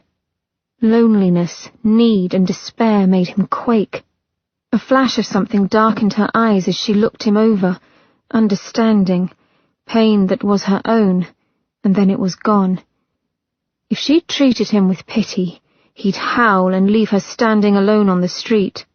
But her pert chin merely lifted. "If you've plans to swoon simply so you can look up my skirts, I'll kick your head and leave you where you lay." She grabbed his empty hand, filling it with her warmth. "Come along and cease your dramatics."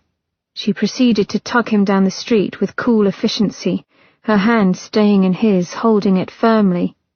Warmth spread along their connection, up his arm and into the gaping maw of his chest. His feet worked to keep up, despite his longer stride and the mincing steps forced on her by her skirt. I don't know whether to be insulted or amused at such a blatant attempt. The sound of her snappish voice was a balm. She glanced over her shoulder at him with an assessing eye. Whatever she saw in him did not meet full approval, for she tugged harder, her look turning saucy. "I expected more creativity from you, Northrop. This is your idea of a chase? It's pathetic, really." The painful lump of emotion in his throat softened and turned tender. Lightness bubbled up from within as her barbs continued. "You can do better, I'm sure. In the future." He stopped short, using their momentum to whip her about and into him. His free arms snaked around her neat waist to hold her against him, and his mouth came down upon hers. He meant it to be a peck, a light-hearted thank you for seeing his pain and offering diversion instead of pity. That was what he had intended, but the moment his lips touched hers, his body decided on a different course. On a breath, he tilted his head into the kiss and fitted her closer. Sweet mother, her mouth was as hot and delectable as he dreamed. He kissed her as if he'd done it 1,000 times before, opening her mouth, shaping her lips with his as if he owned them. Shock made her rigid for just a moment, and then all that tightness turned to soft warmth and pressed into him, forcing a pained groan from his mouth. Her free hand fisted his lapel, and then she was kissing him back. Jesus, she knew what she was about. Heat shivered over his skin as her tongue tangled with his. Coming up on her toes, she angled her head and suckled his lower lip with a little greedy noise. His fingertips sank into the soft curve of her cheek as he held her still and gave her what she wanted. They stood, locked together on the street, attacking each other. He could think of no other word for the fierce, biting, needy kisses and the blinding speed of it. Their lips parted on a gasp, as if they'd been struck by an electrical current. With his arms still wrapped about her waist, he panted lightly as he stared down at her, taking in the lovely flush of her cheeks and her plump, pink lips, wet now from his kiss. She blinked up at him, speechless apparently. So was he. She twisted him around her finger without effort, and all he wanted now was for her to twist harder. Christ, he was in a bad way. He did like her. Too much.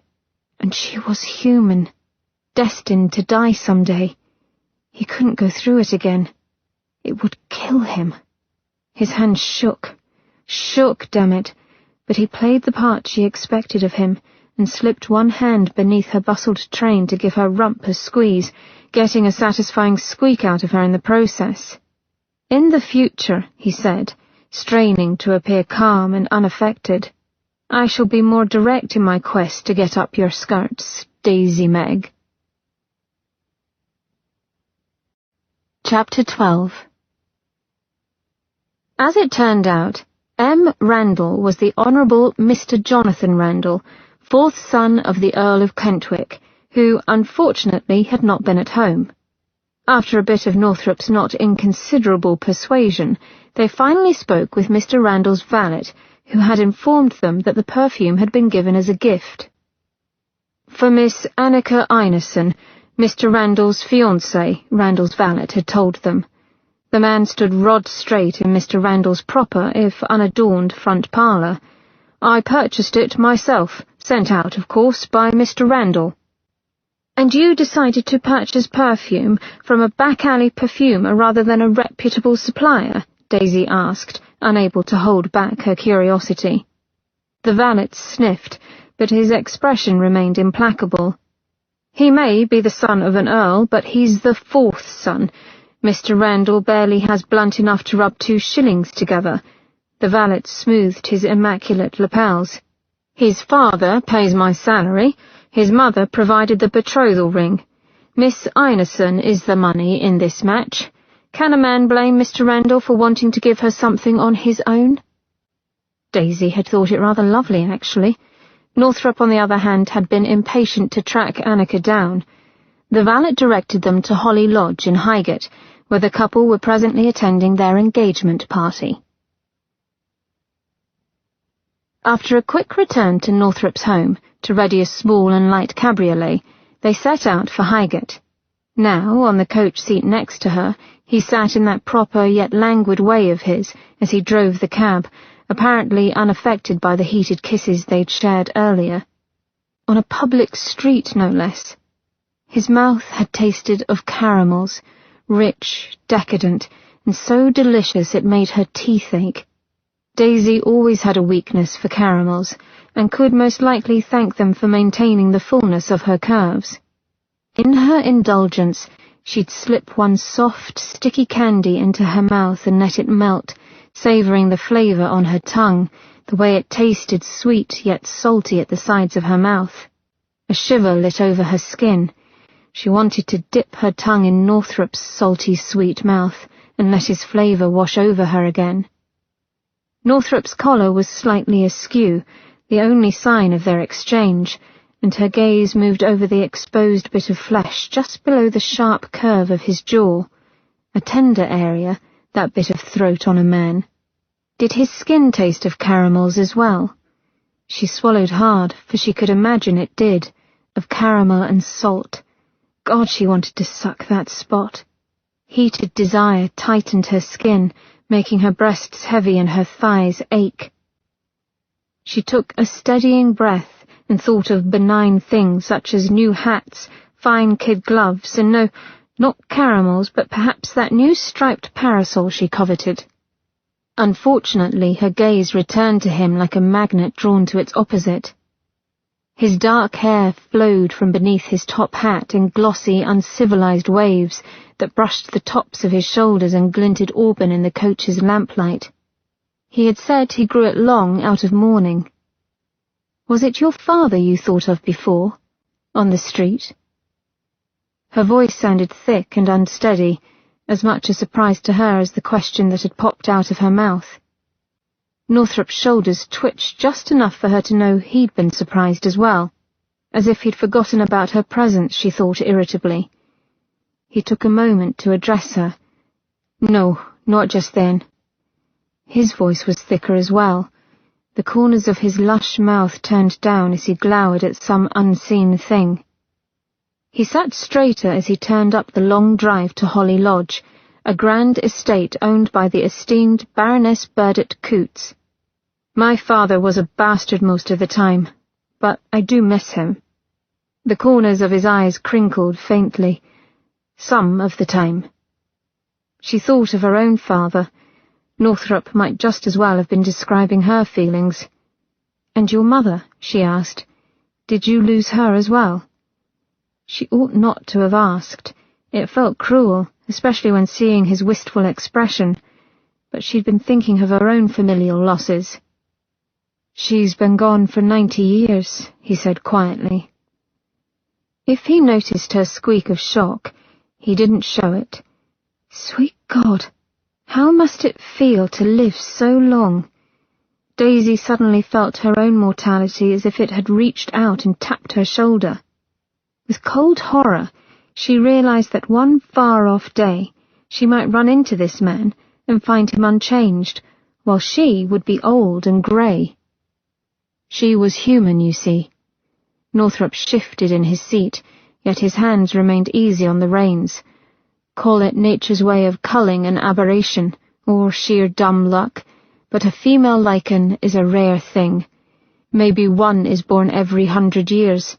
In truth, it is very rare for us to impregnate a woman at all. The corners of his wide mouth curled, but his eyes held a painful hint of hopelessness as his gaze turned inward.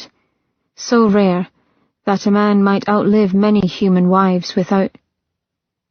He sucked in a sharp breath and his face went ashen. Daisy's hand moved to take his, but Northrop's arm lifted to drive the horse around a sharp bend. His expression was easy now, back to the same teasing manner of his usual employ. Let us simply say that you won't find many bastard lichens. The coach stopped at the grand entrance to Holly Lodge, and Northrop inclined his head. We are here. The air was cold and wet, beading in the wolf's fur. Fog clouded his sight, confusing him. He relied on scent to take him to her, the woman. Sweet, thick, sticky. Pollen and flowers, the smell of human female mixed with spring. He moved quickly, weaving past piles of rubbish that clogged his nose and threatened to overwhelm the scent of her. But the woman was dead, wasn't she? No, no, no. Panic set in and made the wolf cower. He growled. No, it was she. Her scent. He could taste it on his tongue. He wanted to taste her in his mouth. Beyond the press of fog, the moon was full and strong, sending power through his flesh, making his bones hum. Closer. She was closer now. His fur stood on end. She was with a man. He could scent him. Man mixed with wolf. Lichen. The human voice inside him screamed in rage, and he howled in response. The lichen could not have her. Chapter 13. Though they hadn't an invitation, no one tried to stop Daisy and Northrop from entering the Baroness's garden party. Indeed, many gave Northrop a diffident smile or nod of the head. Daisy ought not be surprised. He was a marquis after all. Only, the man she'd come to know was not some lofty peer, sneering down his nose at her, but irreverent and playful. He was simply Northrop. They reached the terrace that led to the wide lawn, and Daisy halted. Hundreds of white paper lanterns hung from the trees to twinkle with a soft, ephemeral glow. Ladies in satin gowns darted to and fro like colourful butterflies as they mingled, their laughter light and correct, never full and bawdy. Daisy tensed. Why hadn't she thought this task through? To face these people once again, in front of Northrop no less, was too much. Northrop headed down the steps, but seeing that she didn't follow, he stopped short. He studied her in silence, his expression showing nothing of what he might be thinking, which Daisy appreciated, as she rather thought it might be pity. She knew her face mirrored her trepidation. Irritation washed through her. Barbed words might cut her, but she'd bleed on the inside. Never again would they see the damage they wrought upon her. Daisy took a step and came alongside of Northrop. His warm breath touched her as he leaned in. "Good. Do not fear their censure." A soft touch skimmed the edge of her upper arm. "I have seen generations grow from babes and then be put into the grave, and their words all lost to time." He was trying to comfort her, she knew, and yet when she glanced at his clean profile, so youthful and strong, she felt an ache for him. How could she fret over trivial things when he would be forever unchanging and alone as time ebbed and flowed past him? Daisy rested her hand on his forearm and gave it a small squeeze. He placed his hand over hers and guided her through the throngs of people milling about the wide lawn. "If I remember correctly," he murmured at her ear, causing unwanted little shivers to dance down her spine, "Randall is a lad of about 22, curly-haired and distressingly cherubic in appearance." Daisy's lips twitched, and she wondered how any person could maintain an ill humour when in Northrop's presence. "Distressingly? Really, Northrop, I cannot see what could be distressing about a cherub." His brows drew in a scowl. "They're baby angels, for God's sake." As if this explained all. It mattered not. Jesting with Northrop made her feel right. The sensation was like that first true breath she took after removing her corset for the night, yet she felt a qualm of unease. Men were sources of amusement or pain, not comfort. "The weather is turning," Northrop said as they glanced about the crowds. Indeed, a thick fog was rolling in as if cast out of London to haunt the bucolic peace of Highgate. With the fog came a chill that cut to the bone and made one's insides quiver. Perhaps they've gone inside the tent. Once inside the massive garden tent, they separated. Daisy searched the packed crowd for a cherubic-faced youth and his young fiancée, Annika. It was warmer here, the glittering light of 2 massive crystal chandeliers and the press of bodies heating the air. Daisy had gone but a few steps when a nasal voice stopped her. "Why, Geoffrey, I do believe it is Mrs. Craigmore." "I believe you are correct, dearest, though I would not have expected to find her here." "Here," the tone of his voice implied, indicating a place of quality. Grinding her teeth, Daisy turned to face the proper Mr. and Mrs. Bean, once good friends to Craigmore. The older couple lifted their thin brows in unison, as if daring her to speak. "Jane and Geoffrey," she said with a false smile, "how good to see you." As expected, Mrs. Bean's thin mouth wrinkled at Daisy's irreverent familiarity, and she sniffed as if smelling something foul. "I am surprised that you ventured out so soon." Her eyes went to Daisy's deep green dress, or rather, to the low cut of the bodice and the abundant display of Daisy's breasts. "Lovely gown, my dear." A hit. Very palpable, yet predictable. Daisy's bosom would never be demure, nor would she try to hide it. To wear an ill-cut gown would be a sin. She smiled again, taking a breath deep enough to make their eyes widen. But her smile felt pained, and her skin as brittle as ice crusted over deep snow. She didn't belong here. She didn't belong anywhere or with anyone. For a moment, the pain of such loneliness made her want to sob. It took effort to parry. "Thank you," she said airily. "One tries to keep up with fashion, not be a slave to it." She paused as she took in Mrs. Bean's monstrously ugly evening bonnet, What a wonderful bonnet! That quail looks as though it shall take flight at any moment, and perhaps be shot down by hunters. Mrs. Bean's eyes narrowed. It is a dove. Oh! Daisy peered closer. Yes, it is. My mistake. I'm rather dismal at categorizing fowl, even when it is right before me. Unfortunately, Mrs. Bean was quite comfortable with social blood sport and refused to back down. I see you arrived with Lord Northrop. Quite a big fish to catch. The long nostrils on her aquiline nose flared as she let her eyes travel once more over Daisy, inspecting and dismissing in one swoop. Though I fear the bait might be lacking. Northrop's scent touched Daisy a moment before his warm hand landed on the centre of her back. Ah, now, Mrs. Bean, he said over Daisy's shoulder. Surely you can do better than that. He smiled with teeth. For example, there are times when a simple bugger off works quite well. Daisy's shocked gasp was lost among the beans.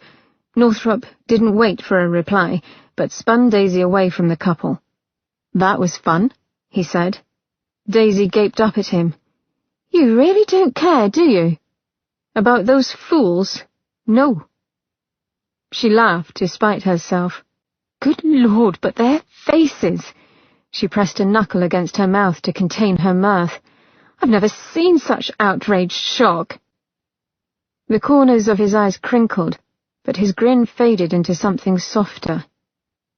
You look beautiful when you laugh, Daisy. I should like to see you do so more often. Before she could answer, he leaned in close and his tone became serious. We have a problem. Quickly, he ushered her over to a young man who stood alone at the edge of the tent. Northrop's assessment of a cherubic appearance had been correct. The man's eyes widened when they approached him. I cannot find Annika anywhere, the youth said without preamble. Mr. Randall, I presume? Daisy asked. He gave her a quick nod. Madam? Randall turned back to Northrop. Explain this to me again, sir. You believe that the London killer we've all been reading about is going after ladies who are wearing Annika's perfume. How do you know this? The tips of the lad's ears turned deep red.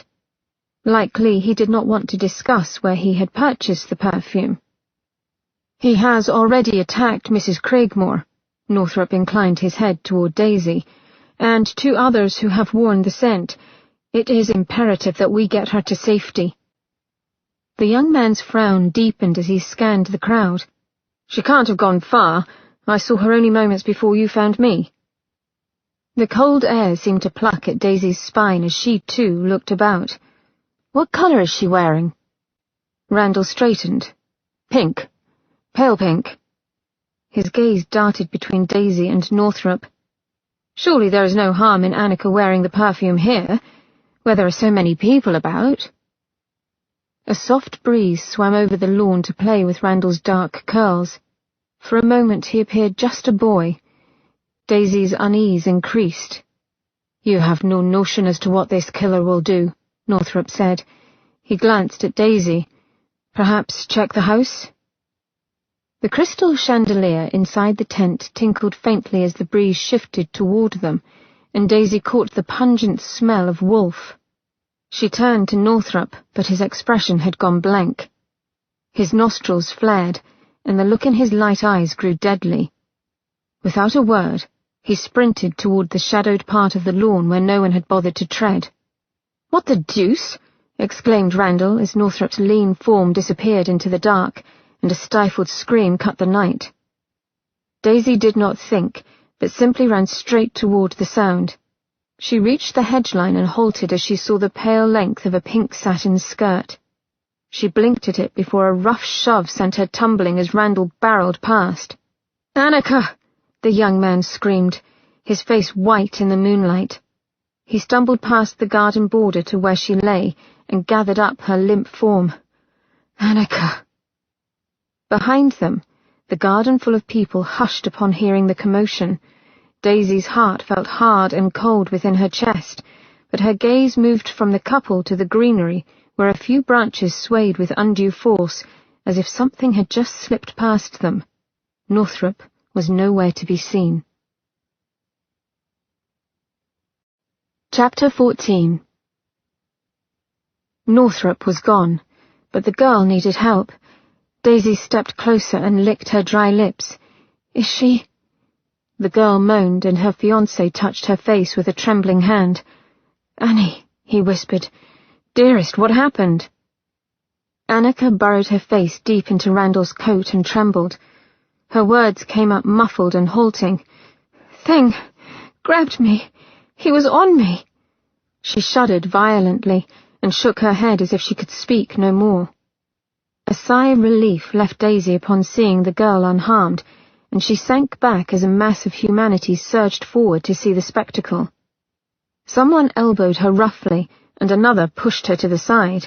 Angry voices tangled one over the other, rising high in an effort to be heard. Daisy drifted back from the gathering crowd and the heartbreaking sound of Annika sobbing. Daisy clenched her cold arms and wished for Northrop to be here. Only he was chasing after a werewolf. God help him. Questions rang out in the night air. "What happened? Did anyone see? Oh, the poor girl! I hear someone molested her." Jonathan Randalls cut through the babble. "Lord Northrop." Daisy edged farther away, walking backward as more people pushed forward. "Said a killer was after Annika." "Northrop," a man said sharply. "Wasn't he there when the first attack occurred?" The crowd grumbled in mass, heads swivelling around to look for Northrop. Fingers of dread crawled down Daisy's spine. They'd blame Northrop. And her. She quickened her pace, keeping her eyes on the crowd as a man with an awful walrus mustache surveyed the grounds. "Don't see 'em." His voice drifted and swelled as more people began to protest, and Annika started to sob once more. "Was with a woman. Blonde, I think." "It was Mrs. Craigmore. Horrid woman." That from Mrs. Bean. Daisy turned and slipped into the shadows that flanked the house. Keeping her head down, she ignored the way her blood pumped, and she walked with steady purpose around the side of Holly Lodge and to the gravel drive where the carriages were kept. They'd find her. Any minute they'd come for her. And what could she say? "No, sirs, it wasn't Northrop who attacked those people, but a werewolf." She almost laughed. She did not give the young groom time to question her, but simply took the reins of Northrop's cabriolet and gave a prayer of thanks that driving a coach was one mannish skill her father taught her how to do well. Cool air slapped at her heated cheeks as the horse pulled away. Her insides were so tight she feared she might be ill. She didn't even know where to go. The idea of leaving Northrop behind went against every instinct she had, and yet she was alone and vulnerable. She needed to find help. Moonlight shrouded the country lane in misty blues and wavered in watery patches where it peeked through the towering trees.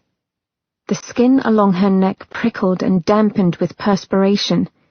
As the cab rounded a bend, she saw the large branch lying across the road. Daisy cursed loudly and pulled up on the reins. God, God, God!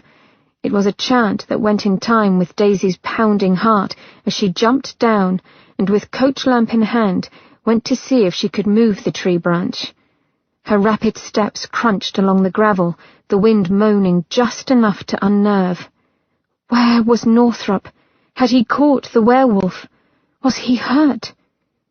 She took a deep breath and then tried to move the blasted branch. It did not budge. Tears of frustration prickled against her lids and she blinked rapidly. Behind her, the horse nickered and tossed its head. She eased over to the animal, but the poor thing was overwrought and pranced, rocking the carriage back and forth as it shied away from Daisy. "Easy now," she murmured, to little effect. If anything, the horse's agitation grew. Its harness clamoured as the horse reared back and then stamped the ground. Daisy stepped back, not wanting a personal meeting with those slashing hooves. "Can't we come to some sort of agreement?" she whispered to the horse, when a long, vibrating howl rent the night air. Until that moment, Daisy hadn't understood the term blood-curdling. She did now, and shivered so hard that her teeth rattled. The horse was similarly affected and made a squealing sound and then bolted. Daisy dove to the side, just as the horse and carriage thundered past. Damn if it didn't bounce right over the tree limb.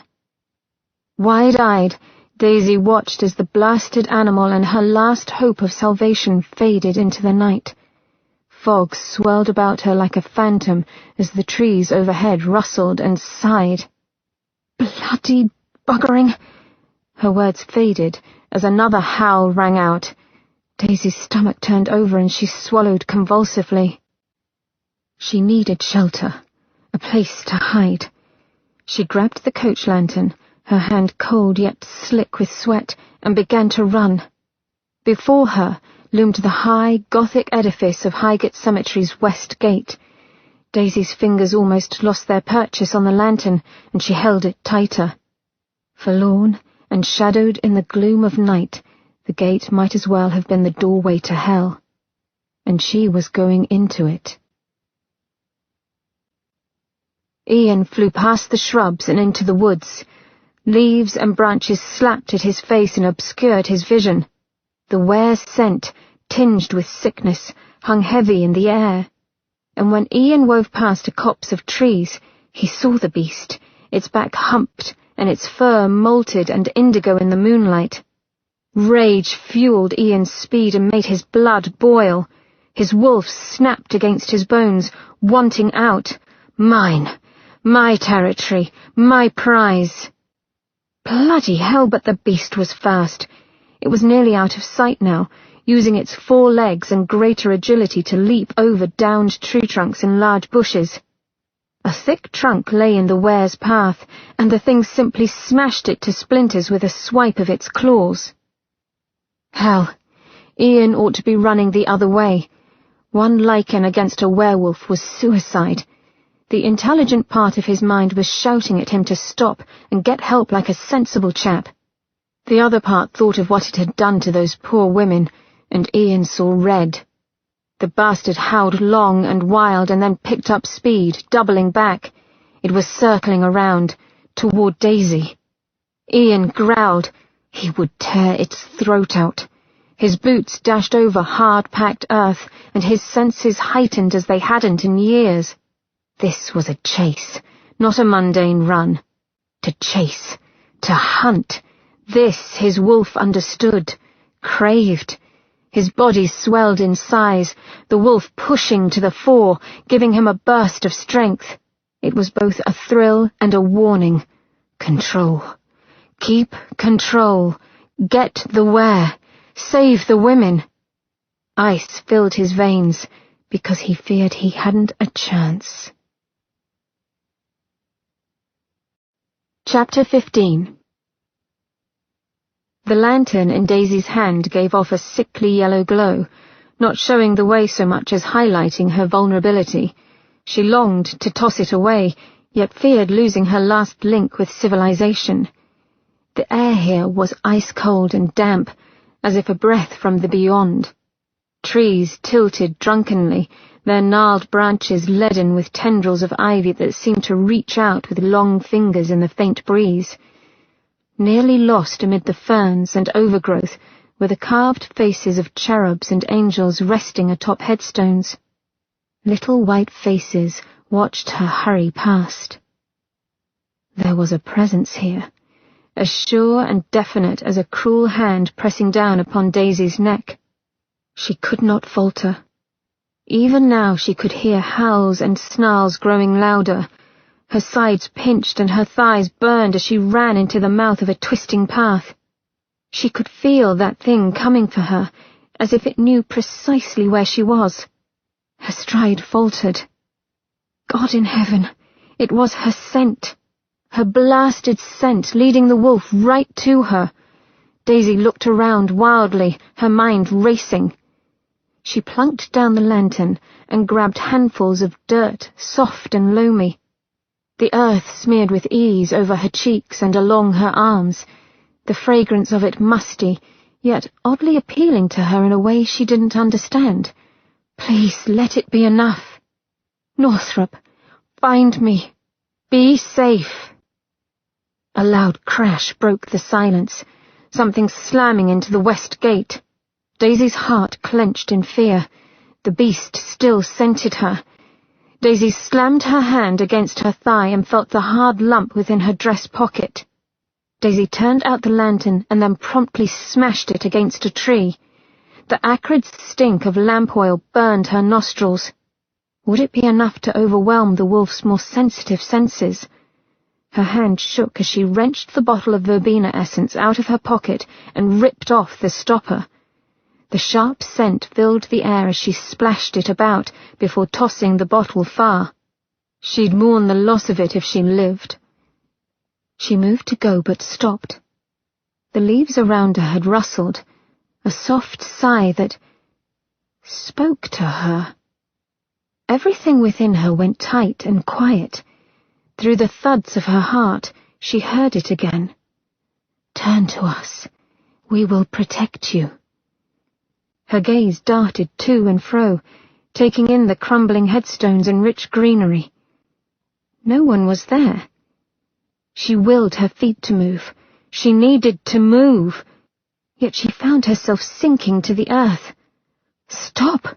Rise! Gritting her teeth, she tried to rise. Instead, her hands sank into the loam. Disgusting. Yet a surge of power went through her, tightening her nipples, making her breath quicken. Whispers filled her ears, not human, but a chorus, as if the plants around her had a voice. Yes, listen, see. Before her eyes, thick vines, ferns, and clusters of honeysuckle began to rise and cover the path. Her breath caught and held, the air about her growing heady with lush fragrance. The forest was swallowing her up. Ye gods, she was being haunted. Her vision swam, but when she tried to let go of the earth, it wouldn't let her. Not until a veritable wall of flora had grown. Then suddenly she was free and tumbling back on her bottom. In a daze, she gazed up at the plush growth. A haunted place, to be sure. Another howl, followed by a high yelp, prompted her to move. Jumping to her feet, she lifted her skirts and ran. Her lungs were nearly bursting as she flew down a set of stairs and rushed headlong through a gate flanked by 2 sets of Egyptian columns. High walls formed a curving passage with tombs on both sides, doorways to the wealthy's eternal rest. Behind her came the sound of fighting, snarls, snapping teeth, and a man's scream of pain. Northrop? Daisy almost turned back.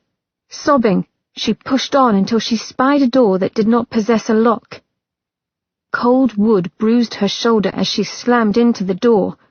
It swung open with a gasp of mouldering air. Inside, the darkness was complete. The thick smell of mould, bones, and decay was oppressive. She fell and landed with a thud that rattled her teeth. Beneath her, the floor felt gritty and uneven. Something sharp poked at her thigh. Daisy tried not to think of bones or of haunted cemeteries that made the trees grow with unnatural speed. Later she would be frightened. Her boots pressed hard against the door as if that could keep it closed. What folly! Daisy's scent was a trail in the air, like a wavering silk scarf beckoning toward Highgate Cemetery. Ian prayed that she'd stayed in the relative safety of Holly Lodge, but he knew his nose wasn't wrong. She was out in the open. Vulnerable. The were slammed into the high iron gates, his movements clumsy in his need to reach his prey. Ian tackled the beast. They tumbled into the cemetery in a whirlwind of claws and teeth. Rage. Pain. Ian felt himself slip under. Claws lengthened, his jaw snapped and popped as it grew. Red. He saw it, felt it as he sliced at the furry body beneath him. The beast got its hind legs under Ian. In an instant, Ian was hurled back, crashing through the trunk of a tree with bone-shattering force before landing with a spray of earth. Blood poured from his broken nose. He couldn't smell a thing, only taste the rich, sharp flavour of his own blood. Maddened, he sprang up, catching the were by its tail before it could escape. With a roar, he swung it round and into a Grecian tomb. Mortar and old bone exploded outward. The were yelped high and pained as it landed in a tumble. Ian heaved a breath, but then the beast rose on its back paws and looked directly at him. The hairs along Ian's arms lifted, and a queer slide of foreboding went through him. Oddly, his inner wolf howled for him to stop and not fight this beast, but it was too late to run. The yellow stare was utterly insane and filled with only one objective: death. Bloody hell, Ian whispered before the were charged. Chapter 16. Kill the lichen. It roared through the wolf's head as he charged. His teeth sank deep into the liken's shoulder and the lichen screamed. The sound speared the wolf's brain, scattering shards of pain. He looked down at his prey, and his blood stilled. That face. Panic surged, choking and hot. He knew this face, this lichen man. No, no, no! His lungs seized. Memories threatened to drown him. He lashed out, his claws hitting the liken's face to obliterate it, make him die. Blood splattered, but the lichen did not die as humans did. Instead, he snarled, his own wolf coming to the fore, his human body growing, twisting and bending, bones popping, changing, fur growing thick upon smooth skin. The wolf remembered how it felt to turn from man to beast, agony and dread. The thought confused him and made him slow when he should be quick. The lichen used the advantage and sunk his claws deep into the wolf's belly and wrenched it open. Pain and more pain. The wolf howled and scrambled back. He did not want any more pain. He wanted her. He needed her.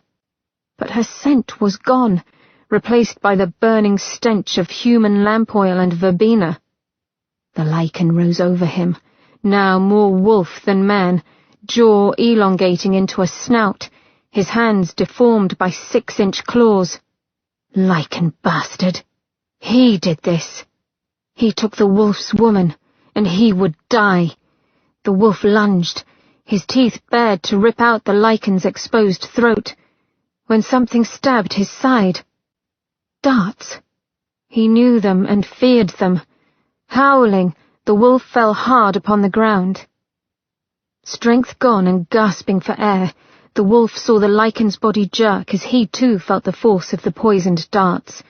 The lichen tumbled to his knees and then landed dead away on the cold earth. Sight fading, and his body going numb, the wolf heard the man walk out of the wood, his voice familiar and maddening. His captor. "Ah, laddie, why must you insist on defying me?" A pair of boots stopped before the lichen lying on the ground. "Well, well, what do we have here? Ian Ranulph comes to the rescue." Ranulph. He knew that name. The answer came to him just before the hard kick of his captor's boot knocked the wolf senseless. Minutes passed, or had it been hours?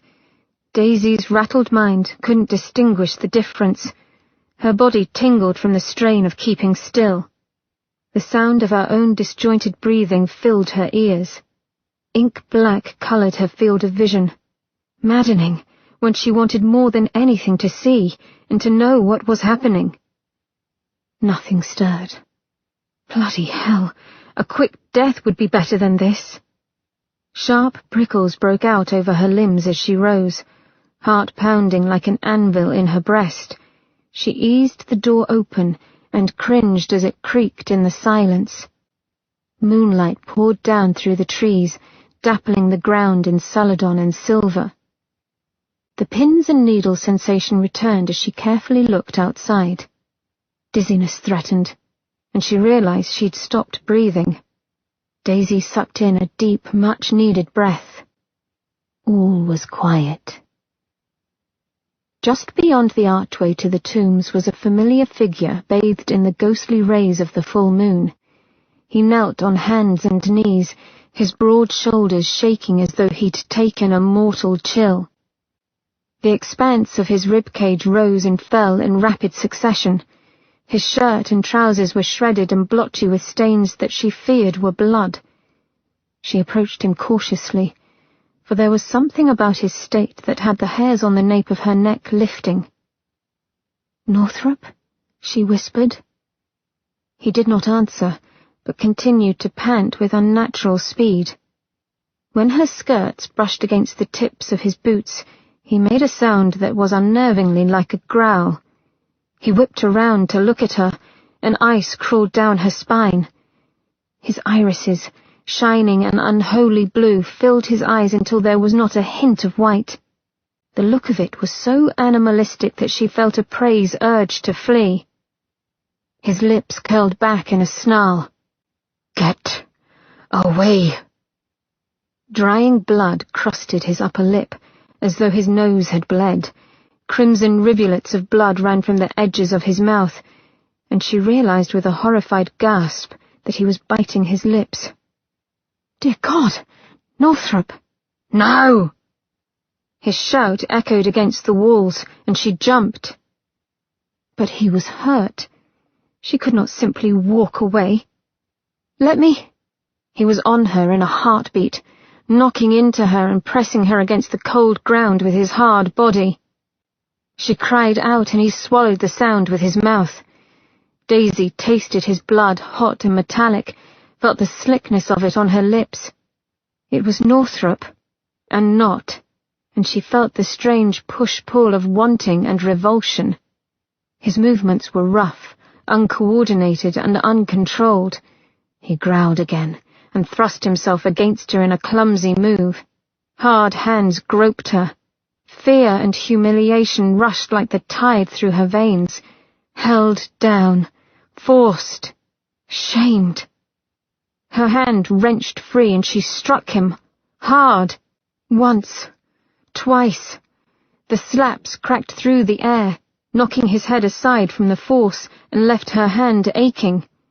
On a shout, he rolled away from her and she scrambled back, her feet tangling in her skirts as she fought for purchase.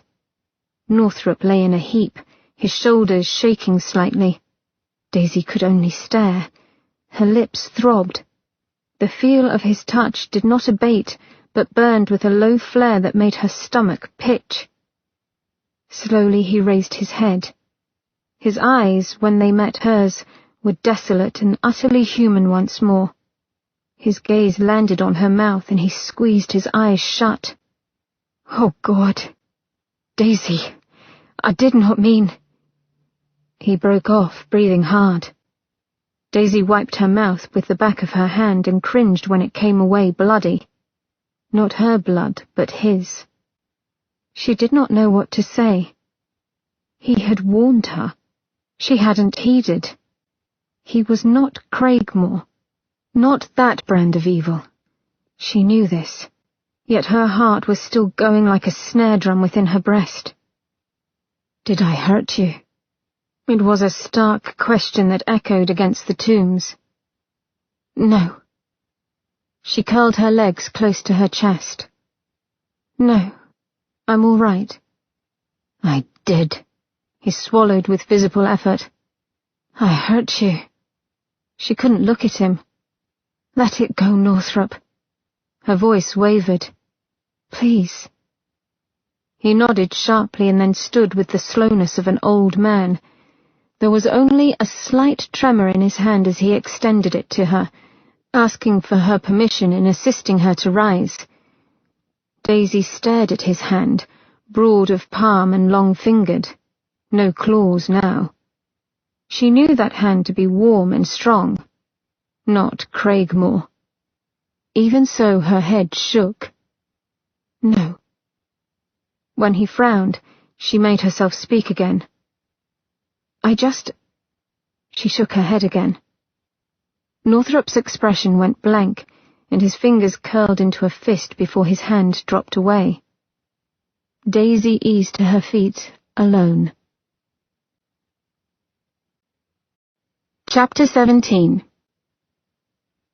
Alone in a room that was not her own, and tucked into a bed that was not her own, Daisy stared up at the half-tester curtains that hovered overhead. Her head ached. Indeed, the whole of her body ached, which, she reflected wryly, was not a surprise given how she'd spent the evening. Northrop sat on the other side of her door. He'd crept up silently, but Daisy was well versed in listening for footsteps outside her door.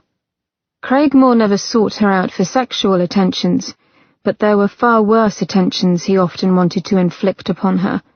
She had quickly learned to lock her doors and keep her senses sharp. The thick down counterpane rustled as she turned onto her side. She stared at the door, which was little more than a hazy grey rectangle in the pre-dawn hours. A terrible awkwardness now lay between her and Northrop.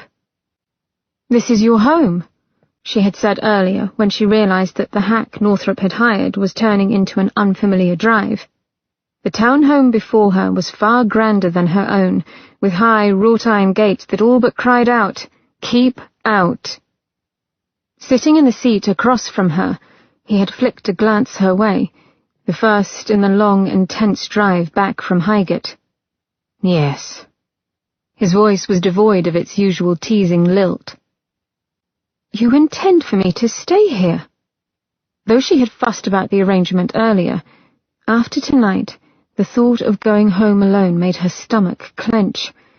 Only pride kept her from crawling into Northrop's lap and putting her head beneath his ruined coat. He might have acted like a beast in the graveyard, but he was the beast she knew.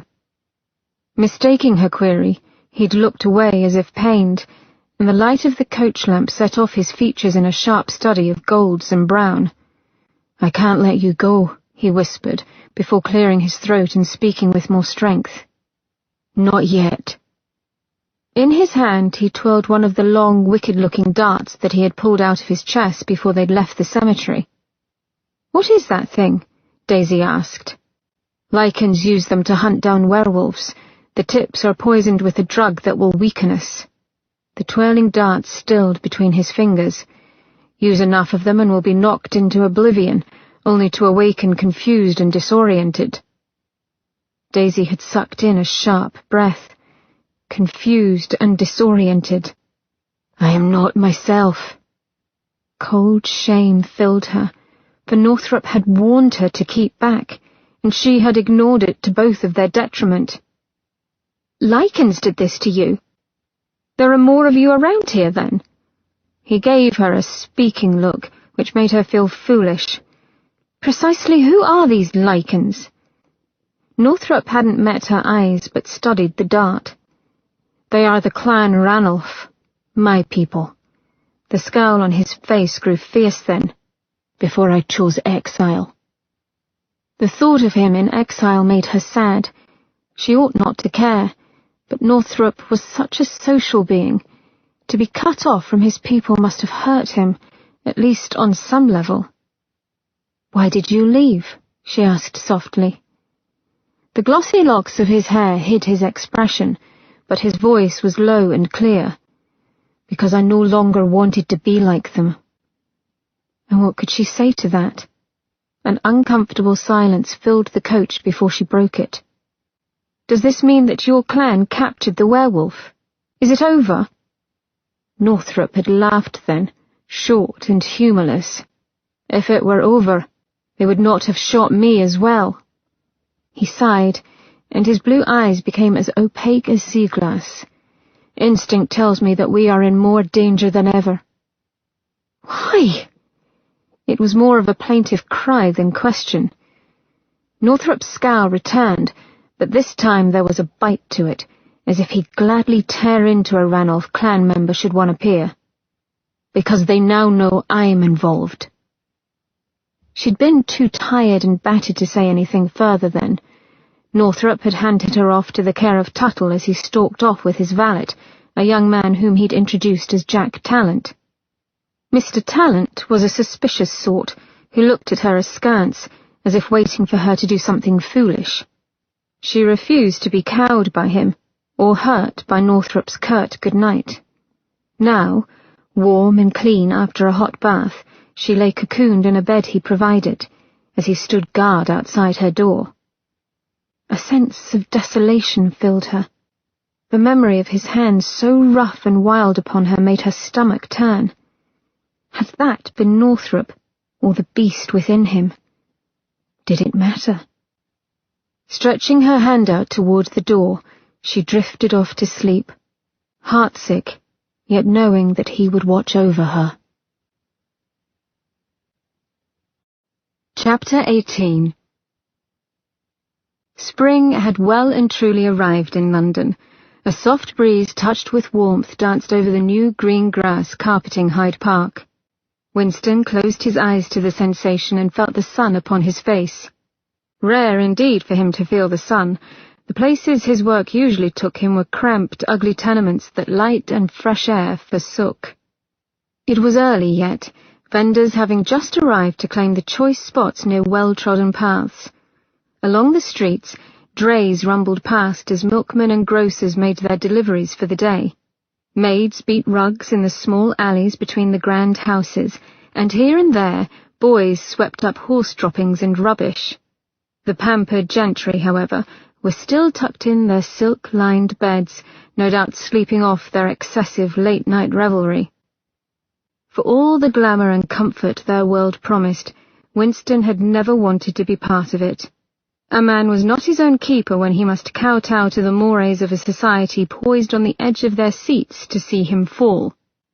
One mistake and you were nothing, a sham, as if a man's worth could be quantified by etiquette. Hard work, the use of one's mind, that is what made a man's life worth measure. Such things gratified him more than the lure of being waited on hand and foot. He knew this with the certainty of a man who had lived on both sides of the velvet curtain. He tipped his hat to a pretty young girl who loitered near a coffee stall. The smell of chicory and baking bread sent his stomach rumbling. Winston eyed the vendor making a show of cleaning a row of porcelain mugs. "Top you off, sir?" The vendor lifted a basket top enticingly, releasing a cloud of steamy, scented air. "I've currant rolls fresh from the oven. 'Tis me wife's special recipe." "Keep them warm for me," Winston said. For as much as he wanted one, work came first. He turned the corner, and the grand mansion he wanted came into view. A colonnade in the classic Greek style fronted the mansion. Massive pillars of polished black marble ran along its length. At both ends, triumphal arches held up pediments of limestone carved with the crest of Ranulph and surrounded by a frieze of fearsome wolves. It rankled Winston that he knew virtually nothing of this Lord Ranulph, who was listed as the Duke of Ranulph in Debrett's peerage book, and apparently owned a great deal of Scotland. In all his years, Winston had never come across the man. When he'd asked his superiors for permission to speak to Ranulph, they'd been adamantly against the idea, almost fearfully. Ranulph, they warned, was an intensely private man, and a favourite of the Queen. He also happened to share a name with Ian Ranulph, Marquis of Northrop, which might be a coincidence, given that every Scot whom Winston met seemed to be related to one another in some fashion. But Winston did not like coincidences, and intended to call upon Northrop as soon as he could. Winston's steps slowed as he spied a man walking down the front walk of Ranulph House. The cut and cloth of his suit claimed the visitor as a gentleman. Indeed, the man walked with a bearing that spoke of pride and utter confidence. However, it was unfashionably early to pay a call, which had Winston on alert, as did the way the man watched the world about him, fierce eyes scanning the street for possible trouble as he walked. They drew abreast of each other, and the man's cold eyes met Winston's. For all the fine attire and regal posture, this man did not look like an English aristocrat. For one thing, he was too dark, with nearly black eyes, thick black hair that curled at the temples, and olive-toned skin. The man's features were too boldly carved to be British. Deep-set eyes over a strong brow, a nose that would look too big were it not for his square jaw. An Italian, if Winston had to guess. Winston took it all in a glance, as he was trained to do, and then lowered his eyes. The sunlight touched upon the man's wine-silk waistcoat, and his watch fob glinted bright, catching Winston's eye. It was a pretty piece of work, intricately wrought silver shaped into an angel, perhaps. The man moved away before Winston could be sure, having only discerned the shape of outstretched wings in a woman's figure. Something chilled Winston's gut. Defying basic manners, Winston turned to watch the man depart. An unexpected jolt hit him as he met those dark eyes once more. Caught out, he could only stare back as the man touched the brim of his hat before turning to stroll away. The feeling of being judged, catalogued and dismissed by the man, while ironic enough to warrant a smile, left Winston distinctly edgy instead. Shaking the feeling off, he made his way to the servants' entrance of Ranulph House, and found a maid in the midst of descending the back stairs, probably hurrying to fetch coal from the chute. "Good morning, miss," he said, making himself appear as harmless as he could under her wary gaze. "I am Inspector Lane of the Criminal Investigation Department." Beneath the heavy fringe of her dark hair, her eyes went wide. He stepped in closer. "I need to ask a few questions to a parlour-maid employed here, Miss Lucy Montgomery." "I'm sorry, sir." The young woman made a furtive curtsy. "But, as I said before, Lucy don't work here any more." Winston paused in the process of pulling out his notebook. What had she done to warrant dismissal? "Oh, no, sir, nothing like that. She's been let go on account of illness. I hear tell she's living with her brother now." The young lady frowned. "And she wasn't a parlour-maid, not when she left, anyhow. She was personal nurse to one of Lord Ranulph's guests." The telltale tinge of pink on the maid's cheeks and the way she avoided Winston's eyes set the cogs in his mind turning. So Miss Montgomery's rise from lowly maid to nurse had the servants talking. "And do you know whom this guest might be?" "Oh, no," she said. "We don't ask such questions." So they were afraid of this Ranulph as well. "At the risk of being indelicate, Miss Lauren," she gave a quick curtsy. "Miss Lauren, do you happen to know the nature of this illness?" The maid's cheeks burned bright and she glanced over her shoulder, but the yard was quiet and still. "I shall be the soul of discretion," he promised. "Well," she nibbled her bottom lip. "Mrs. Armitage, the housekeeper, says it's consumption, but Hannah, the one maid let into his rooms, says he suffers from the French pox, and something terribly at that." A little shudder racked her frame. Him being twisted and crippled beyond recognition. Syphilis. A lover's disease. Winston would bet his next week's pay that Miss Lucy Montgomery now suffered from the same illness. The girl leaned closer. "In truth, sir, the staff has taken to wondering if he's even alive any longer." "Why do you say that?" "A few nights ago, just before Lord Ranulph returned from Scotland, a large state coach pulls up, and they made to bundle the guest into it, so he could rusticate, says Mrs. Armitage and Mr. Timms, the butler. Only the fellow got into a rare state of rage. He tore out of the coach and ran off into the night. No one saw him return." Winston handed the maid his card. "Give this to Mr. Timms. I shall talk to him and Mrs. Armitage now, if they have a moment." And if they didn't, he'd talk to them anyway. The maid eyed the card as if it were poisoned. She licked her dry lips quickly. "Sir." A noise from within the house made her jump and her breath shorten. When she spoke again, it was a rush of words. "They won't answer you. Not truthfully. It isn't allowed." "Even to the CID?" A sheen of perspiration was apparent on her brow. "Most especially to them." She glanced over her shoulder and tensed. "I've got to go now." He wanted to push, but knew it would be futile. But there was more than one way to skin a cat, as his superiors liked to say. He started to put his notebook back in his pocket, but stilled, a cold realization washing over him as his mind played back what the maid had told him. "I'm sorry, but you say you've repeated this all before?" "Aye." She nodded vigorously, her mob cap in danger of falling down. "To the gentleman who was just here." Her brown eyes narrowed. "Come to think on it, he said he was a yard man as well." She shook her head as if pitying. "You fellows really ought to get your chores straight now, haven't you?" Chapter 19. When the light of the sun had crested over the sharp edges of London's horizon, Ian went down to breakfast. The slight quickening of Daisy's breathing had told him she would soon wake, and he hadn't wanted her to find him sitting outside of her door, guarding as he had done for the remainder of the night. Already she was withdrawing from him. He did not blame her, but given the fact that a werewolf had nearly killed them both, he had to find a way to keep her with him. Blasted hard-headed woman would probably fight him at every step. Try as he might, he could not block out the memories of Daisy's eyes when he had come to his senses last night.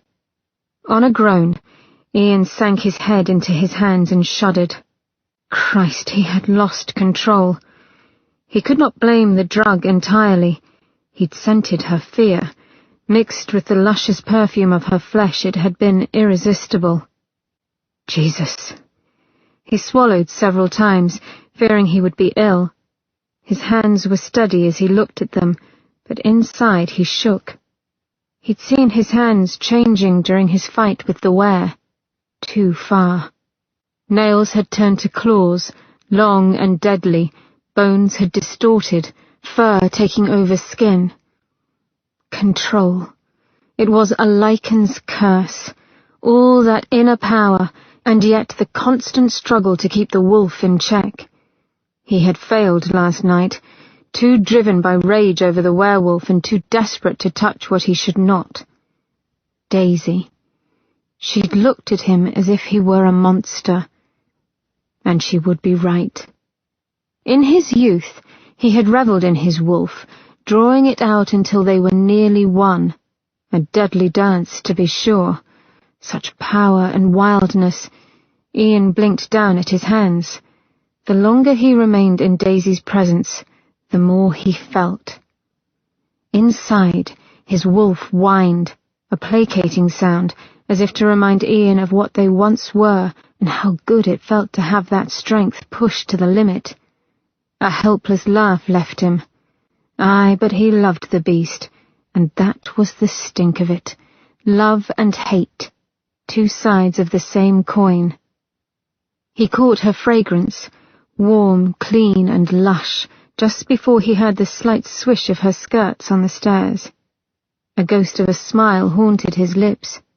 She would never be able to catch him unaware. He had her scent now, as surely as if he owned it. The smile faltered when she entered the room, because while he might have her scent, he would never have her. Manners and honour demanded that he rise and greet her, and yet he could barely make his limbs obey.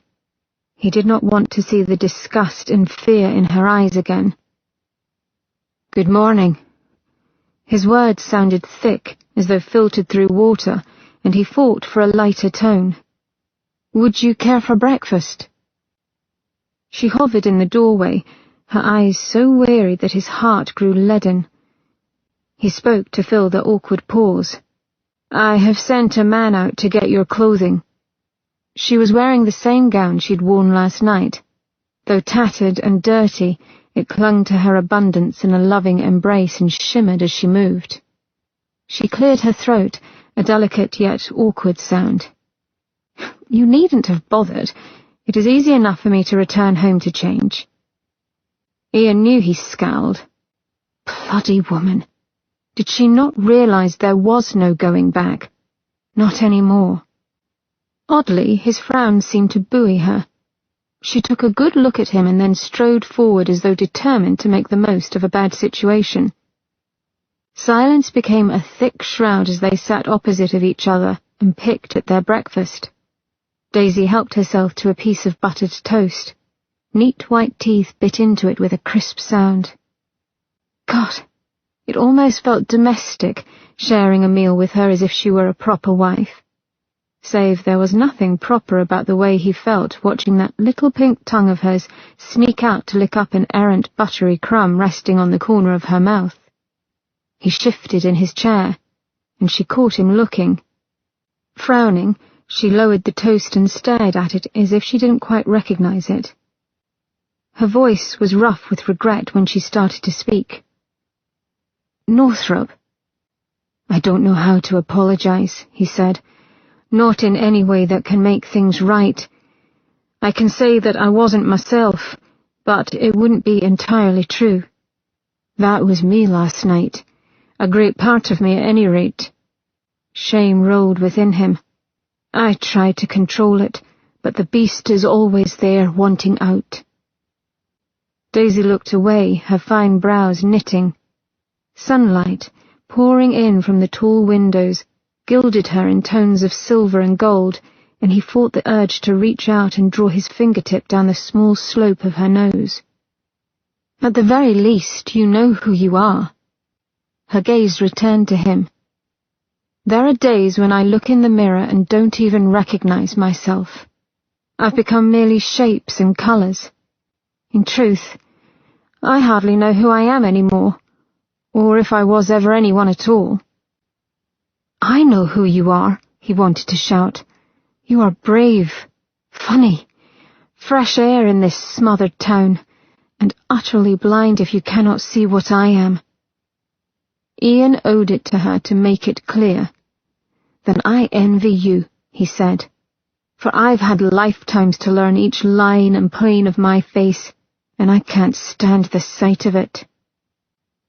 Her lovely eyes creased at the corners as though his words hurt her. He could not account for it, nor the rawness in her voice when she asked, Why? Ian wanted to look away, but he would not. Not with her. I look like my father before he was burned. I look like every lichen male in the Ranulph line. Every time I see this countenance, I remember what I really am, a monster. He made himself smile, laugh at himself as he always did. A monster hiding behind a pretty face. She did not smile with him. You are not a monster. How can you say that? His voice had gone raw, weak, after what I've done. And what have you done? Saved me? At great personal risk? Daisy spoke on. You warned me to stay away. I did not listen. When he began to protest, she shook her head slightly and the golden curls at her temples trembled. I know who the true monsters are. They are ordinary men who do terrible things. What do you know of monsters, Daisy Meg? Who was it that terrorized her? She looked at him with eyes wide and pained, and the very air seemed to still about him. Enough to know that you are not one of them. The temptation to tell her everything was so strong that for a moment he could not breathe. Nobody knew him, not wholly, but in pieces that he rationed out like a miser. He reached for her, ready to let it all out, the pain and the loss, but she jerked, as if she feared he might attack. It was a small movement, and one she might not even know she'd made, but he was too attuned to her to miss it. The gesture hurt, more than he'd imagined it would. You ruin everything, Ian, you and your beast. Ian stood with an easy grace he did not feel. Well then, he said, as best as he could manage, I'll leave you to your breakfast. He strode out of the room without looking back. Daisy stared at the empty doorway through which Northrop had just made his hasty exit. She had hurt him. She didn't know how or why, but she felt that tangible emotion roll off him as he quit the room, and it did not sit well with her. "Blast," she muttered, and then went to find him. He was in his library, sitting on the bench before the empty fireplace. He visibly tensed when she entered. "Do you need something?" His voice was light, unaffected, but he didn't look at her. As good a sign as any of his distress, for Northrop always looked a person in the eye. "Yes." She came farther into the room. "I want to know why you left me just now." He made a sound of amusement. "Left you? How dramatic. I was simply finished with breakfast." Still he would not turn. Slowly she walked toward him, noting the way his body seemed to twitch with every step she made. "Do you know," she said, "that I can tell when a person is lying?" She stopped. "It's quite a useful trick. Drove my sisters mad." He frowned down at some invisible spot on the carpet. "Daisy, it was a long night. Now go on with you. I fear I'm not of a mood to parry." She ought to know better than ignore his request. Last night was proof of that. But this Northrop was not on the verge of violence. No, this was something darker, closer to despair. She knew that emotion well, so she did not move away. "Tell me what I can do to help you."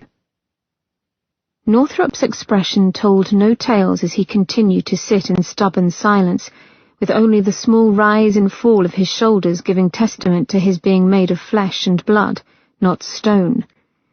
Daisy's heart constricted. Despite the insouciant facade he often presented to her, Northrop had a great capacity for caring. Likely he'd laugh it off, should she remark upon it, but he could no longer fool her. Clear morning light highlighted the tired lines around his eyes. The network of muscles along his back and shoulders was so tense that she could see them bulging beneath the excellent cut of his grey day coat. She moved closer, as cautious as one approaching a stray dog. The skin over his knuckles tightened, but he did not retreat from her. His hands were finely made, elegant yet slightly rough and so much larger than her own. She'd been held in comfort by those hands, and she'd been held down by them. The memory of his action still brought forth a visceral clench of fear to her chest, strong enough that she'd flinched at his attempt to touch her a moment ago. Yet she had not lied to him. She knew the difference between men who hurt because they could, and those who had made a mistake. She had made mistakes in her life. Not since she had lived with her sisters had anyone forgiven her for a blunder. She'd forgiven Northrop, but she had yet to show him. Daisy glanced down at the set expression on Northrop's face, and she knew she must bridge the gap between them now, or it would grow wider. The line of his jaw bunched as if to tell her he would simply wait her out until she moved off, and she almost smiled at his stubbornness. Her skirt billowed in a cloud of forest green as she knelt next to him. When she raised her arms, he inhaled sharply and shied away. "What are you doing?" "Taking off your cravat and collar." From under the fan of his lashes, a painful mix of curiosity and uncertainty warred within the blue depths of his eyes. "Why?" "You shall see." He hesitated for a pulse beat, and then lifted his chin to allow her access. Had she fully thought her actions through, she would have asked him to do the deed, for Daisy realized that she must kneel between his bent knees to reach him.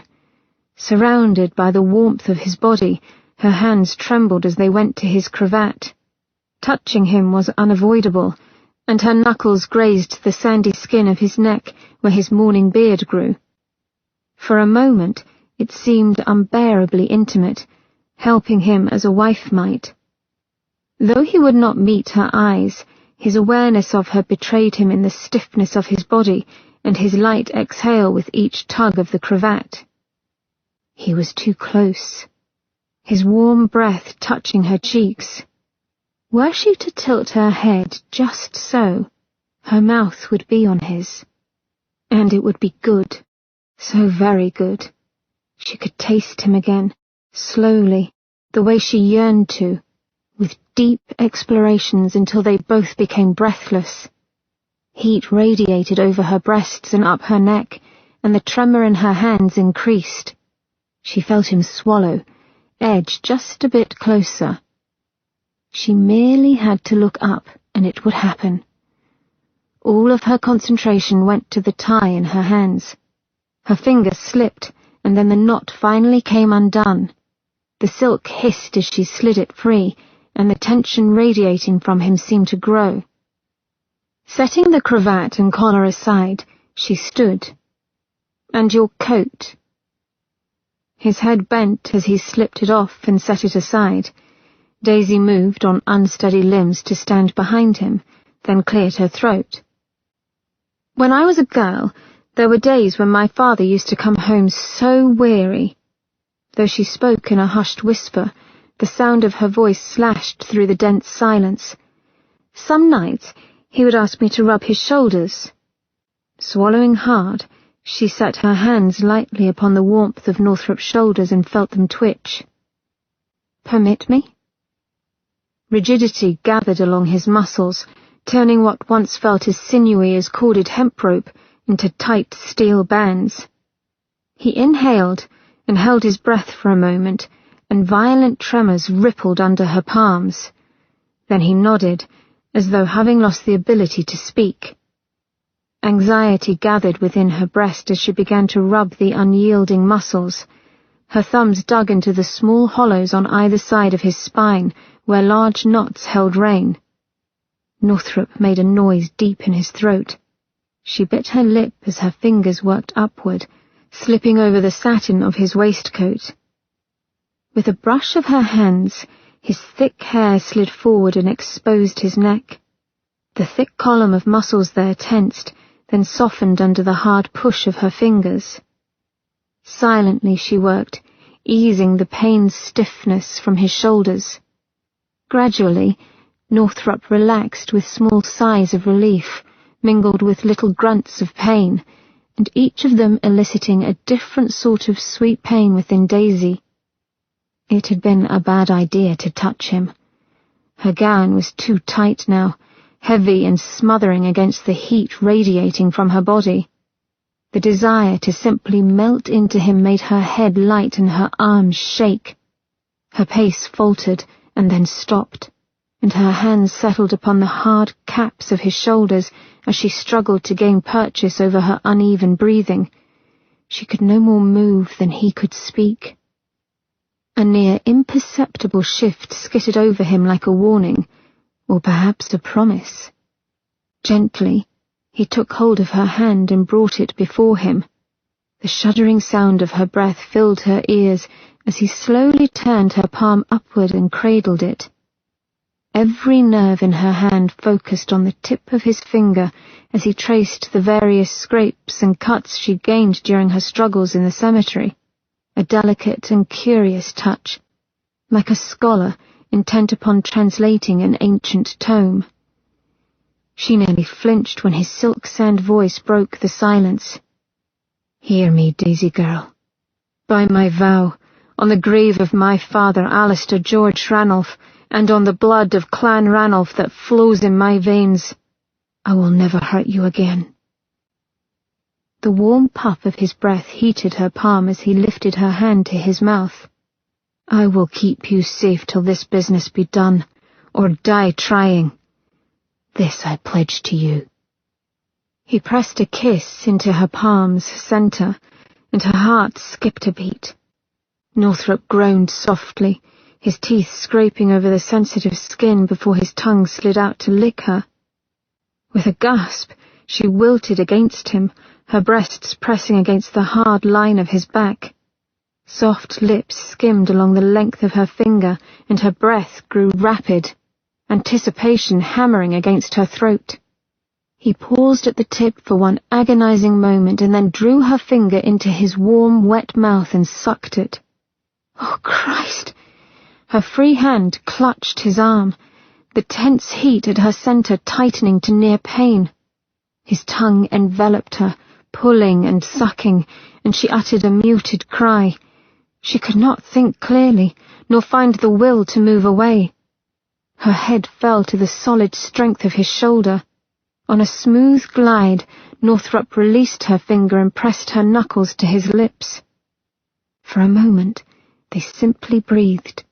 Then Northrop's raw voice broke over her. "I cannot think." She closed her eyes and concentrated on the cool feel of his shirt against her hot cheek. "Why?" "My mind is filled." Her free hand, heavy with languor, drifted along his arm and he trembled softly. "With what?" she whispered. "You. All the time, you." He sighed.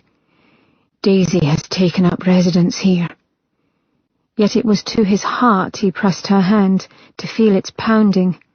How to keep you safe, how to keep you out, how to keep... you. His grip tightened a fraction. "It is madness. I want..." His breath hitched when she turned and pressed her lips against the back of his neck. "What do you want?" Before he could say a word, the hairs on the back of his neck bristled, and he eased away to rise. His voice was the beast's as he looked down at Daisy. "Whatever may happen, do not run from them." Chapter 20. There were 4 of them, tall, well-dressed and rather attractive men who entered the large front hall to face Northrop. The physical gracefulness in which they moved and the slightly wild gleam in their eyes mirrored Northrop's mannerisms in such a way that Daisy knew they must be like him. Lycan. She had no doubt that they'd sensed the very moment she'd snuck into the corridor to watch them. Daisy cursed herself for not staying in the library. Northrop appeared calm, yet she did not miss the way his eyes took in their every move. A ginger-haired man spoke up first. "We've come to take you to the Ranulph, presently." "A formal invitation," Northrop said. "I am all aflutter. Let us proceed." He moved to take his coat from his butler, who, like all good servants, appeared as if out of the ether with Northrop's hat and coat in hand. The ginger man stepped into Northrop's space. "We'll be taking the lass as well." A pair of amber eyes focused on Daisy with stunning accuracy, and she sucked in a sharp breath. Damn. The very air about Northrop seemed to shift and boil as his body tensed. Though he spoke calmly enough, no one in the room could have missed the steel behind his words. "She's not important." "That is for the Ranulph to decide." "The Ranulph does not rule my home." The 3 other Lycan men shifted their stance as Ginger slowly unfurled a predator's smile. "Thought you might say that." He scratched the back of his neck as he eyed Northrop. "Give you 10 seconds to change your mind, you being a Mac Ranulph and such." Northrop's teeth bared, gleaming white and alarmingly sharp. "Don't need it." The fight happened with such speed that they were a blur of white shirts and the length of trouser-clad legs. Northrop used the momentum to his advantage and rolled one man over with a snarl that sent chills skittering down Daisy's back. In a flash, Northrop swung out, slashing at a dark-headed man. Crimson blood sprayed Northrop's face. That was all she saw before the moving mass of men converged on Northrop, and he disappeared beneath them. She could not see what was happening, but she could hear the sickening sounds of flesh being pounded and skin being torn. The ground swayed beneath her feet as the memory of that night in the alley came back. Flesh, ripped open by long black claws, the metallic scent of blood soaking the air. Daisy slumped against the doorway. She knew that smell, mixed with something wild and rangy. Wolf. Her muscles seized, her breath ratcheting as the urge to run consumed her. Do not run from them. He'd commanded it of her when they'd come, and she knew to the depths of her marrow that he'd been literal in the directive. She was not to run, or her life would be forfeit. Despite instinct, she trusted him more, even if the memory of death made her knees shake. But Northrop was already up, his feet as light and quick as a pugilist's, as he bobbed and weaved between three men. His coat was gone. Blood covered his exposed shoulder and flowed from a deep gash across his collarbone.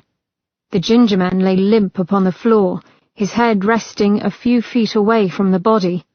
Blood flowed from the stump of his neck and coloured the white marble crimson. Daisy fought to keep from fainting. Before her eyes, Northrop was changing. Fangs gleamed in a mouth that seemed wider, his jaw larger, while his eyes had shifted position in his face, tilting up at the corners and glowing. The men who attacked him had changed the same as he, with claw-tipped fingers and fang-filled mouths. Fear made her insides recoil. Yet Northrop was beautiful in his savagery. Sinewy muscles showing through the rents in his shirt, bunched as he lunged and took a man down with a punch to the jaw. Despite herself, Daisy felt a surge of something that felt unsettlingly like pride. The feeling snapped abruptly as a large, rough hand curled around her neck and squeezed. Crying out, she struggled only to find herself wrenched against a hard body. Claws bit into her skin, deep enough to feel their sting. "McRanolph!" shouted a coarse voice from behind her. "Shall I take her head, then?" Northrop drew up so quickly that the man he'd been fighting fell flat on his face. Panting lightly from exertion, he glared at the man holding Daisy. Groans came from the floor as the men around him struggled to stand. One fiend grabbed his own jaw, which skewed oddly to the side, and wrenched it. A crack rang out as the joint snapped back into place. The man holding her stepped slightly to the side, and Daisy caught a glimpse of him. Whipcord lean, he was only a few inches taller than she, but powerful. Blonde hair curled about his head in angelic fashion, but his features were coarse and brutal. "I'm here to fetch, so come like a good doggy." Lyle. Northrop's lip curled, revealing blood-stained teeth. "Come over here and fetch me yourself." Hot breath hit her cheek as Lyle laughed. "'Twas a good try, McRanolph, but I think I'll be keeping hold of these sweet goods for now." He turned to regard Daisy. Amber eyes gleamed in interest. "Seems a shame to let loose such a luscious morsel before taking a bite."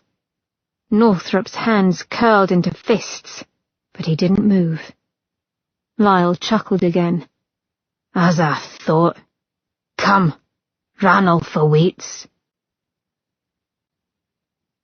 Daisy did not expect to be taken to Mayfair, nor to be taken there in a luxurious town coach with a strange coronet and the Ranulph coat of arms emblazoned upon its black lacquered doors. She sat stiffly upon the crimson leather seat and tried to keep from catching Northrop's eye. It was clear he wanted no part in looking at her. He hadn't said a word since entering the coach and accepting the clean clothing Lyle had tossed to him with the order to "Get dressed now." Daisy had been rather proud that she hadn't gaped at the display, for Northrop's chest had been stunning. There was no other word for the network of sinew and muscle that made up his arms and torso, the taut, smooth skin, or the way it all flowed in perfect harmony to his movements as he washed himself off with the wet rag they provided. He dressed quickly and proficiently, and never once looked her way.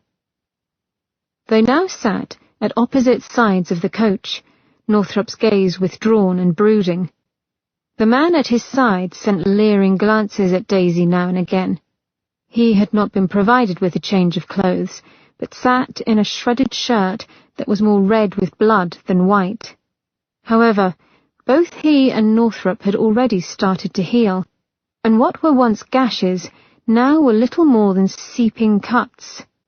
As to the unfortunate fellow who had his head taken, courtesy of Northrop, they'd left him where he lay upon the floor of Northrop's front hall. The coach rounded onto Park Lane, and the grip on her arm tightened. Having enough, she shook her arm free and glared at the man called Lyle. "What do you expect me to do?" she snapped. "Throw myself from a moving coach? I see no need to paw me to excess." He uttered a short laugh. "We wolves like to paw, lick and bite too, or hasn't your lover shown you?" She wouldn't look at Northrop to see his reaction. Instead, she shrugged and made a show of inspecting her nails, which unfortunately had gone quite ragged after last night.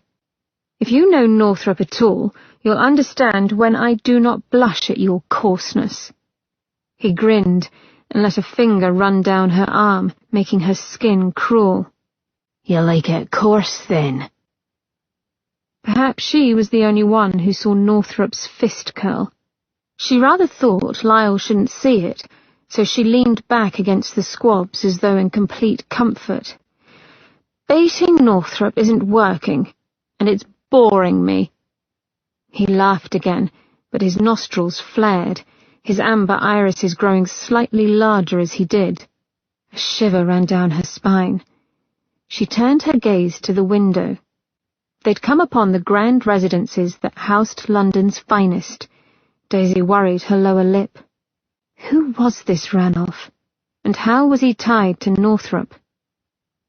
The coach stopped before the gates of a house so grand that she couldn't see it all at once.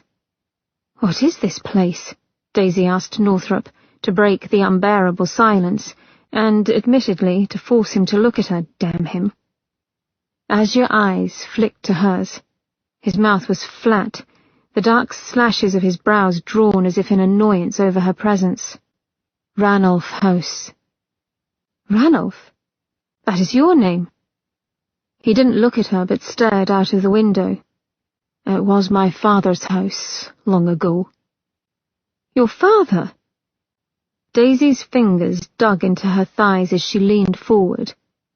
"Tell me what is happening, Northrop." He sighed, and she couldn't help but notice the lines of exhaustion that bracketed his mouth, or the gravel in his voice. "My father was the Ranulph, king of the Lycan clan for Western Europe and Scandinavia." A strangled sound escaped her. "But I thought he was the Earl of Rossbury."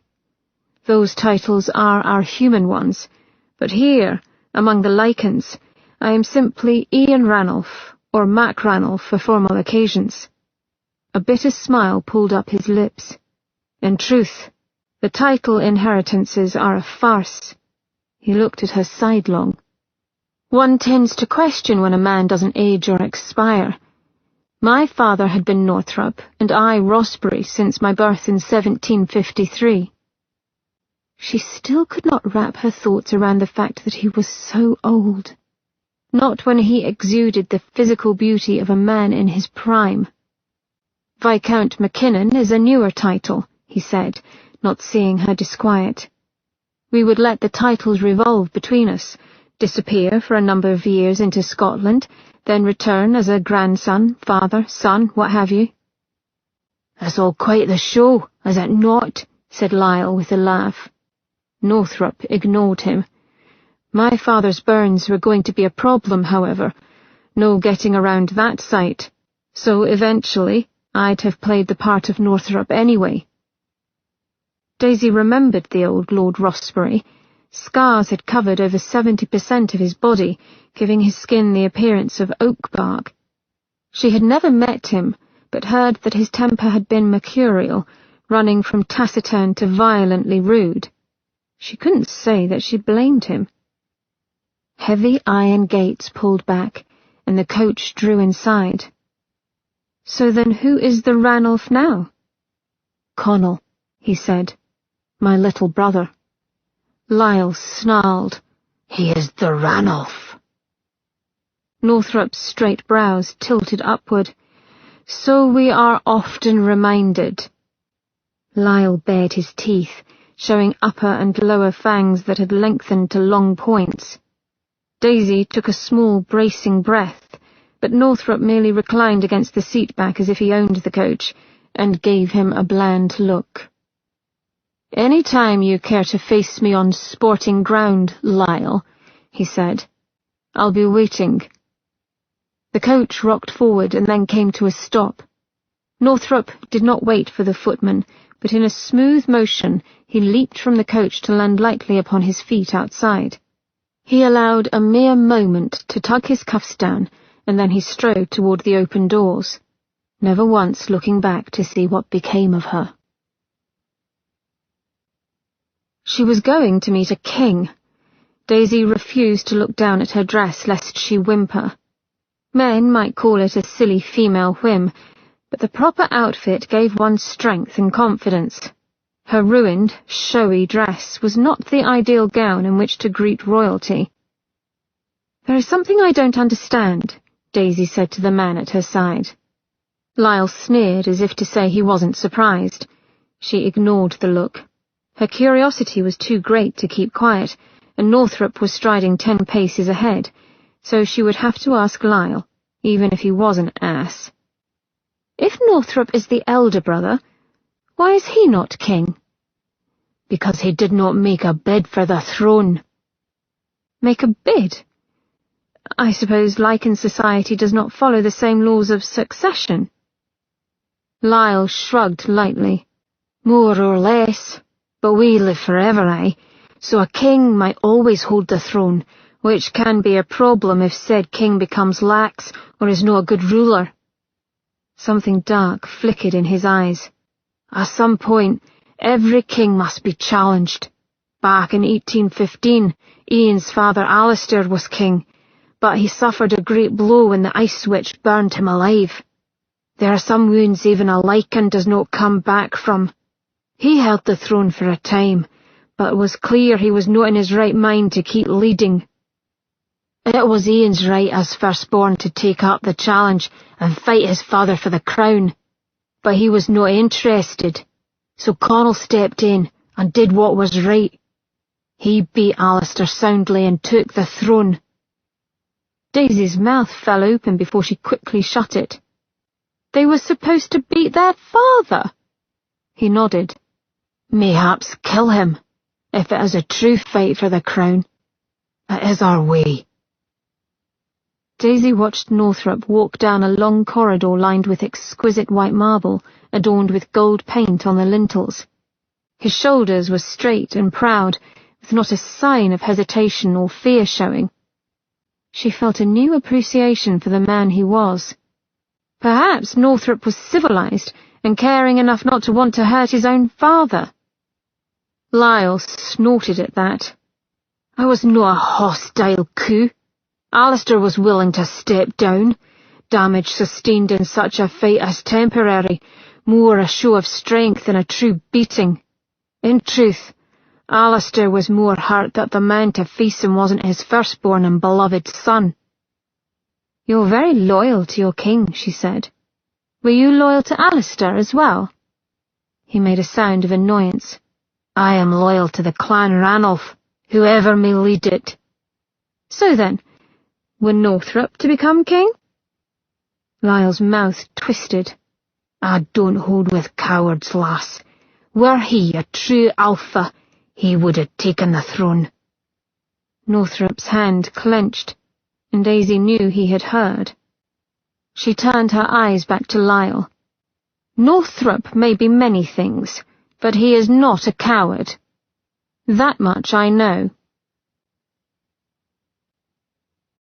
This audiobook has been broken into multiple parts to make the download faster.